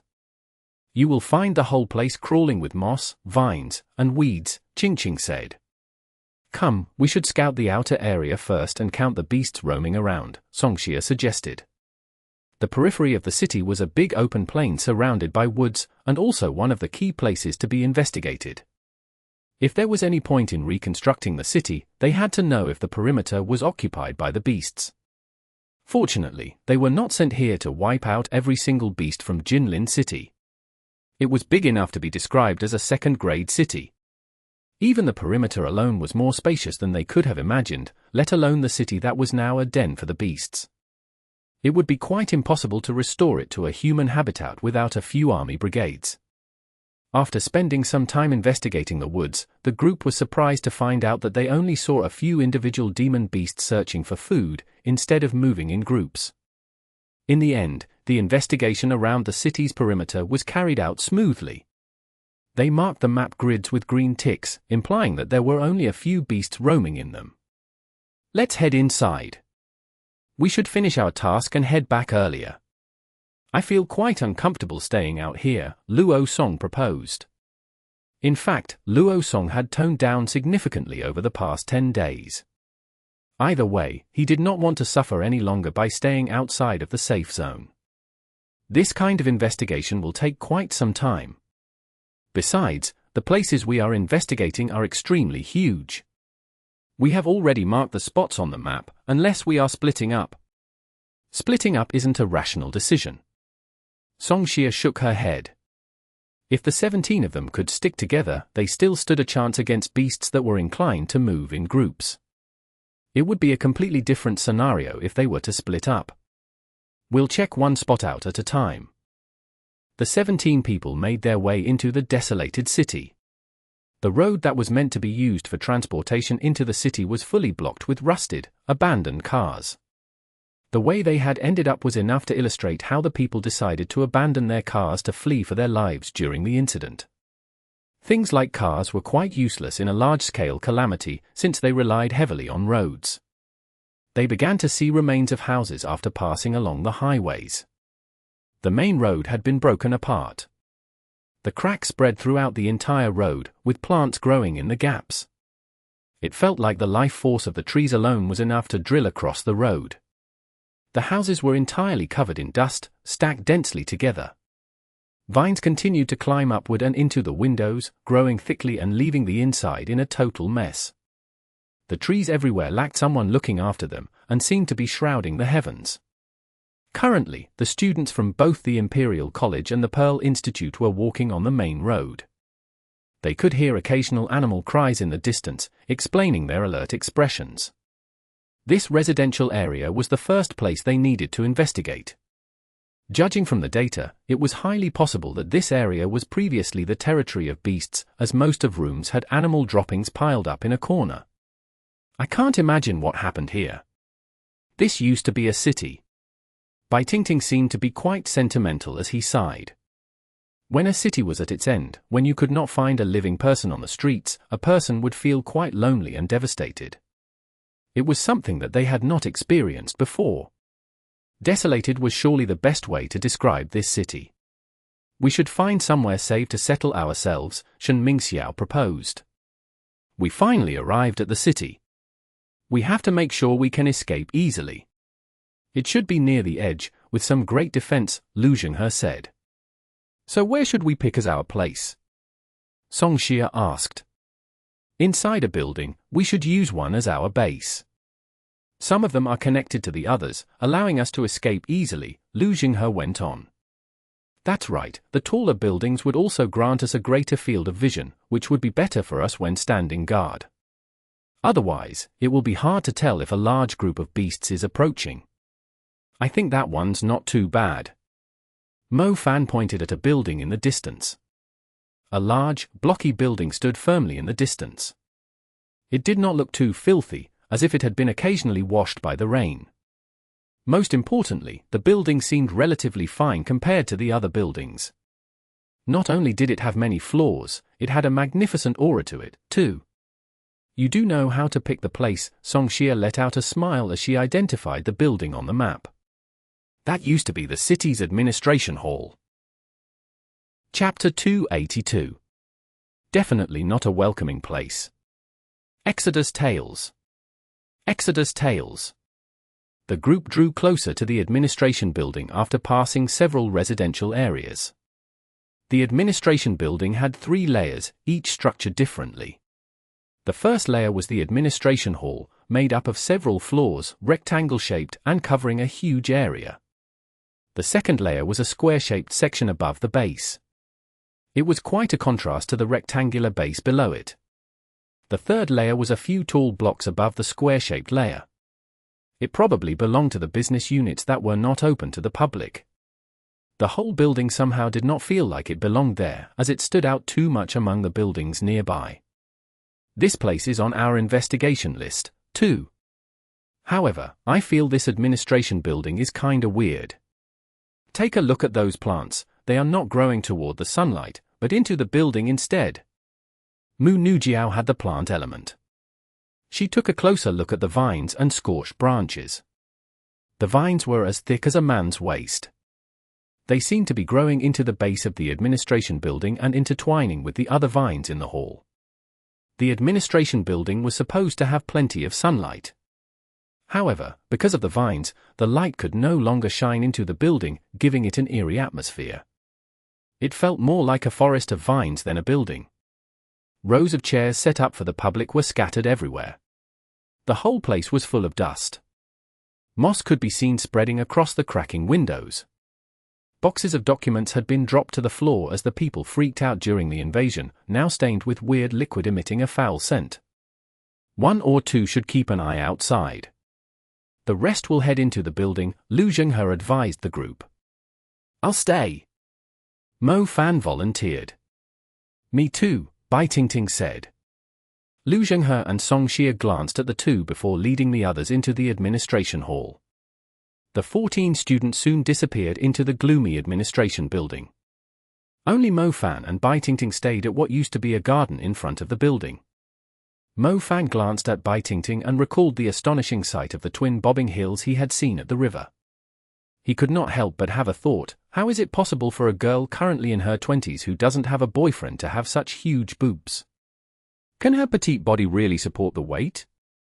If Dongting were aware of Mo Fan's thoughts, she would definitely agree that it was more dangerous for her to stay outside with this guy than going into the building with the group. Dongting was the healer of the group, thus they could not afford to place her in danger. As such, it was reasonable for her to wait outside. With Mo Fan's strength, he could easily be her guardian. That's strange, Dongting seemed to have discovered something, and she slowly walked toward a bed of flowers. What is it? There's a pack of food here that's only half finished. Only part of it has started to rot, instead of the whole thing.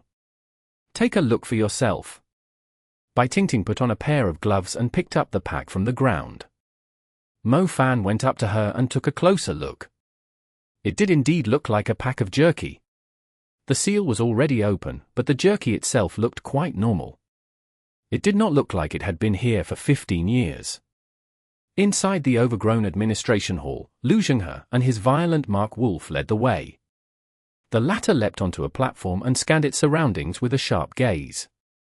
The elevator was totally out of order, so they would have to find the stairs to reach the higher levels. There are a few traveling bags here.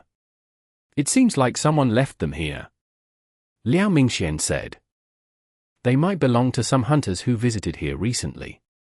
Lu Zhenghe did not place too much attention on them. He led the group to the hall on the second floor. The second floor was full of meeting rooms. The plants were even denser here. The entire hallway was nearly blocked by them. As they proceeded forward, they did see an elevator with its door open. The vines could be seen extending into the shaft. Its parts were rusted and were stained with some unknown colored liquid. The stairs should be just ahead. Lu Zhenghe was quite bold indeed, leading the group with his violent Mark Wolf. Lu Zhenghe had just started moving when Mu Nujiao, who was relatively observant, halted in her tracks. Her eyes were fixed onto the vines closest to the elevator's shaft. What is it? Liao Mingxian was always staying close to Mu Nujiao. It looks like something is stuck between them. Mu Nujiao pointed at the gap between two vines. Liao Mingxian finally had his chance to display his manliness. He reassured the lady while walking toward the vines and dragging the thing out. As he got a closer look, his mind went blank as his face turned pale white. A scalp! Liao Mingxian was holding a human scalp in his hand, with the face still attached. Its long hair was hiding its face before, so Liao Mingxian did not realize what it actually was. The scalp had dirty black hair and its face was detached from the head. Its eyeballs were still hanging from the skin. Liao Mingxian had not expected it would be something so bizarre. A dead person, it's a dead person's head. Zhao Mingyu, who was nearby, let out a scream. As the scalp was pulled out, they were able to get a closer look at the thing stuck between the vines. It was a skull, and definitely human. The skin was filthy, but it had not rotted. The eyes looked rather alive, but the flesh was gone, and so was the blood. It was a corpse that had been sucked dry, and not longer than 10 days ago. There's one here. Here too. What's going on? How did these people die here? Were they ambushed by some beasts? The group was flustered. Judging from the corpses and the objects scattered around. They were supposed to be a team of hunters, but they had somehow died a horrible death here. We've checked the place around. There wasn't any presence of beasts nearby, Shen Mingxiao said. Mu Nujiao and Qingqing exchanged glances with one another as a bad feeling arose within them. These plants feel strange. Mu Nujiao reminded the others. What plants? That's weird. Where did the path? Oh my god, the path we took to get in here is gone. Xu Dalong, who was in charge of covering their rear, cried out in alarm. Everyone turned their heads and realized the path they took had somehow been blocked by the vines. The gap was now too tiny for them to squeeze through. Everyone was used to staying on guard for things that moved, and any hint of murderous aura from demon beasts. None of them had expected the plants to seal off their escape route out of nowhere. The path behind them was blocked, but the problem was they had only used it a moment ago. It's the plants, they can move. Someone finally realized the terrifying truth. Run, quick! Lu Zhenghe screamed out. The building was overgrown with plants consisting of thick vines and branches. A team of hunters had died here quite recently, and now their path behind was blocked. This administration building is definitely not a welcoming place. Chapter 283. Hunting Prey with Traps. Exodus Tales. Exodus Tales. The vine suddenly began to shift and move. Plants that were extremely careful to remain motionless just a moment ago suddenly made their move. The thick vines contracted toward the center. The group felt like they had been trapped inside a giant machine. Its gears were initially rotating slowly, and now it had finally awakened after the engine was heated up. The vines slowly gathered outside the elevator's shaft. Those in front altered their shapes into sharp thorn spears, extending toward the group of students trapped by the vines.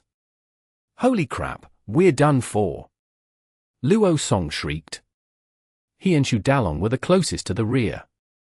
The vines close to the stairs were still writhing as they formed layers of walls, blocking their escape. The walls were so thick that it would be almost impossible to break through. "AH! AH!" Someone among the group uttered a terrifying scream. It turned out to be Song Xia, who had been stabbed by a sharp vine that had struck her from the side when she was aligning her fire element star pattern. The vine in the shape of a spear drove into her abdomen, dragging her into the air toward the walls. Fresh blood splattered across the ground. Song Xia's mouth was totally filled with blood. She did not even have the strength to cry out.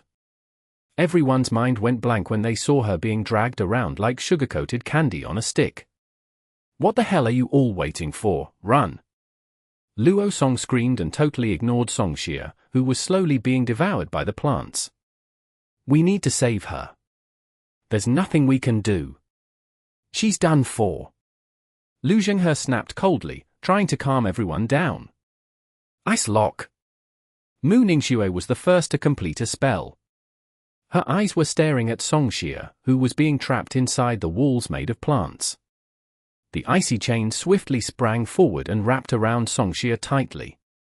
Mu Ningxue held their other end and pulled with great force, dragging Song Xia out from the vines. Song Xia had a terrifying hole reaching from her abdomen to her back. Her blood splattered across the whole place while she was being pulled toward the group, an awful sight. The ice lock had managed to pull Song Xia back from the jaws of death. However, her injury was so severe that it was impossible for her to survive any longer. Her inner organs were damaged, and she had lost a great amount of blood. "Ice spread, freeze!" Mu Ningxue cast a spell again to freeze Song Xia's body. The frost rapidly covered the wounded young woman, sealing the wound to prevent her from losing any more blood. The blood finally stopped flowing from the wound, but Song Xia was on her last breath and lay on the ground in an extremely weak state. Her eyes were full of pain and unwillingness to die. "Hold on there, I'll bring you out." Mu Ningxue looked into Song Xia's eyes.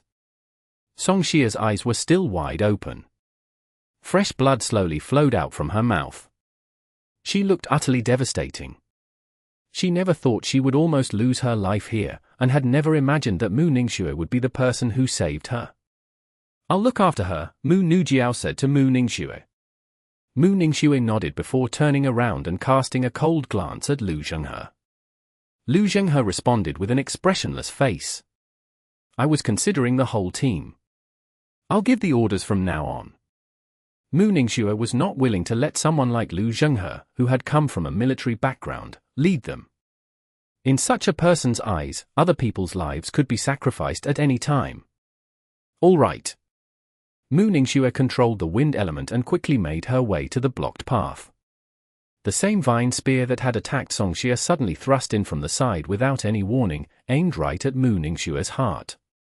If it landed, it would kill her instantly. The vine struck forward at an incredible speed, leaving no time for the magicians to react, let alone giving them enough time to cast an intermediate spell. Mu Ningxue had already prepared herself for this. With a thought, pieces of pentagonal ice rapidly appeared around her. They immediately attached to her clothes as if they were magnetic. In under a second, the ice chips formed an elegant frozen armor around Mu Ningxue. The armor was elegant yet sturdy, turning Mu Ningxue into a princess clad for battle. Her elegance carried a hint of new imperiousness. The frosty armor wrapped around her tightly. The incoming vine snapped as if it had just collided with metal, and was immediately withdrawn like an injured tentacle. Protection! Mu Ningxue controlled the chains of the ice lock to revolve around the group. The icy chains immediately flew toward those who were being targeted by the vines to protect them. Water barrier. Sacred shield. Water barrier. The others could not afford to just stand there and watch. They immediately cast their defensive spells to protect one another. The walls are still collapsing. If they finish contracting, we will end up like the hunters. We have to find a way to break through. Zhao Manting said. Does anyone have a death strike item? I don't suppose you're still not willing to use them at a time like this. Mu Ningxue asked. Her ice lock was only suitable for use as protection under the circumstances. It was quite impossible to use it to break through the thick walls of interwoven vines. Mu Ningxue, try to freeze the plants. That way, my light slash will be more effective. Mingxue shouted. Got it. Qingqing and Luo Song, who also had the ice element, immediately cast their ice spreads together with Mu Ningxue. Due to the buff from her domain, the trio's ice spread was stronger than usual. The frost spread through the place swiftly, managing to freeze a few layers of the walls within just a few seconds. Rupture light slash. Mingxue summoned a golden saber with a thought. The saber was made of hard light. The others immediately cleared a path for it when they saw it. Death strike magic equipment like this was expensive. It appeared that Mingxue's renowned family was willing to spend some money on him, just to guarantee his safety. All magic equipment required energy to activate. Their maximum power would only be unleashed with sufficient energy. The death strike magic equipment that Mingxue was currently holding was worth at least 10 million RMB. Its glow was extremely fiery, preventing the plants from getting any closer. As he slashed forward with the saber of hard light, the others only saw a crescent sun flying forward in a straight line, chopping the vine walls apart. It even set the vines on fire. Even though it was only a slash, it managed to clear a wide path. The vines seemed to be quite intimidated by it, the ones that were not damaged withdrawing from it hastily. Nice one. Quick, we need to go now. The vines are closing in. Chapter 284. A terrifying giant lizard. Exodus Tales. Exodus Tales. Out in the garden, Mo Fan and Bai Tingting stared at the building before them with blank faces. The vines coiling around the building began to wriggle as if they had come alive. It looked like they were trying to compete for the food they had just discovered. It was their first time seeing such a sight, as most magicians were used to treating plants as something harmless. Even when the place was overgrown with vines, they were only keeping an eye out for anything alive. They had never expected that the entire plant was in fact a demon beast, and its vines and branches were as deadly as weapons. What should we do now? They are being trapped inside. Bai Tingting exclaimed urgently. The thick plant looked sturdier than the concrete walls. The group had already ventured deep into the building, so it would be extremely difficult for them to barge their way out. After all, the situation was similar to them jumping into a giant beast's esophagus. Look up. Mo Fan pointed at the second layer of the administration building, which was the giant structure above the base. Bai Tingting raised her head and felt her scalp going numb. She could see a giant, hideous brain sticking out from the structure. The brain did not look the same as an animal's, but similar to the shape of a tree stool. If it weren't for the huge mouth that had suddenly opened up, no one would assume it to be something alive. The stump-shaped brain took up almost the entire second layer. Its endless vines were like nutrition pipes connected to its throat. From afar, it looked like a demon covered in tree skin sucking at something. A pseudomorphing demon beast. Bai Tingting took a deep breath. She experienced a tremendous shock, as it was her first time seeing such a monster with her own eyes. Can someone tell me if this thing is a plant or a demon beast? Mo Fan subconsciously took a step backward. The thing was literally a demon. It was using the administration building as its disguise, and the place looked so calm and peaceful, luring other things to use it as a temporary rest stop. The fact that there were no demon beasts roaming nearby was a clear indication that this place was extremely dangerous. Anything that was alive would surely find themselves falling into the demon's stomach, as it was basically a master of disguise. The unwary all ended up as nutrients for its growth. It's considered a demon beast with a purer lineage, extremely difficult to deal with once it's mature. Since it is scared of light, it will only reside in gloomy places. Somehow the administration building has become its natural habitat, which it could attach to as it grows, perfect for blocking the sunlight. Its prey would present themselves conveniently. Dongting was surely the top student in the subject of studying demon beasts. She had managed to recognize a species that even the public had rarely heard of from the official channels. I hope it's not commander level. I'll try attacking it with my fire, Mo Fan said. Don't provoke it. Fire isn't very effective against it. Even double the size of our team has no chance against a pseudomorphing demon beast.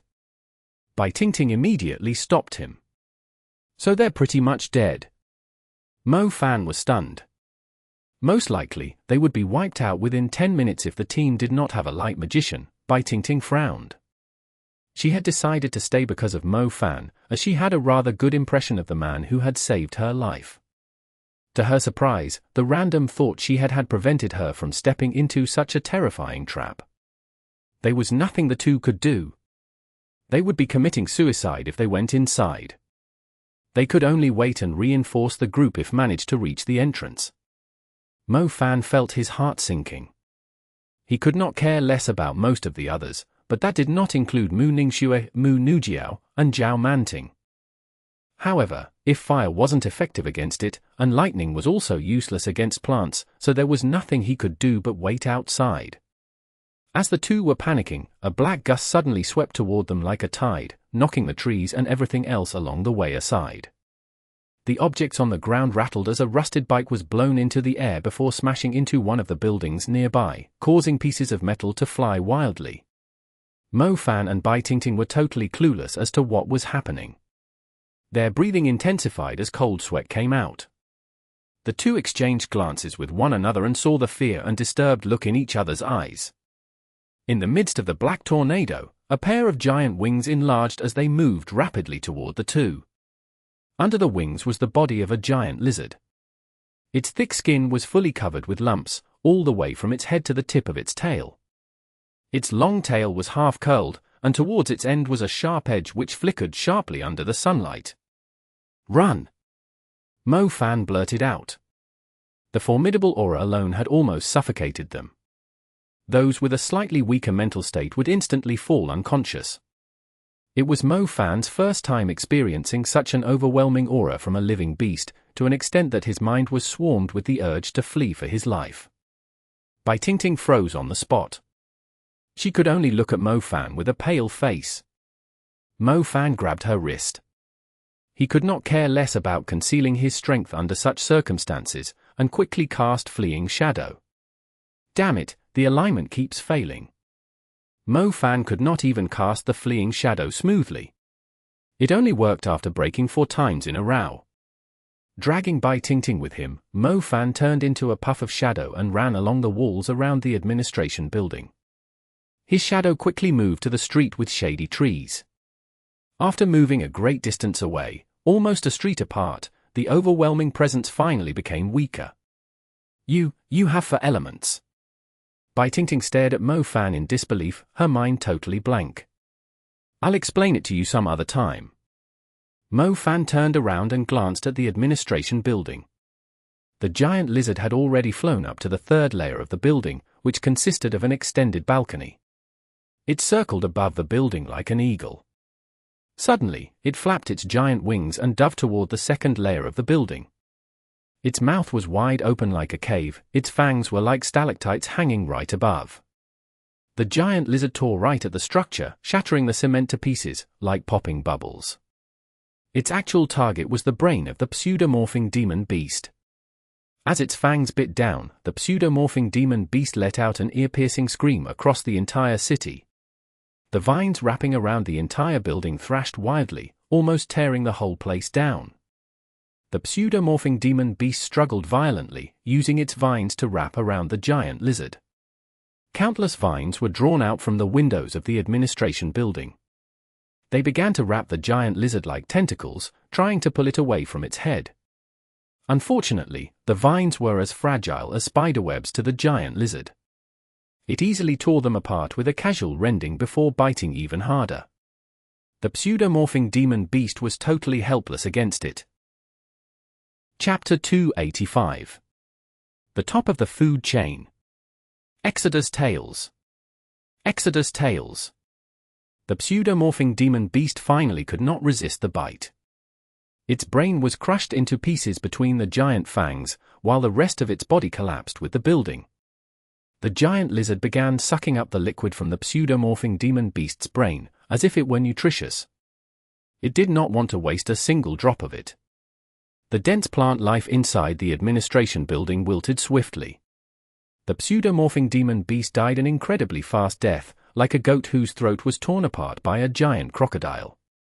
Its struggle was completely in vain, and only quickened its death. It was eaten. Dongting's face turned pale white, unable to believe what she had just witnessed. Mo Fan was also shocked. The pseudomorphing demon beast, which they had no clue how to deal with, had become another beast's food in just a matter of seconds. If the giant lizard were targeting them instead, didn't that mean they would lose their life instantly? The giant lizard had a satisfying meal. It extended its wings, not having any interest in anything else around it, and launched itself into the air. As soon as the giant lizard left, the second layer of the administration building crumbled completely, together with the third layer. The towering structure fell over lazily before crashing into the buildings nearby, bringing them down with it. The impact was huge enough to alarm Mo Fan and Dongting, as clouds of dust from the falling buildings spread all over the place from the impact. Fortunately, the city was dead to begin with. Otherwise, the crumbling of the buildings would have resulted in countless deaths. After all, humans were like ants compared to the size of the buildings. Inside the remains of the administration building, the ceiling continued to fall as the supporting beams broke into pieces. 14 people desperately made their way toward the exit. Various kinds of defensive equipment and barriers made of water, light, and rock surrounded the group. Luckily, the base of the building was rather solid, and the crumbling had started on the second layer. Otherwise, they would now be buried alive within the building. Without the plant walls blocking the way, everyone was able to move more quickly. We're almost at the entrance. Quick! Thank God, we're out. The summoned rock golem carried the frozen Songxia on its shoulder, while the others were moving forward with Wind Track and Earth Wave. The administration building had fallen to the side opposite the entrance, but they had clearly heard the impact. However, none of them had time to care about it as they rushed out of the building. We're over here! Dongting cried out in joy when they saw the group make their way out safely. Quick, save Songxia, she's dying. Zheng Bingxiao ordered the rock golem to place Songxia in front of Dongting. Dongting could imagine how dangerous the situation was inside the building when she saw the hole through Songxia's guts. Melt the ice. Dongting did not dare to waste any time. She immediately cast an intermediate healing spell. The healing fairy was summoned. As the ice began to melt, the fairy entered Songxia's body through the hole. Songxia had totally lost consciousness. Her pulse was so weak that she might die any second. Dongting went all out with her energy output to produce fresh blood for Songxia. The damage to the internal organs was not fatal, but the loss of blood was. Songxia's face was extremely pale. She might bid farewell to the world at any second. Damn it, who suggested us to come to the administration building? It almost cost our lives, someone among the group scolded. Liao Mingxian glanced at Mo Fan and snapped, wasn't it you? Well, sending us to die while hiding out here yourself. How nice of you, Mo Fan. Shen Mingxiao and Luo Song immediately pointed their fingers at Mo Fan. They were hostile toward Mo Fan to begin with, thus they would not mind using such a great opportunity to belittle him. Mo Fan was indeed the one that had suggested the group come here. Everyone had just escaped from the jaws of death, while Mo Fan himself was perfectly fine out here. It was reasonable for them to lose their tempers. I would have sealed the entrance off if I wanted you all to die. Mo Fan was never a kind person, so he merely responded with a cold smirk. Weren't you supposed to coordinate with us from the outside? Why are you hiding here? You're such a selfish scum. Liao Mingxian snapped furiously. Liao Mingxuan's leg had also penetrated impaled vines during the battle. The extreme pain caused him to clench his teeth. He was only using it as a way to release his anger. Baitingting was busy saving Songxia's life, so she was too occupied to defend Mo Fan.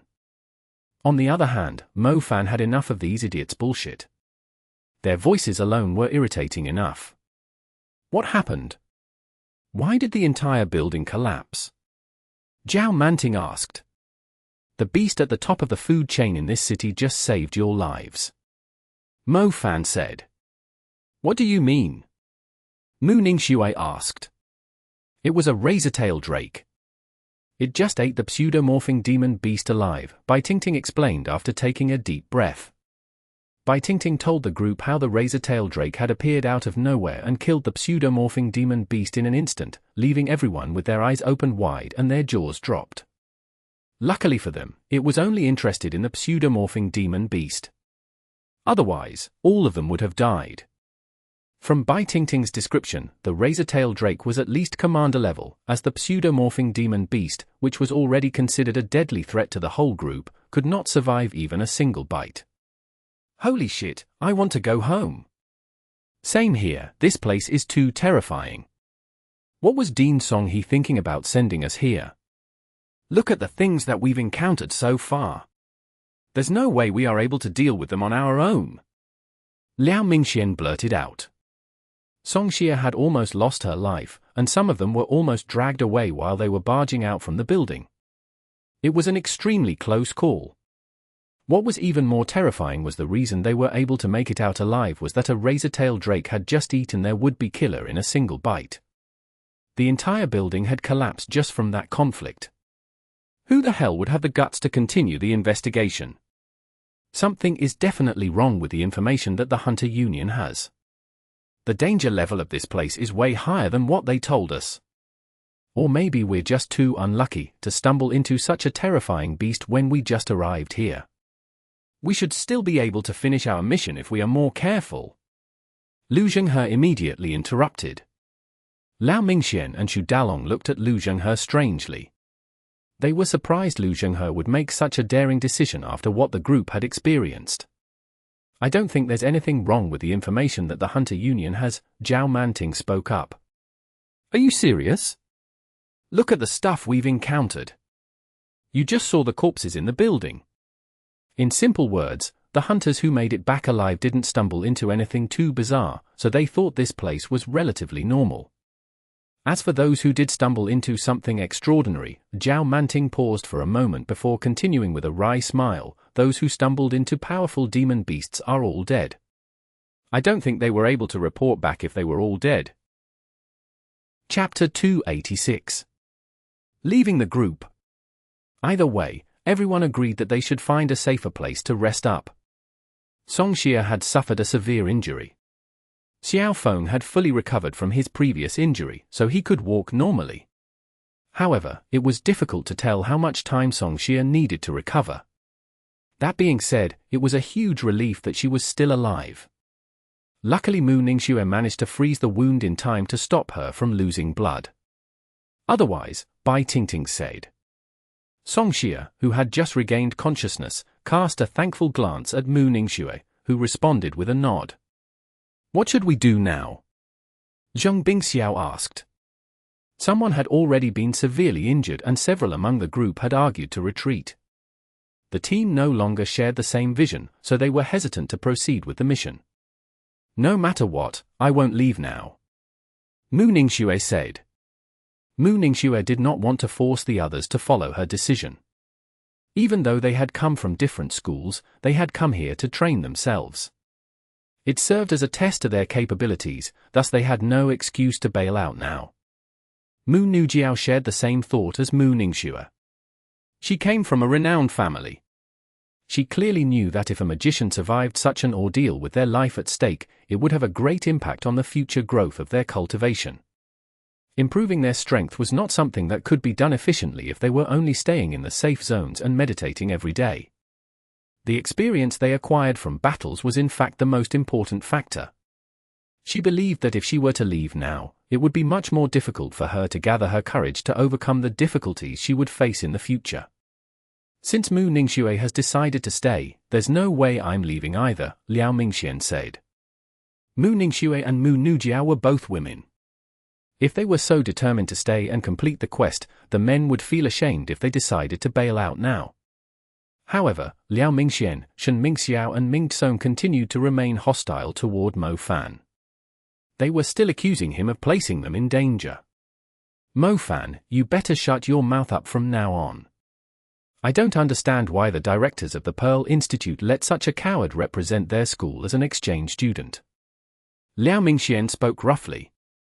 Ming Song nodded in agreement. If it weren't for my Death Strike magic equipment, it would have been impossible for us to leave in one piece.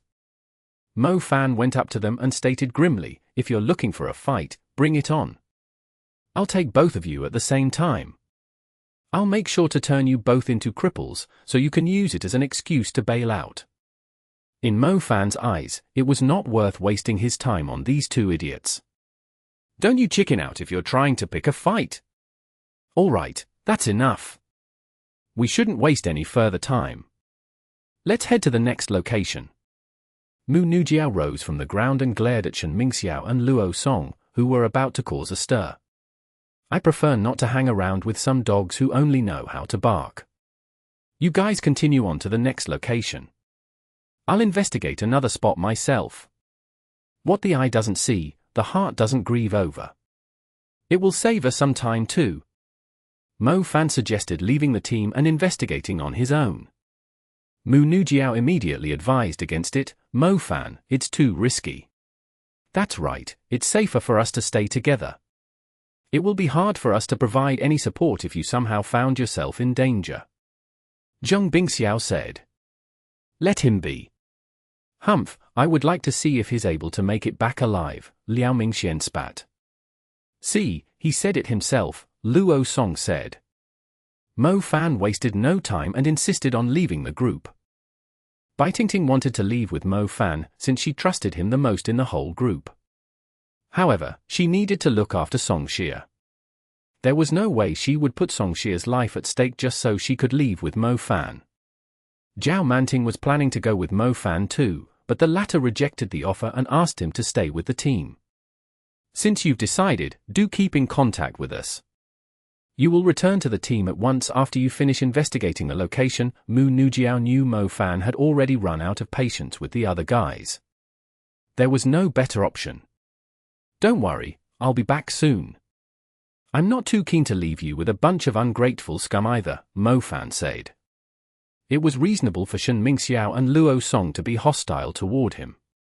However, that Liao Mingxian was only picking on him because he was jealous of his relationship with the girls. He still has the mood for that even at a place where they could possibly lose their life in an instant. You can find scum anywhere in this world. Anyway, just be careful on your own. Mu Nujiao looked at Mo Fan. She understood that he had been crowded out by people of the group just because he had been standing out too much.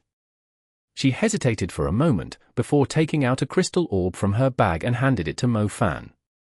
Take this. What is it? Mo Fan asked with a confused look. A crystal guardian orb. You can insert your energy into it once you're in danger, then break it into pieces. A defensive barrier similar to the water barrier will circulate around you. It should be able to protect you for quite a while, Mu Nujiao said. This thing. I suppose it isn't cheap, right? Mo Fan felt a surge of warmth as he saw the sincerely concerned look on Mu Nujiao's face. You better bring it back to me in one piece, Mu Nujiao said sternly. Mu Nujiao knew Mo Fan was a smartass when it came to playing with words, and always had an indifferent attitude toward everything. However, after their life and death experience just a few moments ago, she knew that any mistake here could possibly lead to their deaths. Mu Nujiao did not want anything to happen to Mo Fan. The Crystal Guardian Orb was a lucky charm that she wore all the time. Thank you, Jiao Jiao. If I didn't make it back, you don't need to wait for me. Find yourself a good man, Mo Fan teased. Mu Nujiao walked away before Mo Fan finished the sentence. She suddenly lost interest in speaking to him any further. What does he mean by finding himself another good man? Does he think she is a rolling stone? Wait a second, who would want to wait for him? Mo Fan left in satisfaction after teasing Mu Nujiao. He suddenly realized that he was quite well received by the women around him. After splitting up with the team, Mo Fan returned to the collapsed administration building. I wonder if a rather unique beast like the pseudomorphing demon beast would leave any soul essence after it died. Mo Fan murmured. Using the broken walls, Mo Fan nimbly climbed to the place where its brain was bitten off. He let out a sigh after searching through the debris. It was either the soul essence had disappeared due to taking too long, or the pseudomorphing demon beast actually did not drop any soul essence when it died. Mo Fan ended up empty-handed. All right, little loach, stop shaking. Didn't I come back now?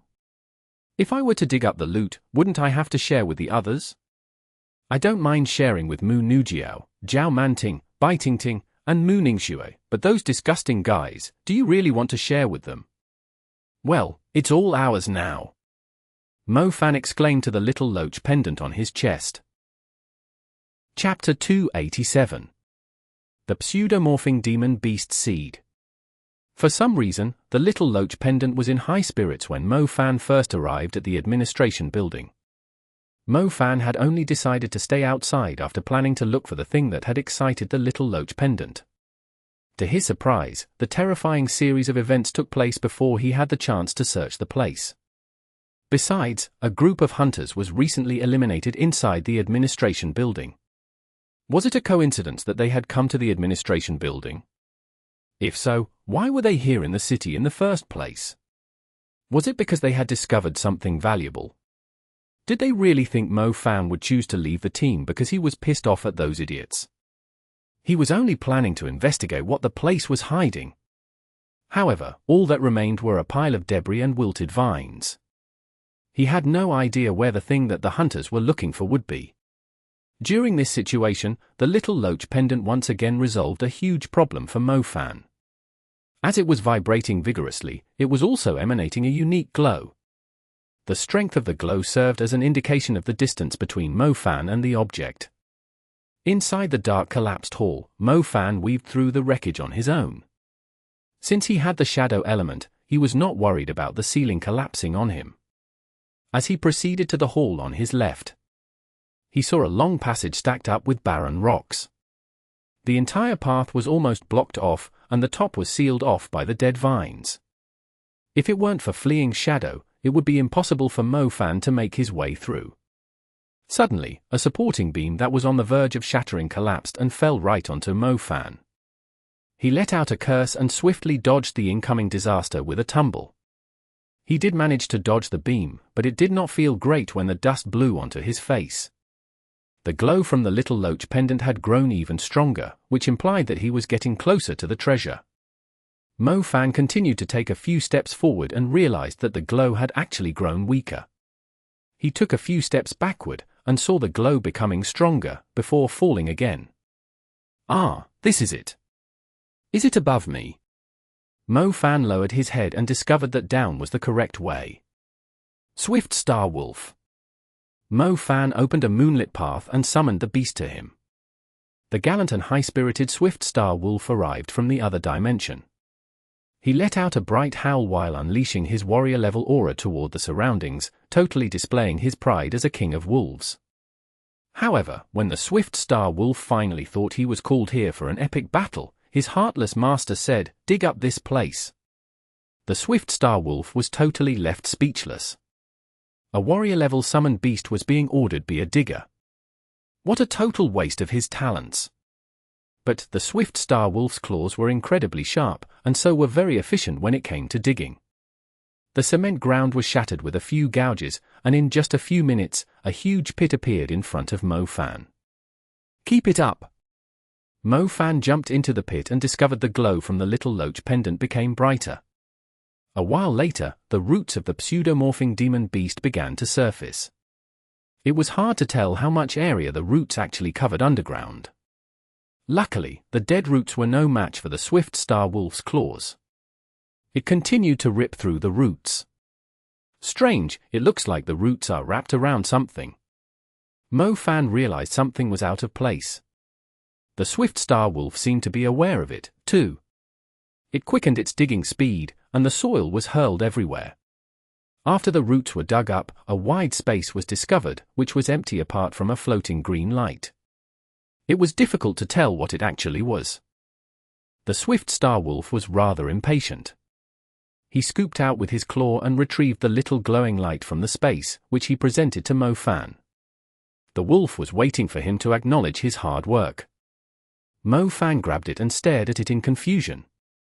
Its appearance was similar to a glowing pea. Mo Fan inspected it while murmuring, "What the heck is this, a glowing green pea? No, this isn't right, why would the roots be hiding a pea?"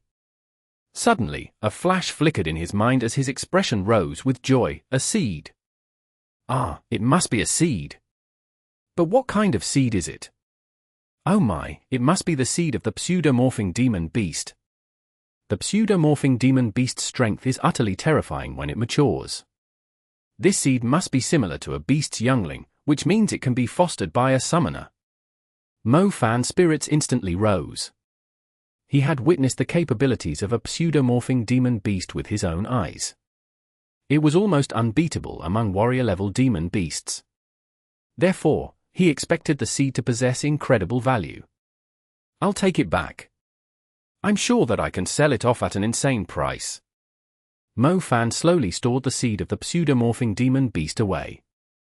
Although Mo Fan was a summoner himself, and he had yet to decide on a contracted beast after he reached the intermediate level, the pseudomorphing demon beast could be considered an option once it gained its self-awareness.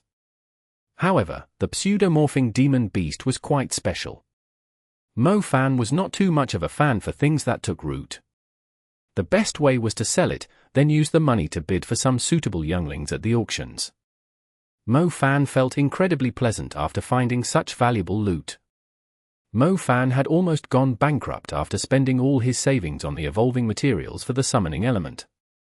He also still had a shadow element soul seed on his to-buy list, and its price was even higher than a lightning element soul seed. Mo Fan was clueless of where he would get the money from, but he had now found this seed. Apart from the soul seed, the contracted beast would also require a huge investment. There were not many beasts younglings being sold on the market. A servant-class youngling would cost between 1 million to 2 million RMB. The warrior-level younglings were even crazier, with a starting price of at least 20 million RMB. Regardless of their lineage, they were basically sold instantly most of the time.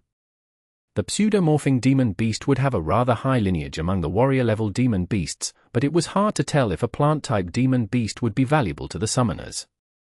At least, Mo Fan was not too fond of it himself. "I should go back to the investigation point to pretend I'm working, just so they won't find it out." Mo Fan was perfectly content with the discovery. He jumped onto the Swift Star Wolf's back and headed straight to his destination. The Swift Star Wolf's speed was outstanding. The streets were overgrown with weeds and crowded with abandoned vehicles. The Swift Star Wolf was able to run easily along the roofs of the vehicles. Dilapidated buildings on both sides were quickly left behind, and the wind from the running inflicted a slight pain on Mo Fan's ears. At such a rate, he would arrive at the inspection point in no time. It was impossible for them to just sit at a spot and count the number of demon beasts nearby. The inspection involved placing a beacon that released a unique sonar wave at the specified location, and protecting it for 3 hours. The beacon would be able to collect the data needed regarding the disposition of the demon beasts. On a side note, the sonar wave being emitted from the beacon was not perfectly stable. As such, certain types of demon beasts would be able to sense it. There was no guarantee that the beacon would still remain intact after 3 hours if it was left unguarded. Chapter 288. Go big or go home. Drizzles were common in this season. Tiny raindrops fell from the mountain shrouded in a thick mist. The terrain was wet and muddy, and even the rivers were flowing with a stronger current. The sound of the waves could be heard from a great distance away. The grey sky was boundless, nor was there a visible end to the mountain range. Curtains of rain hung between the sky and the ground. In the midst of the cold rain, snowy white wings appeared out of nowhere, maintaining a certain distance from the ground as they glided through the sky. The wings belonged to the heavenly eagles, the trademark tame beasts of the Chinese military. They were mostly used as mounts, and were rarely involved in any kind of battles. The heavenly eagles were one of the rare kind of beasts that could be tamed using the psychic element. During the many battles between humanity and the demon beasts, humans had somehow discovered this rare species. They were willing to be affiliated with the humans, but they were not willing to fight for them. More snowy white figures appeared. They were moving in an orderly fashion, with a hint of aura that could only be seen on battle mages. A man with an army coat draping over his shoulders on one of the heavenly eagles said, "Remember, from now on, you're no longer carrying the identity of a soldier. Everything that you do is no longer tied to the North China military." The man had 2 small tufts of mustache and an ancient tobacco pipe in his hand. He would take a smoke every time he finished a sentence, just like normal breathing. Not many people actually smoked with a pipe in this era, but it was just a habit that Lu Nian had gotten used to. His back was once torn apart by a commander-level beast, leaving a giant wound which he could still feel a dull pain from. He had visited many experienced healers, but none of them had proved to be useful. In the end, he could only rely on a special type of tobacco to slightly numb himself. "Commander Lu, we are 300 kilometers away from Jinlin City. There's a group of blood puncture vultures living close to Jinlin City. Should we engage?" The advising officer was a female battle mage. Her eyebrows were almost joined in a straight line, not a good-looking woman. "There's no need for that. We will travel on foot once we are close to their territory," Lu Nian said. "Acknowledged. Remember, only success is allowed for this mission." "Affirmative." In a rather unique bamboo pavilion to the south of the Imperial College, Song He, who was a fan of chrysanthemum tea, was sitting on a futon and enjoying the pleasant scent from the teapot in front of him. Suddenly, the door was pushed open with great might. The door made of bamboo swayed wildly, as if it were going to collapse. "Who's there? Where's the manor at?" Dean Song He wore a frown. "It's me, old man. Zhong Kong." Song He raised his eyelids and stared at the not-so-young-anymore man in front of him in surprise. Song He took a closer look and saw 5 fresh scars around the man's neck and chest. Only parts of the scars were revealed above his collar. It was difficult to tell how far the scars extended. "Your wounds, if they were an inch higher on your neck, you might be dead now." Dean Song He said with a slightly distressed look. "I'm alive, that's all it matters. Unfortunately, they did ruin my perfect body." Zhong Kong tried to let out a relaxing smile. "They must be from the Darkwing Wolf. Their claws were very sharp and have the ability to corrupt their target's blood. You will need a very long time to fully recover from the wounds," Dean Song He told. "I'll slay that Darkwing Wolf with my bare hands one day, but I'm here for another matter." Zhong Kong had a stern look. "What is it? Don't tell me the South military is interested in the kid with double innate elements." Song He smiled as he came up with the answer fairly quickly. "What do you mean, if we're interested? He's my sworn little brother. I was looking after him back in Bo City. I was worried about something when he exposed his double innate elements a while ago. Don't worry. Old Xiao and Qiu Yuhua were against it. Lu Nian did pay me a visit privately," Dean Song He informed him. "That's exactly why I'm here. I've received news from an old friend in the North military. A bunch of soldiers who were reporting to Lu Nian was discharged all of a sudden. Even Lu Nian himself seemed to have the intention to quit his position," Zhong Kong said. "It's true that Commander Lu has been acting strange lately. Perhaps he's trying to find another path, as he could not get any higher in the military." Dean Song He proposed. "Hey, have you lost your edge because of your age? Lu Nian is doing this because he can then do something crazy without being restricted," Zhong Kong said. Dean Song He was startled before he recalled something as he gathered his thoughts. "Are you really suggesting he'll go that far?" Dean Song He inquired. "And you're telling me it's impossible? Hurry up and tell me where the kid's at." Zhong Kong shot back. He's with the training group. Dongting, he replied. Does Lunyan know about it? He does, the dean answered helplessly. Zhongkong was left speechless. He then blurted out, is your brain rusted? Lunyan subordinates are a bunch of maniacs who would do anything to achieve their goals. Why wouldn't you think that Lunyan would do something crazy, even if it would cost him everything?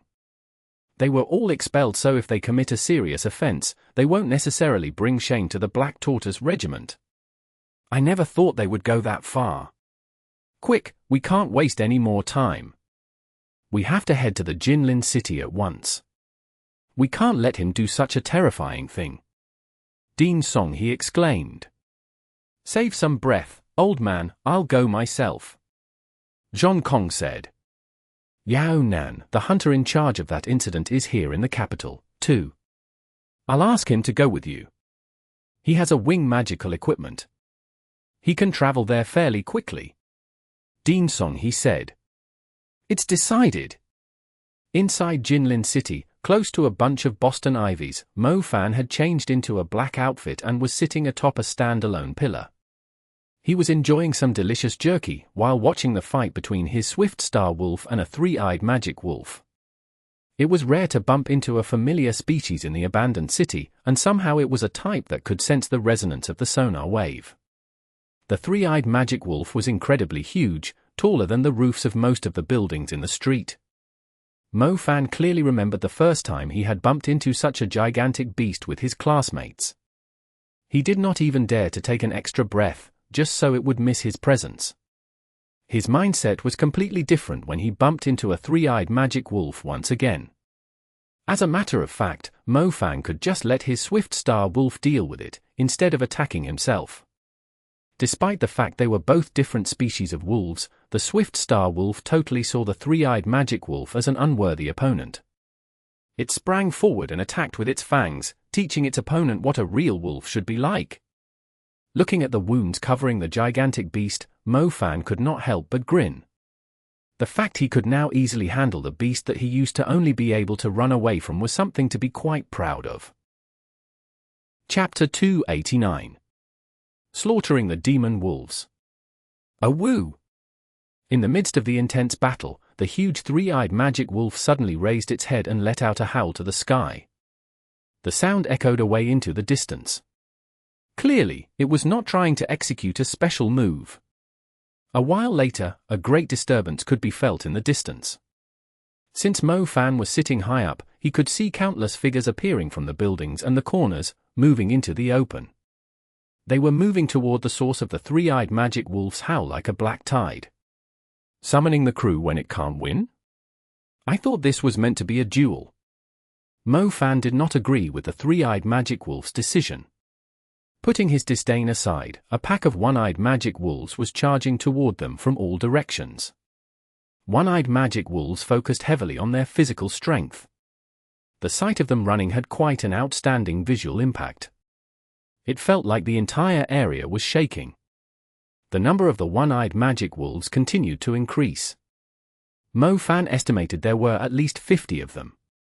Back in Bo City, such a pack of one-eyed magic wolves was enough to wipe out a huge group of magicians instantly. Mo Fan was left with no choice. The device had been installed into the ground for over 2 hours, so his job was almost done. He had promised to investigate on his own. If he were to return empty-handed, he would have to suffer being mocked by Shen Mingxiao, Luo Song, Liao Mingxian, and the others again. Preserving his face was only part of the reason. Most importantly, Mo Fan had the urge to start a massacre now. These pieces of shit, he once had no choice but to run away for his life when facing them. Now, he wanted some payback by butchering them. Otherwise, what was the point of him learning magic? Swift Star Wolf, you focus on that one. I'll handle the rest. Mo Fan told him. The Swift Star Wolf cleared his throat.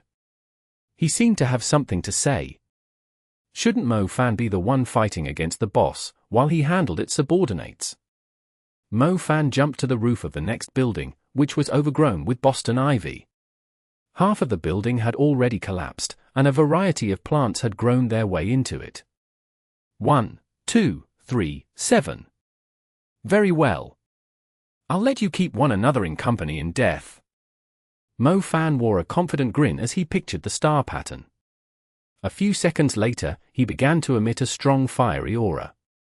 He continued to release heat to his surroundings under his control, gathering on his right fist. The energy condensed, his fist turning blazing red. A moment later, Mo Fan suddenly threw a punch, aiming at the street from the high ground. The target spot was a corner on the street. 7 one-eyed magic wolves were running toward the source of the howl excitedly. They thought their leader had found some delicacies for them.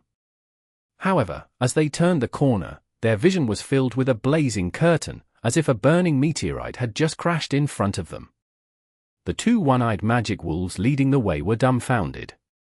They instinctively tried to turn around and flee, but instantly collided with the one-eyed magic wolves behind them. The fiery fist landed, and the 7 one-eyed magic wolves were thoroughly devoured by the rose flame. Those that were turned instantly into piles of black ash died a quick death, but those that were half burned from the flame and suffered the impact from the fiery fist experienced the most pain. Even as they exhaled their last breath, they could not understand why their boss had summoned them here, just to die. The one-eyed magic wolves here and the one-eyed magic wolves in the south by Bow City did not belong to the same horde. Unfortunately, someone here bore a huge grudge against their species. Mo Fan had just eliminated 7 one-eyed magic wolves with a single attack.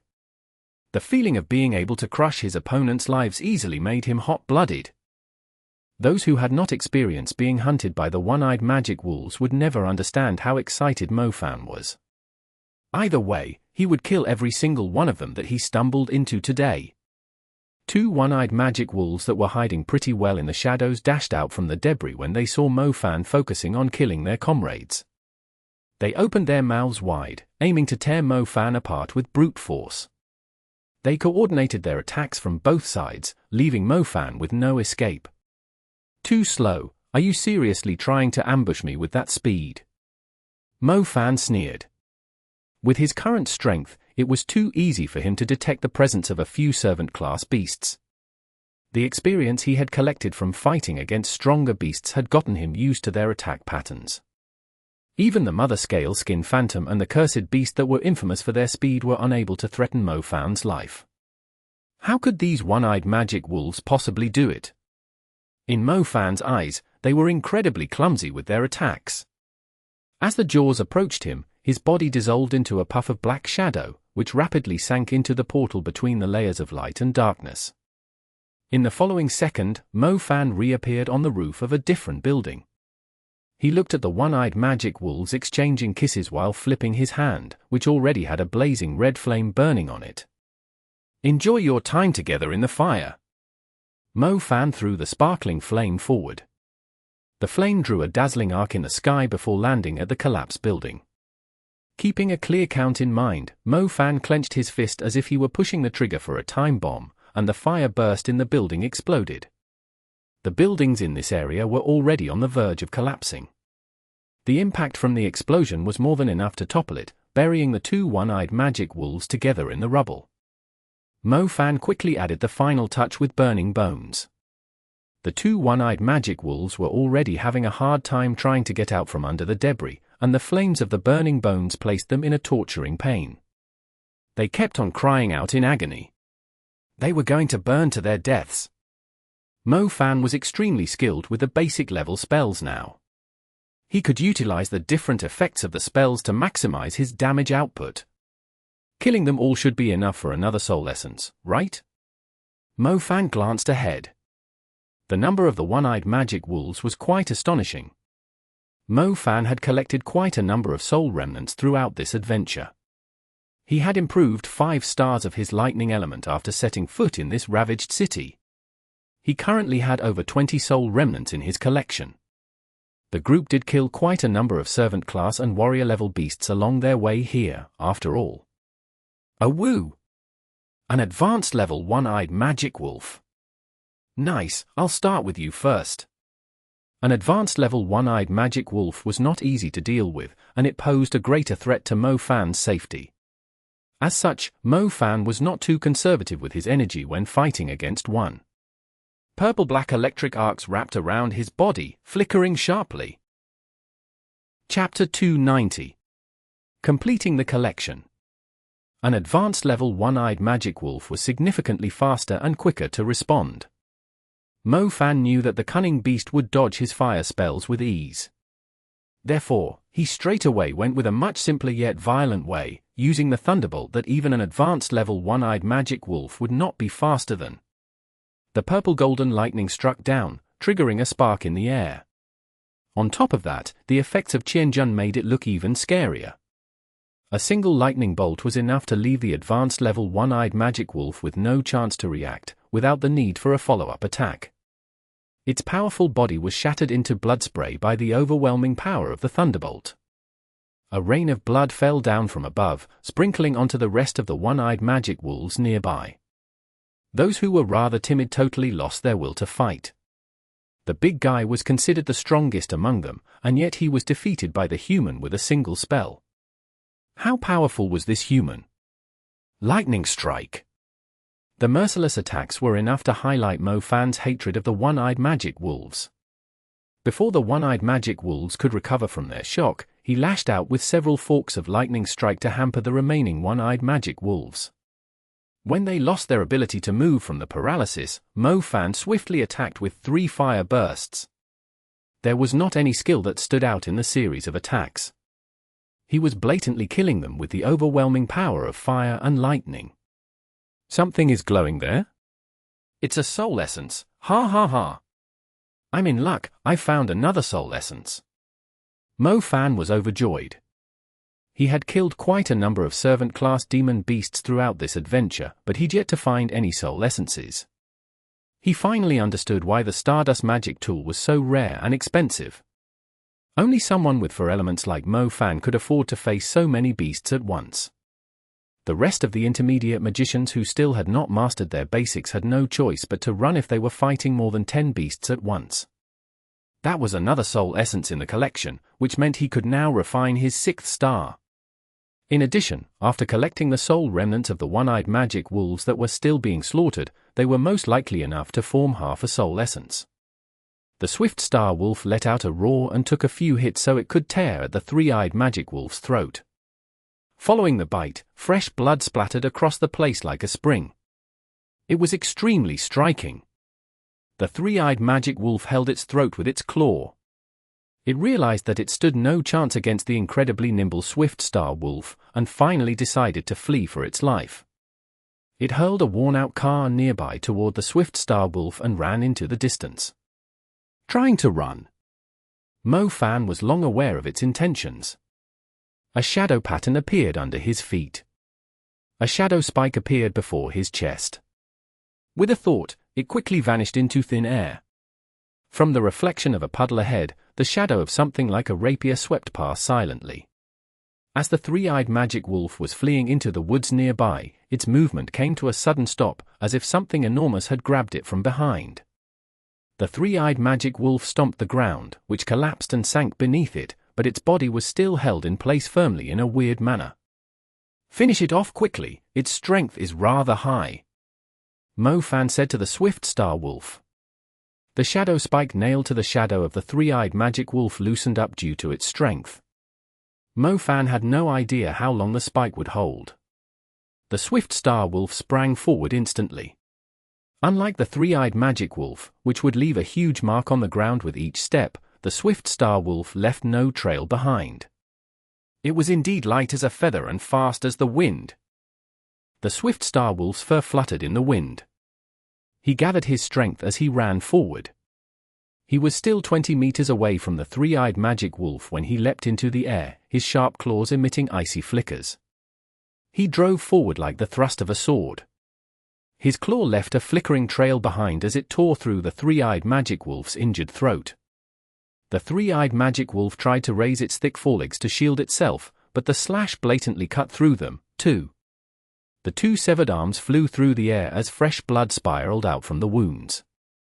The momentum of the slash was not halted by its legs. It continued on to slash through the same wound on the 3-eyed magic wolf's throat, turning it from a hole to a clean cut, severing the flesh and bone beneath. Its head slowly fell off from the cut and dropped heavily to the ground, its body still being held in place by Mo Fan's shadow spike. As a result, a stiffened headless giant wolf was just standing there, totally losing its previous imperious appearance. A few seconds later, fresh blood jetted out from the cut like a fountain. As the effect of the shadow spike slowly fell away, the three-eyed magic wolf collapsed onto the ground like a small building. The swift star wolf, who was a clean freak, stayed far away from the corpse. He waited until the blood finished spraying all over the place before going up to the corpse of the three-eyed magic wolf. He ripped open its chest and dug up its heart. He swallowed his prize in one go. The inner organs of the same species of beasts were incredibly useful for the swift star wolf. As a beast that had grown up obeying the law of jungle, being merciful was never the key to staying alive. Following the three-eyed magic wolf's death, the one-eyed magic wolves totally lost their will to fight Mo Fan and his swift star wolf. They immediately fled in all directions. You go and clean them up, I'll see if the three-eyed magic wolf has anything valuable left, Mo Fan said to the swift star wolf. The swift star wolf rolled his eyes like a human. I've dealt with their boss, and now that the battle has ended, why do I have to clean up still? Are you kidding me? You've already eaten the most valuable heart. Go on, Mo Fan prodded. He would surely be able to salvage some valuable loot from the corpse of a warrior-level demon beast. If he were lucky to find some mutated bones, claws, or skin useful for crafting equipment, he could sell them off for quite a fortune. Unfortunately, the three-eyed magic wolf did not drop such rare loot, but he did find a mutated bone from one of the dead one-eyed magic wolves. He should be able to sell it for 200,000 RMB. The soul remnants still aren't enough? I've already strengthened the 6th star.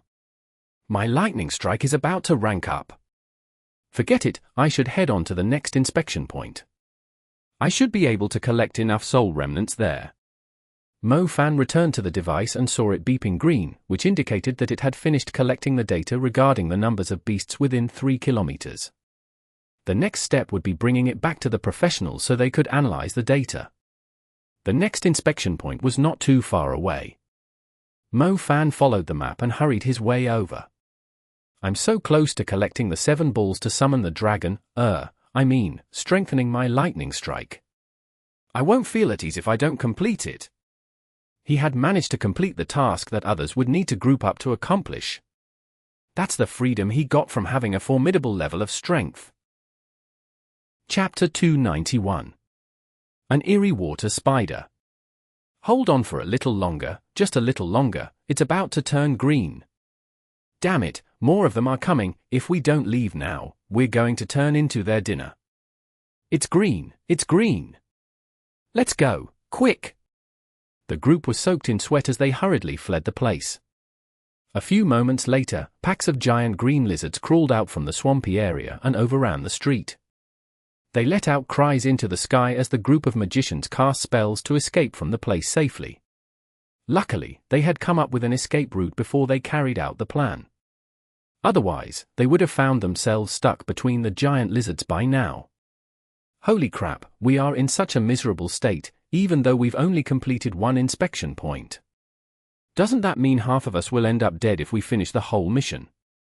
Luo Song grumbled while panting heavily. We're lacking strong firepower since Mo Fan isn't here. It's more of a burden for us to fight against the beasts, Peng Liang subconsciously blurted out. In terms of firepower, even Ningxue was incomparable to Mo Fan. Both his lightning and fire elements were considered the most violent elements, not to mention that they were both enhanced with soul seeds. He could easily wipe out a whole pack of servant-class demon beasts with a few intermediate spells. Humph, that guy would only get us into trouble. He even claims that he could inspect the places on his own. I believe he's going to come back empty-handed soon, Liao Mingxian retorted. They had spent 2 days designing their plan and executing it, since the device itself would attract certain demon beasts to them. Therefore, some of them would have to guard the device for 3 hours. It was almost impossible without a team. Indeed, maybe he's already dead. Luo Song replied with a nod. He earnestly hoped that was the case. How lucky was that son of a bitch? Not only did he have double innate elements, he even had 2 soul seeds. Sorry to disappoint you, but my watch is telling me that he's heading straight in our direction, Zhao Manting said. They each had a localizer in their watches, which would point in the direction of the same watch and vaguely display the distance between them. Zhao Manting had been keeping an eye out on his watch all the time and discovered that Mo Fan had started coming toward them an hour ago. He was moving fairly quickly, as if he weren't even trying to hide from the beasts roaming in the city. He was moving toward the group in a straight line. Zhao Manting could not help but wonder if Mo Fan's spirit wolf had evolved successfully. Otherwise, how could he move at so fast, in such a daring manner? The group managed to find a resting spot. It was a relatively well-preserved church. The construction of the church was done with considerations for its maintenance as it aged. As a result, the building material used prevented any plant from growing on its walls, which somehow preserved it completely as the city was abandoned. A brief cleaning was enough to prepare the place as a temporary base for the group. 3 students stayed at the church. They were Songxie, who was still in a coma, Baitingting, who was handling Songxie's recovery, and Ningxue, who was protecting the 2 girls. They were on their way back, but the route they took before is somehow blocked now. It's hard to tell if they can make it back before dark, Ningxue said to Baitingting after receiving the news. Baitingting was kneeling right beside Songxie. All her weight was pressing down on her calves. Her round buttocks and curvy legs fully stretched her pants without any creases. Anyone would have a lewd imagination looking at her well-rounded body. Ningxue was not a gentleman to begin with. He knew that Baitingting was fully focused on healing Songxie's injury, thus he recklessly stared at her while occasionally swallowing to himself. Everyone knew that Liao Mingxian liked Mu Nujiao. He had always been circling around her like a bee, but he was always disgusted when he saw Mo Fan. Ningxue did not hold a grudge against Mo Fan at the start. However, when he discovered that Baitingting, whom he was interested in, was quite close to Mo Fan, plus Mo Fan displayed his outstanding talents with his double innate elements, he no longer had a good impression of him. Since Liao Mingxian, Shen Mingxiao, and Luo Song were trying to pick on Mo Fan, he immediately joined their side without hesitation. Ningxue had volunteered to guard the church. He wanted to make use of the opportunity to improve his relationship with Baitingting. Ningxue, go and collect some clean water. I'll need to clean her wounds, Baitingting said. Just use the drinking water here. Cleaning the wounds will need plenty of water. We only have a limited supply of drinking water left. We should preserve it. Baitingting said. Fine. Ningxue took the container and went out. He was figuring out where he could get the water from. He remembered seeing a pond overgrown with weeds when the group first arrived. The water should be enough for cleaning her wounds. Ningxue did not notice anything out of place at the pond. He carelessly dipped the container into the pond as his mind was occupied with the image of Baitingting's body. Unlike Mu Nujiao and Mu Ningxue, Baitingting was relatively petite. She was the type with a well-rounded figure. Ningxue did not prefer skinny girls, but those with rather defined body parts, as he felt like it would feel better when grabbing them. Normally, most of the people would be worried about the demon beasts in the current environment. However, the more dangerous the situation was, the easier it was for a man to have lewd thoughts due to the atmosphere. Ningxue had watched some adult-rated videos in a post-apocalyptic setting. Being with Baitingting in a church alone under the current circumstances did fit the atmosphere. It had been a while since the group had left the safe zone for the training, which meant that Ningxue, who normally spent every night lying on a woman's body, was unable to fulfill his cravings throughout this period.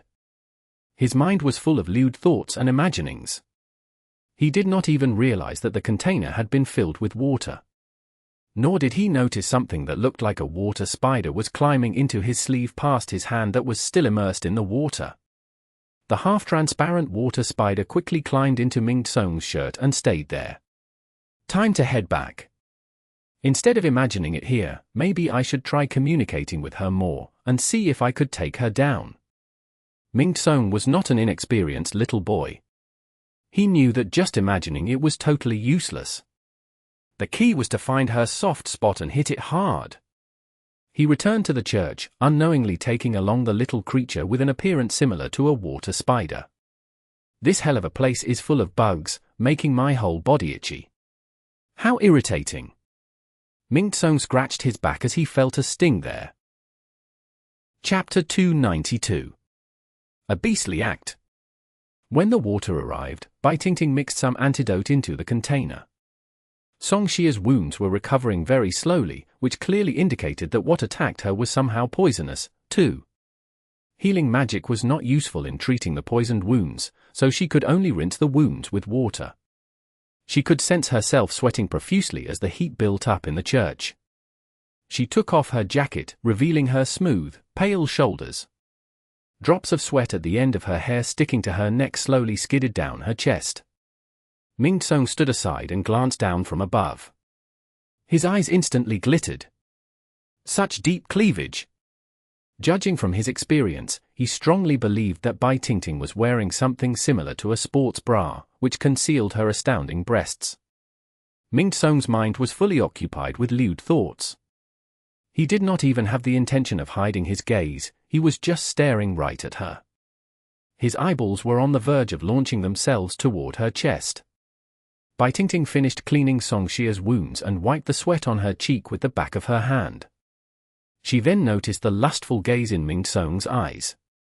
Tingting was startled, but quickly collected herself and said, "Save yourself some pride." Ningxue did not respond. He was still staring at Tingting. Finally, Tingting realized that it was not just a simple peek. She could see a strong desire in his eyes. Ningxue did not budge. His eyes were lost in his lust. For some reason, as his mind was filled with the lewd thoughts, he could sense himself sinking into a swamp of illusion. Within this illusion, he was recklessly making his move at Tingting, just like the scenes from the pornography he had seen before. A post-apocalyptic setting, an abandoned building, a man and woman on their own. A burst of evil laughter followed by an embarrassed scream of a girl. The sound of clothes being torn apart. His imagination had totally broken the chains tying a beast deep inside his heart.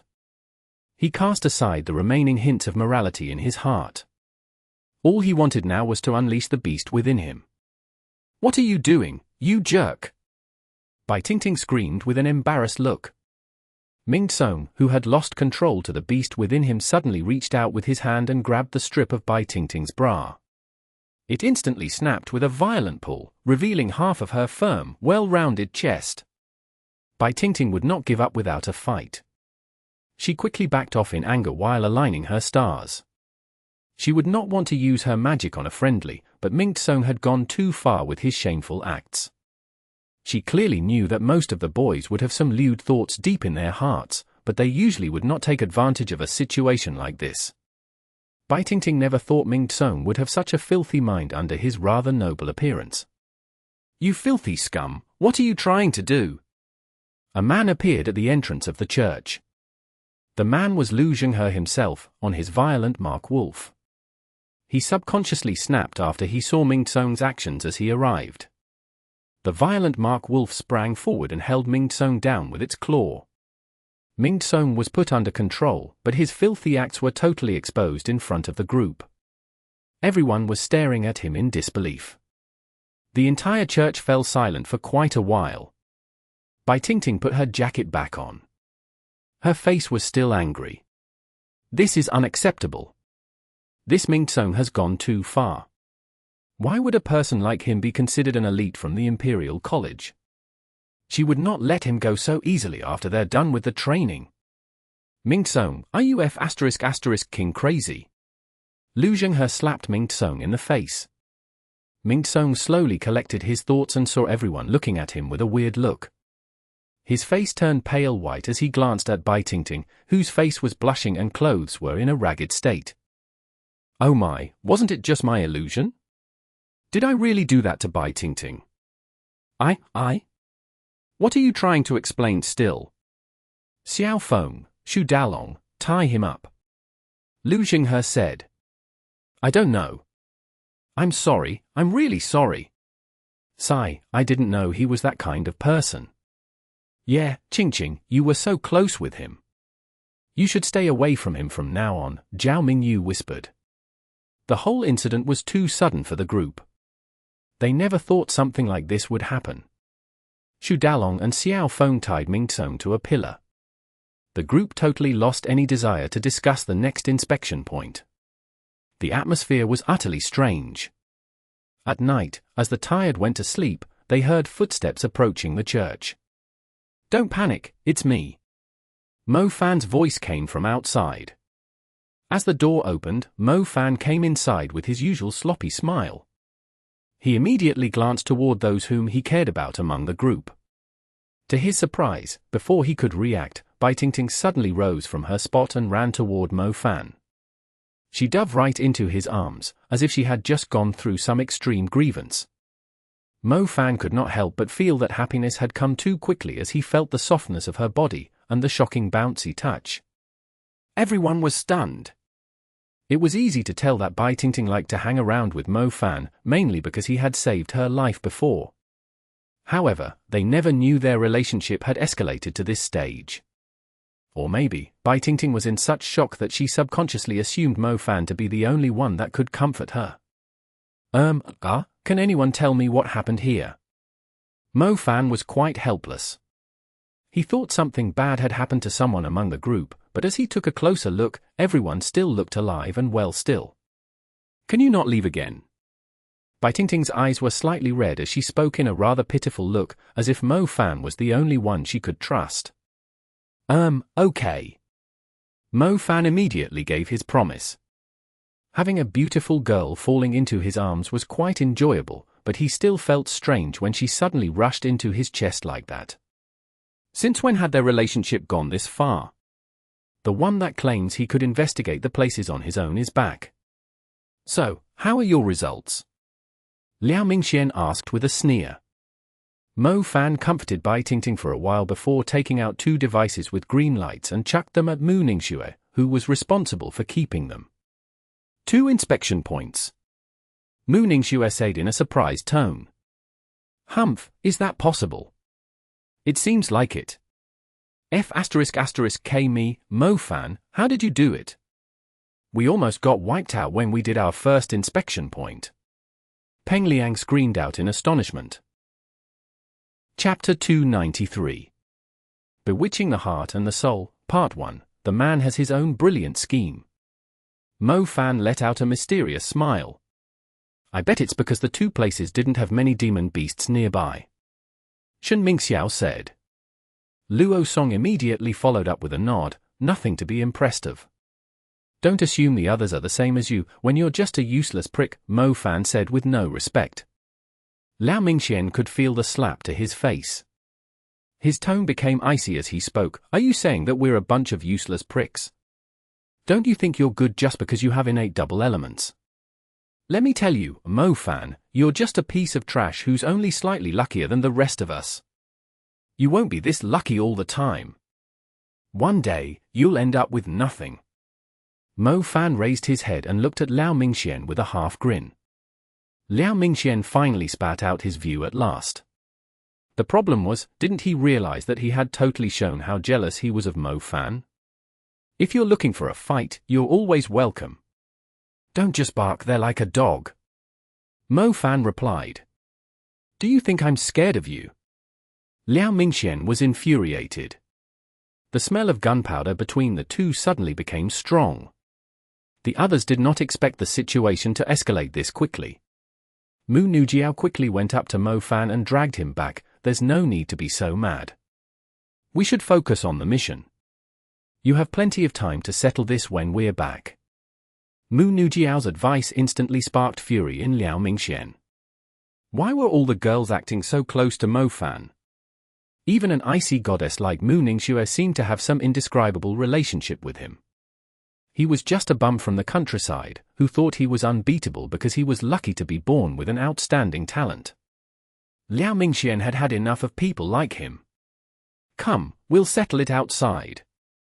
Whoever loses will piss off back to the school at once. Liao Mingxian was utterly enraged. Bring it on. Mo Fan was never a fan of bitchy or nasty people. They deserved to be taught a lesson. Either way, Tingting would be able to treat his wounds. Have you had enough? Lu Zhenghe shouted. His voice echoed in the church. Lu Zhenghe went up to Liao Mingxian to drag him away. Liao Mingxian flung Lu Zhenghe's hands off and pointed his finger at him before scolding, "Who do you think you are? The boss here? Are you the captain, giving out orders to everyone? Do you think you're good just because your brother is a commander? Acting like you're so good in the Imperial College. Why is me having a duel with someone even your business? Fawning over Mu Ningxue like a lackey, but treating the others like you're the boss." The whole crowd fell silent, hearing those words. Lu Zhenghe's expression was filled with colors. He was trying to calm things down, but to his surprise, Liao Mingxian had gone so crazy that he even scolded him too. On top of that, the last sentence was like hitting the nail on the head, leaving Lu Zhenghe in an awkward position. "Are you out of your mind, too? Do you want me to tie you up?" Lu Zhenghe was furious. Do it, Ningxue still has the guts to force himself upon the girl he likes. How about you? You don't even dare let out a fart in front of Mu Ningxue. Since when does the renowned Lu family own a coward like you? Liao Mingxian replied scathingly, his face red. Lu Zhenghe was left dumbfounded. He subconsciously glanced at Mu Ningxue, whom he was indeed extremely fond of. Mu Ningxue wore an expressionless face. However, her eyes displayed a hint of disgust at Liao Mingxian. She always knew that Liao Mingxian was narrow-minded. "Xu Dalong, Xiao Feng, he's gone crazy. Tie him up," Lu Zhenghe said. "Why are you two being so obedient? Are you seriously going to follow his orders like dogs?" Liao Mingxian said. Xu Dalong and Xiao Feng were left speechless. Why did they have to get ridiculed out of nowhere, too? Either way, Liao Mingxian did seem to have lost his calm. The group decided to tie him up too, and used a cloth to seal his mouth, not allowing him to continue ridiculing the people in the group. What's going on here? First Ningxue tries to force himself upon Tingting, then Liao Mingxian starting a fight with Lu Zhenghe. Mo Fan asked. "Don't ask me. Maybe it's because of the recent life-endangering experience. Everyone is feeling a great pressure on them, so they are unleashing their real thoughts from deep at the bottom of their hearts," Zhao Manting proposed. "I don't think we can continue with the mission. If we fail to complete the training, we will be getting less resources when we move to the main campus," Zhao Manting sighed. Before, the group would still gather together at the campfire and discuss some relaxing topics. At times, Peng Liang would burst out with a few lame jokes. However, it felt like the group had separated into their own groups. Those who were closer would sit in their groups together. Mo Fan and Zhao Manting sat together. Zhao Manting curiously asked Mo Fan when he managed to earn Tingting's trust, but even Mo Fan himself was confused. The chat only lasted for a brief while when Mu Ningxue went up to them and cast a cold glance at Zhao Manting, before looking at Mo Fan. Zhao Manting was a sensible man. He smilingly said, "You two chat, I'll check out Song Xia's injury." Mo Fan was confused, too. He looked at Mu Ningxue with a puzzled expression. Mu Ningxue was very gorgeous indeed. He would never get tired looking at her perfect facial features, not to mention her silver-white hair drifting in the wind. The sight alone could only be described as glamorous. "Have you discovered something?" Mu Ningxue was the first to talk. Her eyes flickered as she was immersed in deep thoughts. "Discovered what?" Mo Fan was utterly confused. "Something isn't right," Mu Ningxue said. "Not really, everyone has their own dark side. Ningxue is lecherous to his bones. He has shown his true colors because of the pressure he's feeling. Liao Mingxian is a narrow-minded person. He's always jealous when he sees someone else doing well. He's only telling us his true thoughts." Mo Fan held his hands behind his head. "Someone else isn't behaving normally too," Mu Ningxue said. "Who?" Tingting. "You aren't that close with her, and yet she rushed into your arms in front of the crowd." "I don't think she's that weak of a girl," Mu Ningxue said. maybe she has been secretly fond of me for a long time. It's normal. Aren't you the same, suddenly asking me to run away from home with you? Mo Fan said with a smile. I was a silly little girl back then, Mu Ningxue calmly replied. But I agreed. Mo Fan said. I'm sorry, Mu Ningxue's expression turned slightly dull. She knew that incident had resulted in serious consequences for Mo Fan's family. You don't need to apologize to me. Even if you told me you wanted to leave the Mu family now, I'd still accept it. Mo Fan said with a sincere smile. We have grown up now, so save the joke for yourself. Mu Ningxue did not react to his words. Her expression was calm as usual. What could have happened to her, to turn her into such an icy person? I wasn't joking. I agreed without hesitating when you said you wanted to escape from the control of the family. Do you know why? Mo Fan said, looking into her cold eyes. Chapter 294. Bewitching the Heart and the Soul, Part 2. Because in my heart, you're like the pretty yet mysterious princess living in a castle. Not many people would have the chance to run away with a princess, just like a fairy tale. I thought many things would happen when we were on the run. Unfortunately, we were caught and brought back fairly quickly. Mu Ningxue fell silent. A moment later, she spoke, You're strange, just like them. I think so, too. Mo Fan shrugged. The smile on his face remained the same. It was hard to tell if he were being serious or fooling around. Then there's no need to say this now. Mu Ningxue was more concerned about the current situation. But I'll always keep the promise I made. Is there any meaning to it? You know that it's naive, just like a fairy tale. The Mu family is no longer the same. Don't make it harder for yourself. Besides, I'm no longer interested in you, Mu Ningxue said frankly. It had been many years ago. Mu Ningxue totally ignored her past, since she was so focused on her cultivation. She was only feeling guilty for causing trouble to Mo Fan in the past, nothing else. She did not want Mo Fan to misunderstand her. That's because you haven't really discovered my charm under my sloppy appearance. Mo Fan said shamelessly. You're strange. I mean it. But maybe it really is something you want to say in your heart. I'll give you the answer, too. They've already arranged a fiancé for me. Even though I don't have any feelings for him, romance isn't really that important in my heart. Therefore, you should stop assuming that I'm feeling troubled because of the arrangement. It's just that I don't really care, that's all, Mu Ningxue told him. Even Mu Ningxue felt strange when she finished her sentence. She would never reveal her inner thoughts to anyone. On second thought, maybe she was just trying to have Mo Fan give up on her.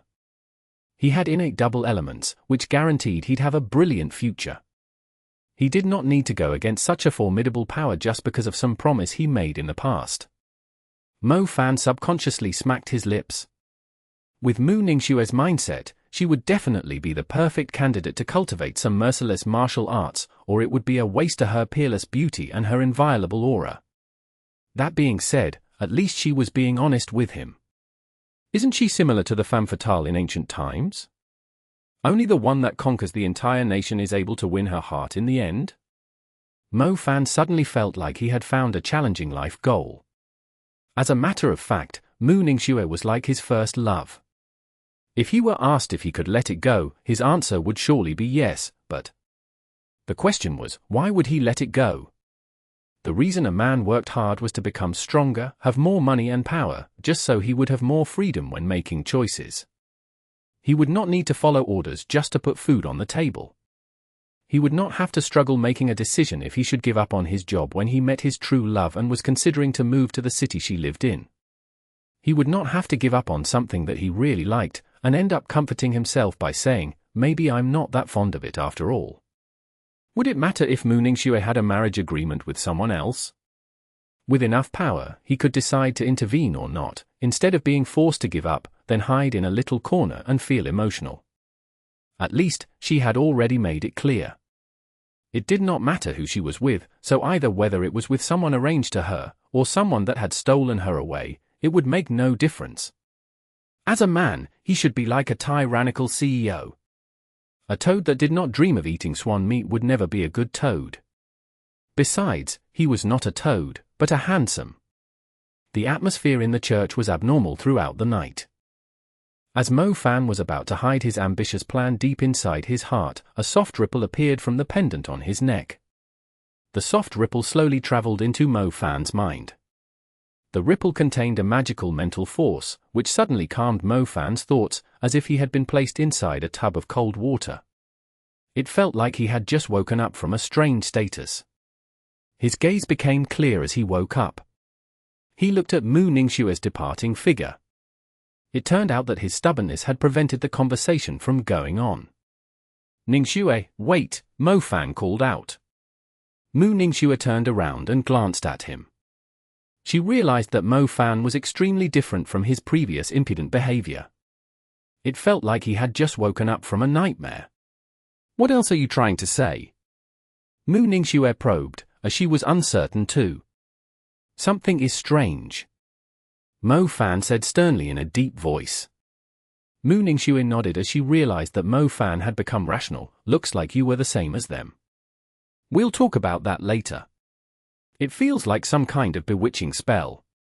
I'm wearing something called a focus magic tool on my neck, which is able to keep myself focused. It managed to protect my mind with its power, which helped me to wake up from its effect," Mo Fan said grimly. Mu Ningxue's expression turned serious too. She was having similar speculations. Since Mo Fan's focus magic tool had shown a reaction, it had proved that the group was under some bewitching effect.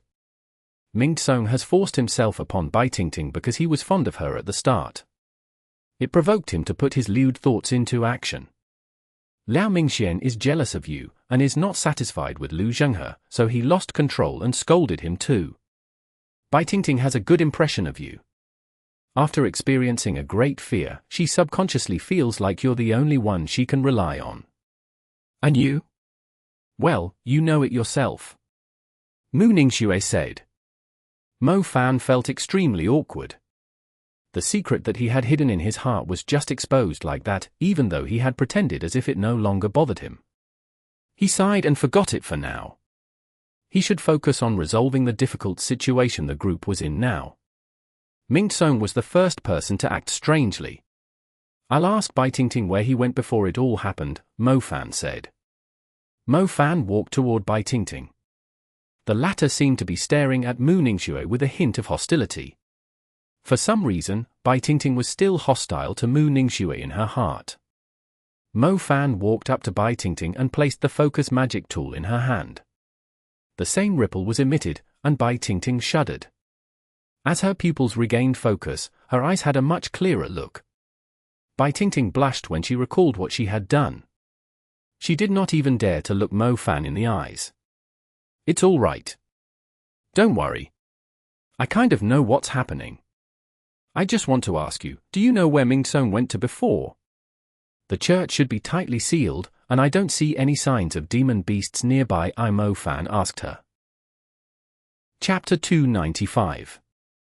Fighting one another. "I did ask him to get some water. He must have gone to the pond nearby," Tingting said with her face all red. Okay. I'll go check it out. Try and guard your mind with your will. That thing is able to bewitch people without them knowing and magnify their emotions," Mo Fan told her. "Okay, sure." Tingting nodded. Mo Fan told Mu Ningxue to keep an eye out. Since it was hard to tell how many people were being affected, Mo Fan did not tell the group about his finding. The focus magic tool could only protect his own mind. He was able to wake Tingting up, as she was not deeply affected yet. As for Liao Mingxian and Mingxue, he would not be able to wake them up, so it was better to leave them tied up.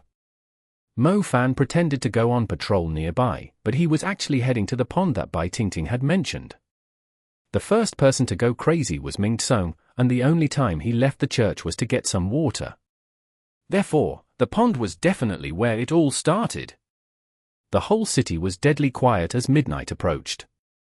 He could barely hear some faint cries in the distance, which belonged to some nocturnal beasts looking for food. The grim moonlight revealed the silhouettes of the dilapidated buildings. Mo Fan was rather courageous, as the others would not dare to leave the relatively safe church on their own in the middle of the night. The shadow element granted Mo Fan the ability to see to a certain range in the dark. He soon located the fountain Ningxue had gathered the water from. Mo Fan did not approach it straight away. He investigated the surroundings instead. As he approached a muddy area, he suddenly discovered a pile of bones lying under his feet. It was in such a mess that he could barely identify its species. Mo Fan had seen a fair amount of bones before, but when he explored the bushes nearby, he discovered even more piles of bones ahead. There were enough bones to lay a 50-meter path from his feet. Furthermore, since the place was slightly sunken, it looked like a mud pit filled with bones. The bones were quite terrifying under the cold moonlight. It was impossible to count the actual numbers of corpses around him. The problem was, the place did not seem dangerous at all. Why would there be so many bones here? Mo Fan continued the search, and ended up stumbling into a few beasts who seemed to be fighting against each other. They were tearing at each other ferociously. On a closer look, the beasts turned out to be several one-eyed magic wolves. It was like the one-eyed magic wolves shared a great hatred of one another. Every bite was aimed at the vital parts. Blood was splattered everywhere, producing quite a gory sight in the middle of the night. That's weird. One-eyed magic wolves usually live in packs. It doesn't make sense for them to fight each other. Mo Fan hid in a corner and watched the one-eyed magic wolves attacking one another in a crazed manner. Eventually, some of the one-eyed magic wolves were bitten to death by their own kindred. The last one standing dropped to the ground with severe injuries. The scattered grass was fully covered with blood, and the smell of it lingered in the air. Mo Fan was utterly confused. He cast a glance at the Eerie pond nearby. No shit, this place is too weird. I better have everyone leave at once. The mud pit filled with bones, the one-eyed magic wolves killing each other, there must be something that was controlling the minds of the beasts. Mo Fan did not dare to venture any deeper, as he didn't know if there were any powerful beasts hiding in the water. The piles of bones were a good indication that it was not something he wanted to mess with. Mo Fan turned around and headed back to their camp at the church. Along the way back, he suddenly felt strong energy coming from the church. Fire! A bright fire! As he got closer to the church, his sight was filled with a blazing red. The previously peaceful church was now engulfed in flames. Several figures were scattered across the place, with star patterns being summoned and aligned. Mo Fan was stunned. He had no idea what had happened at the church in the brief period he was away. He did not dare to waste another second. His body turned into a puff of shadow and disappeared into the darkness as he moved rapidly toward the church. The church had been set aflame. The light from it lit up the entire place. As soon as Mo Fan arrived, he saw Bai Tingting and Peng Liang supporting Song Xia, who still couldn't move, as if they were the survivors of a calamity. On the other side of the church, Mo Fan saw Mu Nujiao and Luo Song fighting each other. The two were already casting intermediate spells, not planning to give their opponent any chance of surviving. Why would Mu Nujiao suddenly fight with Luo Song? Did Luo Song do something lewd to her, too? That was totally unforgivable. Hey fatty, you dare touch my Jiao Jiao, I'll crush you into pieces. Mo Fan was infuriated. He had already summoned pillars of flame on his hands. Screw you, she attacked me first. Mo Fan, is this how you repay my kindness? Luo Song was utterly terrified. Luo Song was already weaker than Mu Nujiao to begin with. He was forced to use his equipment to just barely hold his ground. If Mo Fan were to join the battle, he would really die an instant death. These assholes were king crazy to attack their allies without any mercy. Mo Fan took a closer look and saw a red mark on Mu Nujiao's forehead, coming from under her skin. It somehow added a hint of evil to the dignified and graceful Mu Nujiao. It did give her a different kind of charm. Even Mu Nujiao is affected. Damn it, it was only magnifying their emotions before. Why would it suddenly make them fight against each other? They are just like the one-eyed magic wolves, Mo Fan exclaimed in astonishment. He would not allow himself to attack Mu Nujiao, since he would feel the pain himself if he were to injure her. Fatty, try to hold on. Don't hold back, but try not to harm her. I'll find the culprit behind this as soon as possible. Mo Fan said to Luo Song. Luo Song almost felt like crying. What do you mean, try not to harm her? I'm about to be crippled by her instead. Mo Fan disappeared into his shadow and proceeded to the other side of the church. He soon discovered Zhao Mingyu and Zheng Bingxiao being flanked by Shen Mingxiao, Qingqing, and Zhao Mingyu. A terrifying rock golem with the height of a 3-story building stood beside Zheng Bingxiao. Its strength was utterly shocking. A single punch from it could produce a wave of earth over 10 meters tall. Zheng Bingxiao had hidden his true strength. He already had a warrior-level contracted beast. The giant earth fusion golem swung its bulky arms to shield itself from Zhao Mingyue's intermediate fire spell. The overwhelming power of the fiery fist was only able to knock it back a single step. Such a powerful beast! Mo Fan murmured. Mo Fan, don't you King tell me you've gone crazy too? Zhao Manting screamed in Mo Fan's direction. I'm not. Mo Fan replied quickly. Zhao Manting and Zheng Bingxiao let out relieved sighs simultaneously. If this lunatic Mo Fan turned against them, it would take at least 3 IR4 people just to hold him back. His double soul-seeded fire and lightning elements were not funny at all. Hurry up and turn them back to normal. Otherwise, it will either end with us killing them, or them killing us. Chapter 296. The Bewitching Magic Spider. Exodus Tales. Exodus Tales. I only learned that there's a beast nearby that can control one's mind. I was just coming back to bring everyone away from here, but you guys were already fighting. Why don't you go ahead and kill that son of a bitch? You can easily resolve a situation like this by killing the mastermind. Everyone will return to normal then. Zhao Manting blurted out. Usually, Mo Fan would be quick and decisive. Why was he so slow tonight? Zhao Manting was baffled. Sure, I'll hold them back. You should go and kill that son of a bitch, Mo Fan said. Zhao Manting was left speechless. It was simple to guess why Mo Fan was unwilling to go. Being able to dominate the area and leaving an entire pit with bones was enough to imply that the beast was not something they wanted to mess with. Mo Fan did not care about the rest of the group. Even though Mu Nujiao was put under the curse too, he could knock her out and carry her away. It made more sense to leave the place as quickly as possible. Just as Mo Fan was still trying to figure out a plan, a graceful figure floated toward him rapidly, astonishing silver hair drifting in the wind elegantly. Come with me. Mu Ningxue arrived in front of Mo Fan with her wind track and grabbed his wrist. Where are we going to? Slow down. There's a swamp ahead, Mo Fan let out a shriek. In simpler words, it was the last place he wanted to be at. Words could not describe how unwilling Mo Fan was when he was being dragged away by Mu Ningxue with brute force. However, as he got closer to the pond, he knew that he had no choice but to kill the monster inside the water today. As Mo Fan was thinking what the monster inside the water would look like, he suddenly noticed a red mark on Mu Ningxue's forehead. It did make the icy and sacred girl look rather seductive. Mo Fan's heart began to beat rapidly. Wait a second, why is my heart even racing? Mu Ningxue has lost her state of mind too. But it doesn't make any sense.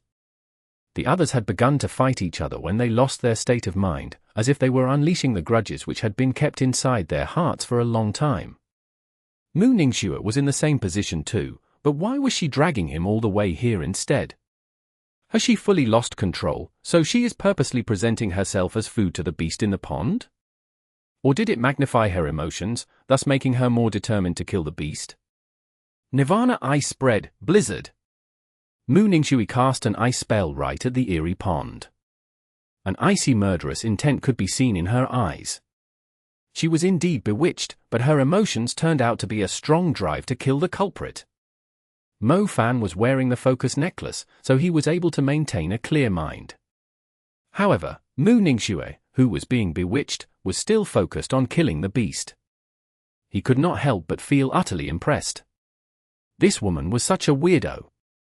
Everyone else was quarreling with each other, which then escalated to killing each other. Let it be fear, anger, envy, lust, all of them had some reason which drove them to kill one another, but that was not the case for Ningxue.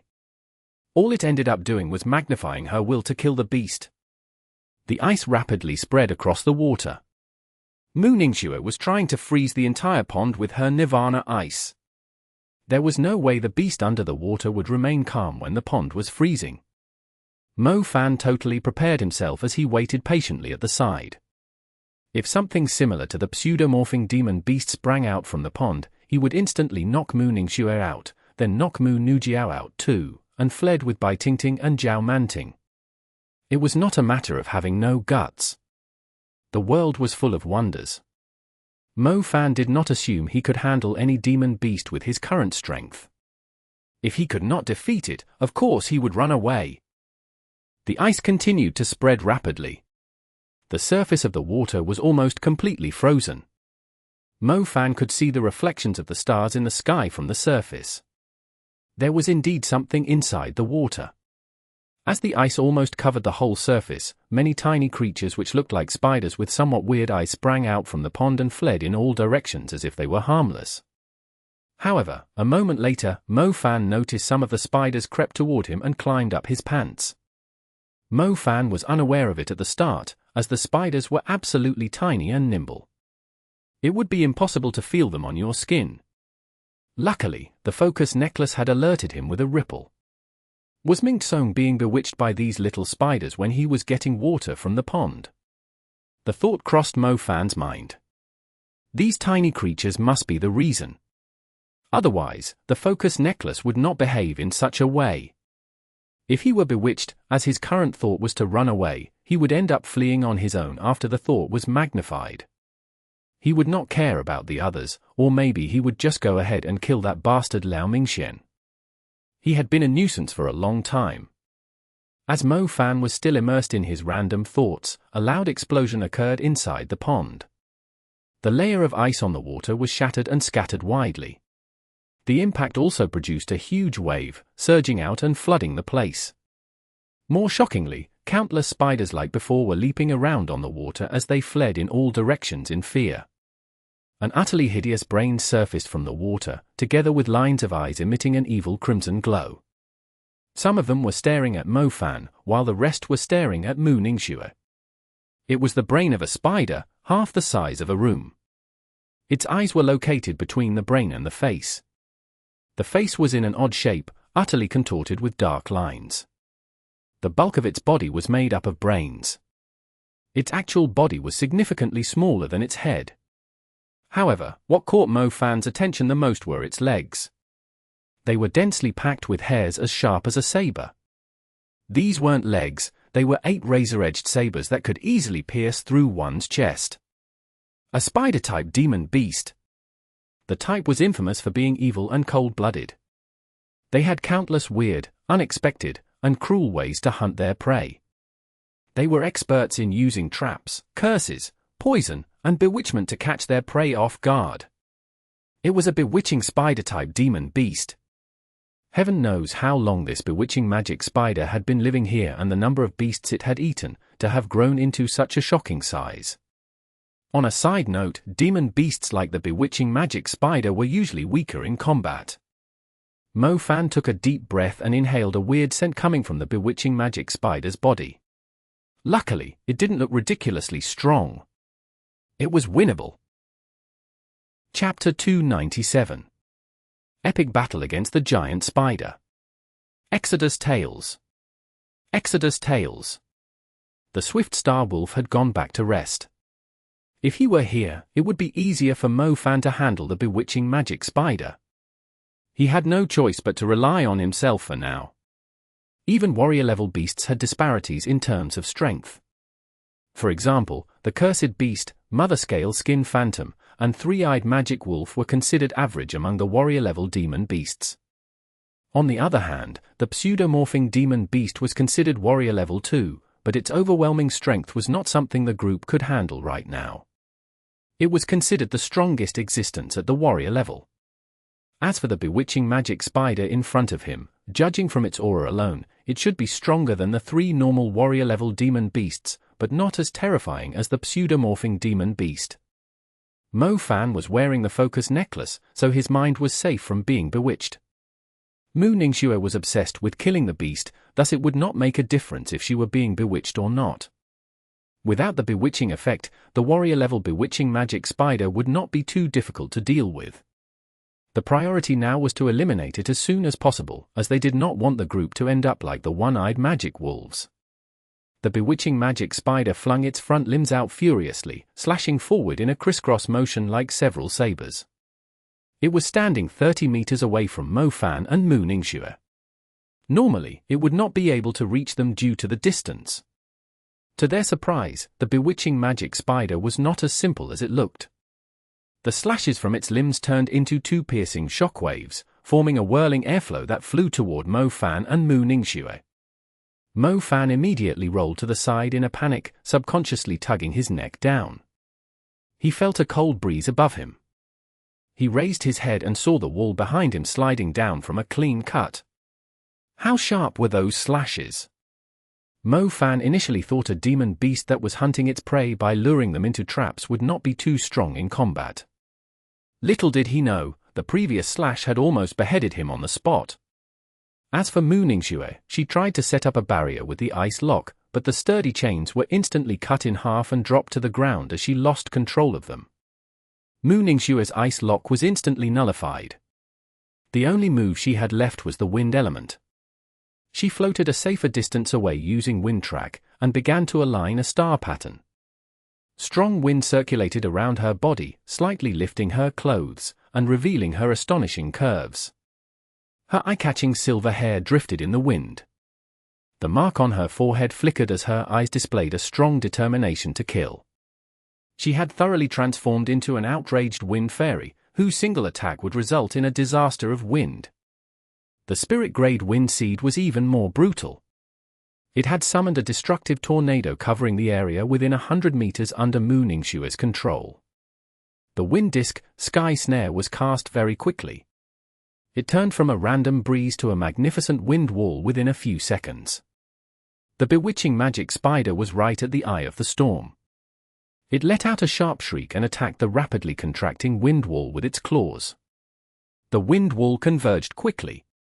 The bewitching magic spider struck its limbs deeply into the ground to resist the force of the wind disk, which was capable of uprooting a whole building.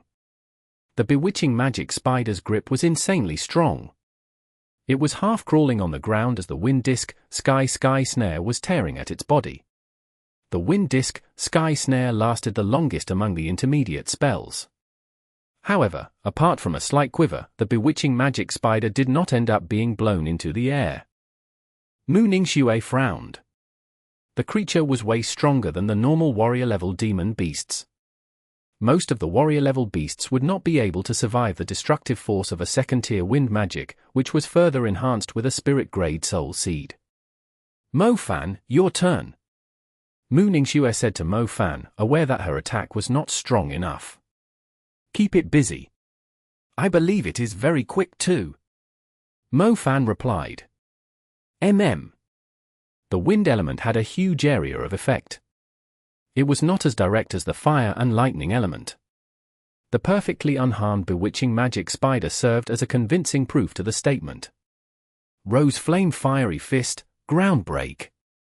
Mo Fan cast his strongest move straight away. He accumulated the power of the fire element to his limit, before throwing the fiery punch at his target. The burning roses of death blossomed on the bewitching magic spider's location. The shocking blaze rapidly devoured the entire area as pillars of lava jetted from the ground. Ground Break was also a destructive spell with a huge area of effect. Unfortunately, it was too easy to tell where it was coming from, as the energy would surge out from the ground before it took place. The bewitching magic spider had extremely sharp senses. It immediately crouched when it felt a strong heat coming from the ground below. The moment the ground break burst out, the bewitching magic spider leapt over 10 meters into the air. It was hard to imagine a bulky creature like that having such an incredible jumping ability.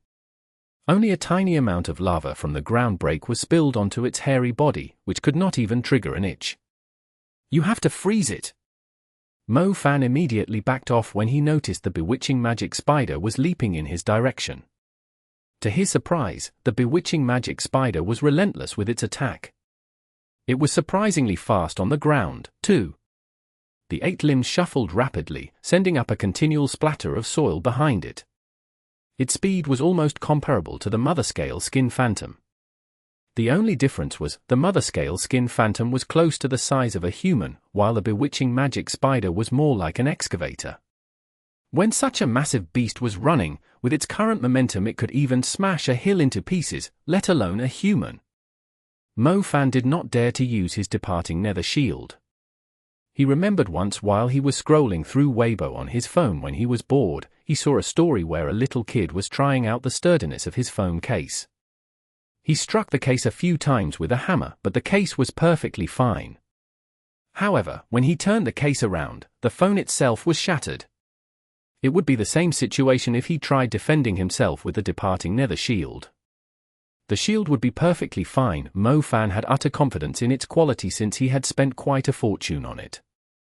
However, the impact of the collision would still be enough to break his bones. Blood Tarbi. Mo Fan decided to use another piece of equipment. A crimson glow materialized and wrapped around Mo Fan's legs. The blood Tarbi connected itself with the blood vessels in Mo Fan's legs and inserted an outstanding force into them. Mo Fan felt his lower body fill with power. The bewitching magic spider charged toward him wildly, raising the tiny lumps, walls, and plants in the way. Its limbs were incredibly sharp, leaving nothing in its way in one piece. Mo Fan did not dare to underestimate the beast, darting toward the debris behind him. As he reached the debris, the bewitching magic spider was within inches from him. Mo Fan kicked the wall hard and leapt into the air above the bewitching magic spider. "Have a taste of this." Mo Fan had finished casting an intermediate fire spell in the middle of his backflip. His entire body was engulfed in flames. Chapter 298. Poisonous Rain. Exodus Tales. Exodus Tales. As he was hanging upside down in the air, the hideous brain of the bewitching magic spider was 10 meters right below him. Its eyes were glaring upwards, fixed on him. The bewitching magic spider was just about to raise its front limbs, but Mo Fan's fist was faster. Rose flame fiery fist, exploding heaven. The fist struck downward ferociously from the air, surging toward the bewitching magic spider's head. This time, it could not dodge the attack in time. It received Mo Fan's fiery fist right on the top of its skull. Not only was the fiery fist burning at a high temperature, it also contained an incredible force of impact. Mo Fan was knocked higher into the air by the repulsive force, while the bewitching magic spider slammed right into the ground, sinking right into a burning pit. The flames thoroughly scorched its body.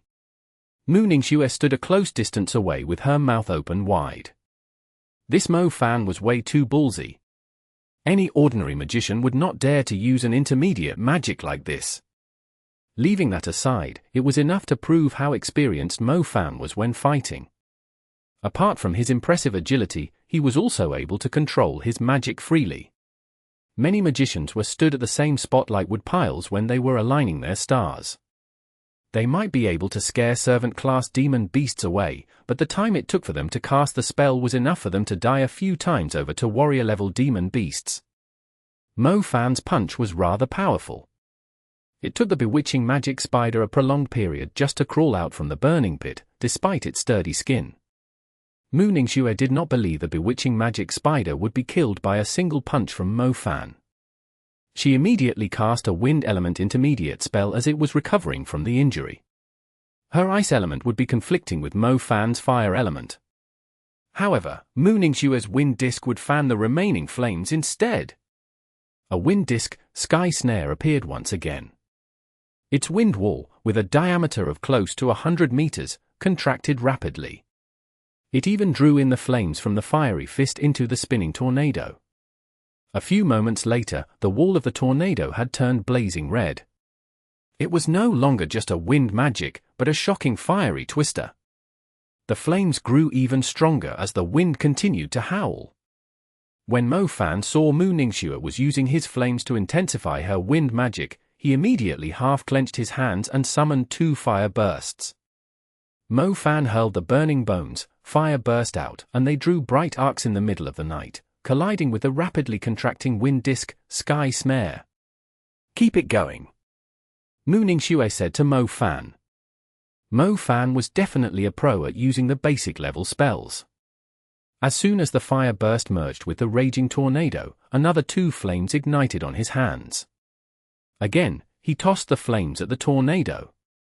Mo Fan was trying to keep the fire burning stronger while the wind magic lasted, in order to inflict sufficient damage on the bewitching magic spider. His stars continued to join along their path.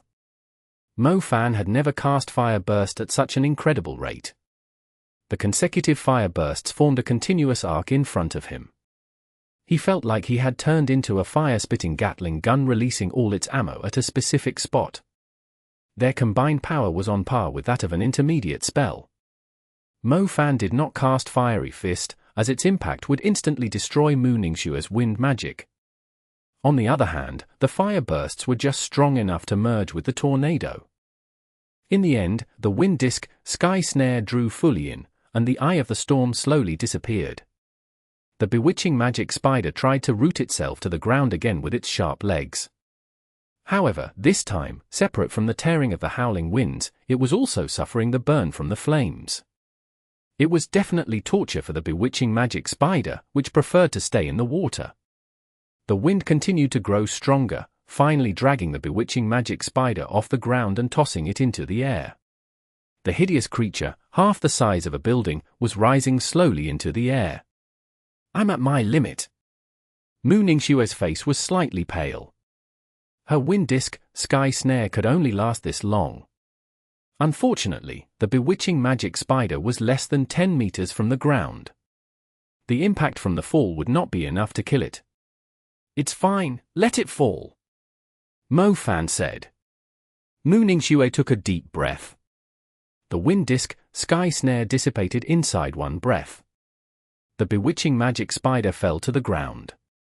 It landed on its limbs, cushioning its fall and minimizing the damage.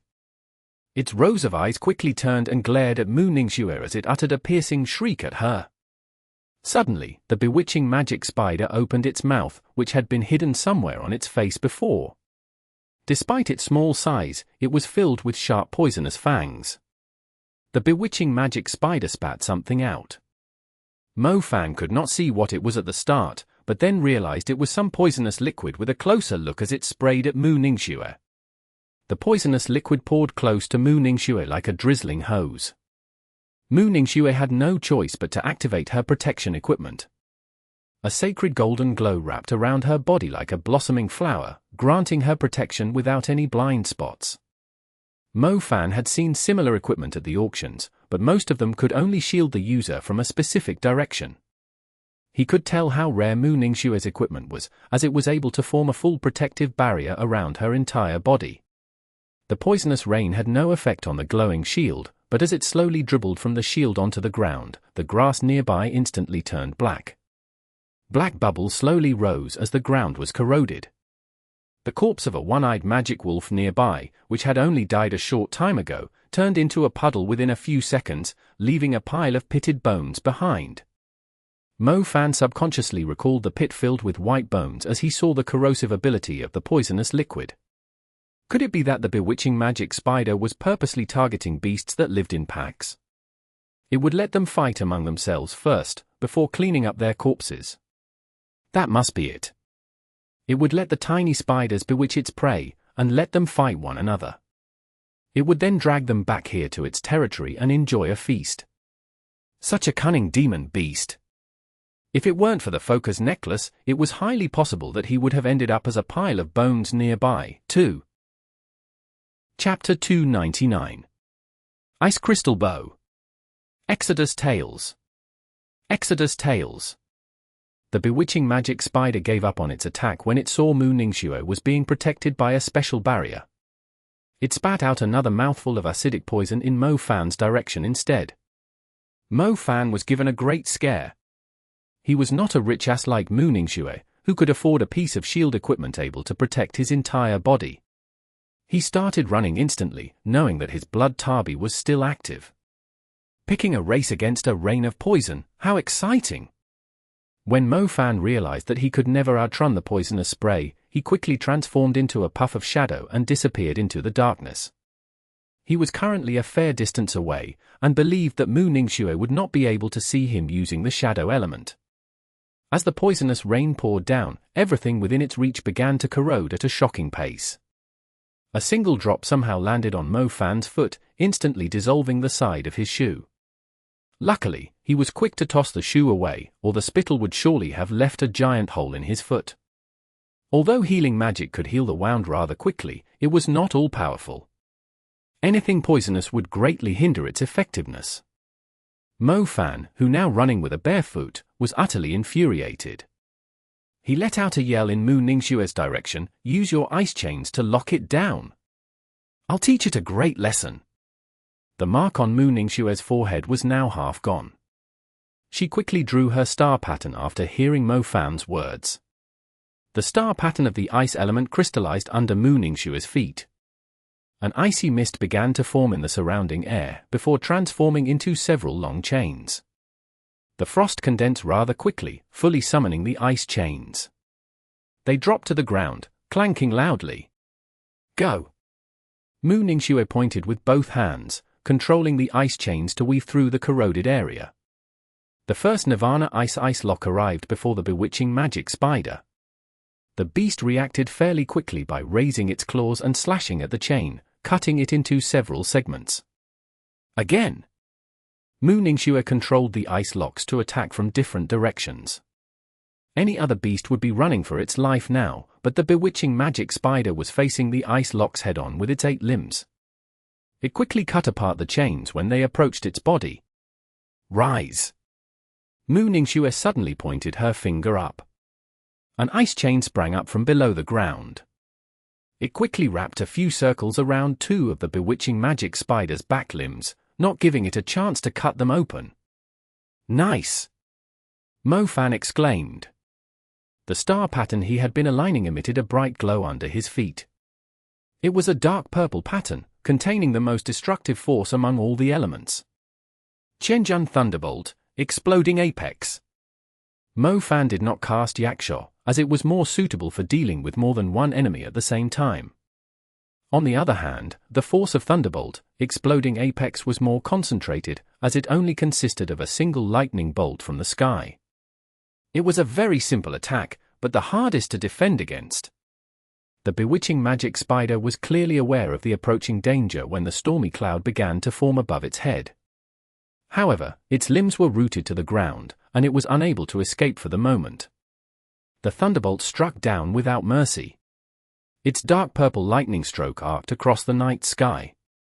As its gorgeous flicker vanished, a destructive force consisting of both the energy of the thunderbolt and the multiplication effect of Qianjun landed right on the bewitching magic spider's head. It blasted away a huge chunk of its brain. The hole was thoroughly scorched, with blood plasma and cerebral fluid splattering across the place. Its enormous body fell heavily to the ground, raising the dust nearby. The bewitching magic spider let out a sharp cry. The thunderbolt had left it in insane pain. It would need to eat a huge amount of meat to replace the hole in its brain. The hideous rows of eyes were glaring right at the damned human who'd done that. The bewitching magic spider rose to its limbs with the incredible pain, and broke free from Ningxue's chains with brute force. It can still stand. Mo Fan was dumbfounded. In the past, even warrior-level demon beasts would be half-dead after being struck by the thunderbolt head-on. He expected it to kill the beast instantly with Qianjun's multiplication. Isn't the bewitching magic spider's body a bit too insane? How is it still alive? Mo Fan quickly backed off. He could sense the fury boiling off the bewitching magic spider. Ice Crystal Bow. Not far away, Ningxue did not dare to preserve her strength knowing Mo Fan was in a pinch situation. She reached out her right hand and activated the mark deep inside her soul. The frost around her turned into a vortex circling around her. It then rapidly transformed into an elegant bow hovering in front of her. The icy bow almost reached the ground. It was like a swan extending its wings while soaring into the sky. Made of ice crystals. Its appearance was extremely graceful, and yet filled with a strong murderous aura. Ningxue grasped the bow firmly. The icy particles around her began to transform into arrows. The magic started with the tip of the arrow, sharp and piercing, followed by a long body fully crafted of ice, ending with its tail, which fit perfectly between Ningxue's fingers and the fuller-drawn string. Her silver hair was hanging behind her back, passing her waist and half covering her attractive buttocks. As she released her fingers, the ice crystal arrow sprang forward. The gust made her hair dance elegantly in front of her chest and sweep past her elegant face, exposing her pale neck in the process. The arrow pierced through the air in a perfectly straight line. The overwhelming icy aura left a snowy trail behind it, producing a shocking visual impact. The tip of the arrow drove into the body of the bewitching magic spider. Mo Fan thought it would penetrate the beast, but the arrow instead exploded. Frost spread rapidly across the beast's skin, with the impact point as its center. The ring of frost continued to expand, rapidly covering across the entire beast. The bewitching magic spider had already raised its limbs, but before it could do anything crazy, the frost completely covered its body, freezing its half-destroyed brain and its risen limbs stiffened in the air. Chapter 300. Taking advantage of the precarious situation. Exodus Tales. Exodus Tales. The frost was like a crystal art that had appeared out of nowhere. The bewitching magic spider had turned into the most precious sculpture of the art. Its fury, its ferocious aura as a warrior-level creature, its unstoppable murderous intent were still lingering around it. But it was now motionless. His life force had disappeared instantly. Everything in the vicinity was covered with a layer of frost now. The pond was now a shattered mirror. The stalks of grass had become some fragile, rigid objects. The rocks were turned into ice cubes. Under the moonlight, the whole place was enchanted with a still, icy aura. Mo Fan's eyes were wide. He still could not believe the power that the arrow had unleashed. Mo Fan had seen Deathstrike magic equipment before. Most of them were in the form of a long sword, or something with a sharp edge. When activated, they would grant the magician the ability to execute a powerful slash. Its strength was equivalent to that of a very destructive intermediate magic spell. Mo Fan had seen some of them during the auctions. The ones he thought would suit him were at least 20 million yuan. Those with their unique forms were even more expensive, and there was no point going to their auctions without 50 million yuan. Mo Fan already had quite some offensive abilities, so he never paid extra attention to Deathstrike magic equipment. To his amazement, he had witnessed an incredibly rare bow-type magic equipment today. The bow was made of ice crystal particles that looked like bits of diamond.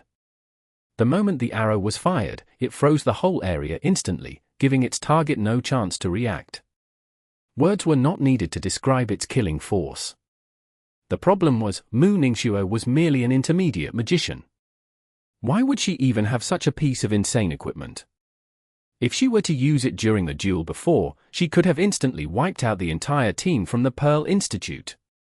The ice was not even the Nirvana ice which she had, but an even higher tier of ice crystal. Since it was able to crystallize everything, it implied that the grade of the ice seed had surpassed the spirit grade. Mo Fan did not expect Ningxue would have an even stronger ice seed, on top of the Nirvana ice. That did not sound right, either.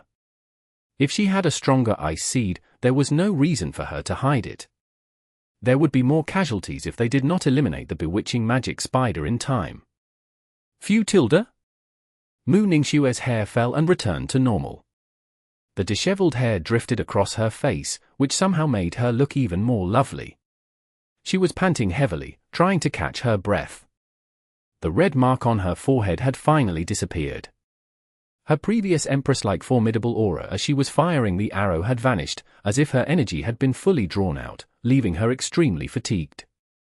Mo Fan immediately rushed to her side and supported her when he saw her swaying. I still can't fully control it, Mu Ningxue murmured to herself. Since when do you have such strong equipment? Mo Fan asked. The ice crystal bow was definitely not something that an intermediate magician could use.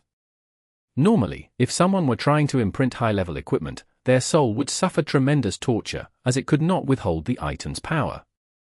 Mu Ningxue's cultivation was far from being able to utilize such a thing. Mo Fan was worried about her soul.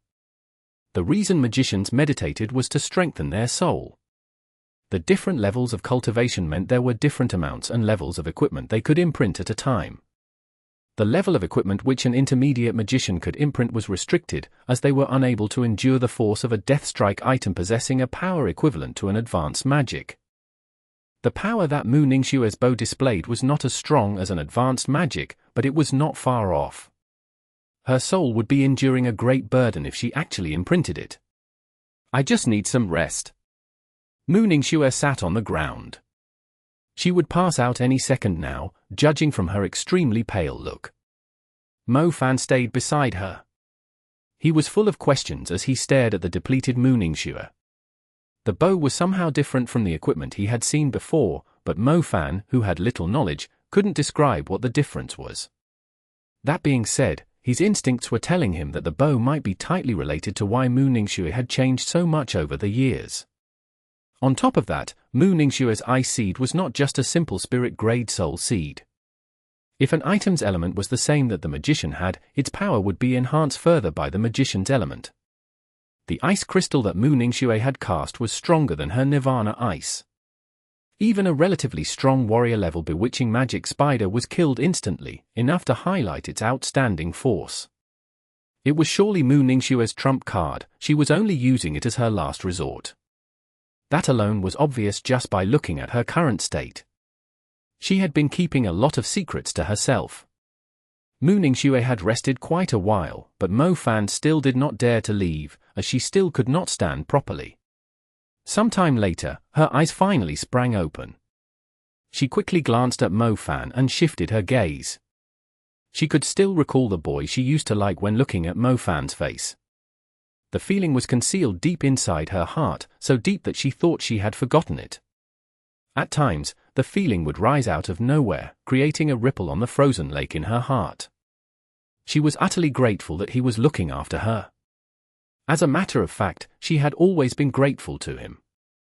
In their younger years, Mo Fan was already different than the rest of the kids. He was fearless, and never acted logically. The kids in the neighborhood would look at her from a distance, not daring to get close to her. Mo Fan was the only one who completely ignored the warnings and advice of the elderly. He would drag her around with his filthy hands and chase away the loneliness and fear of her childhood.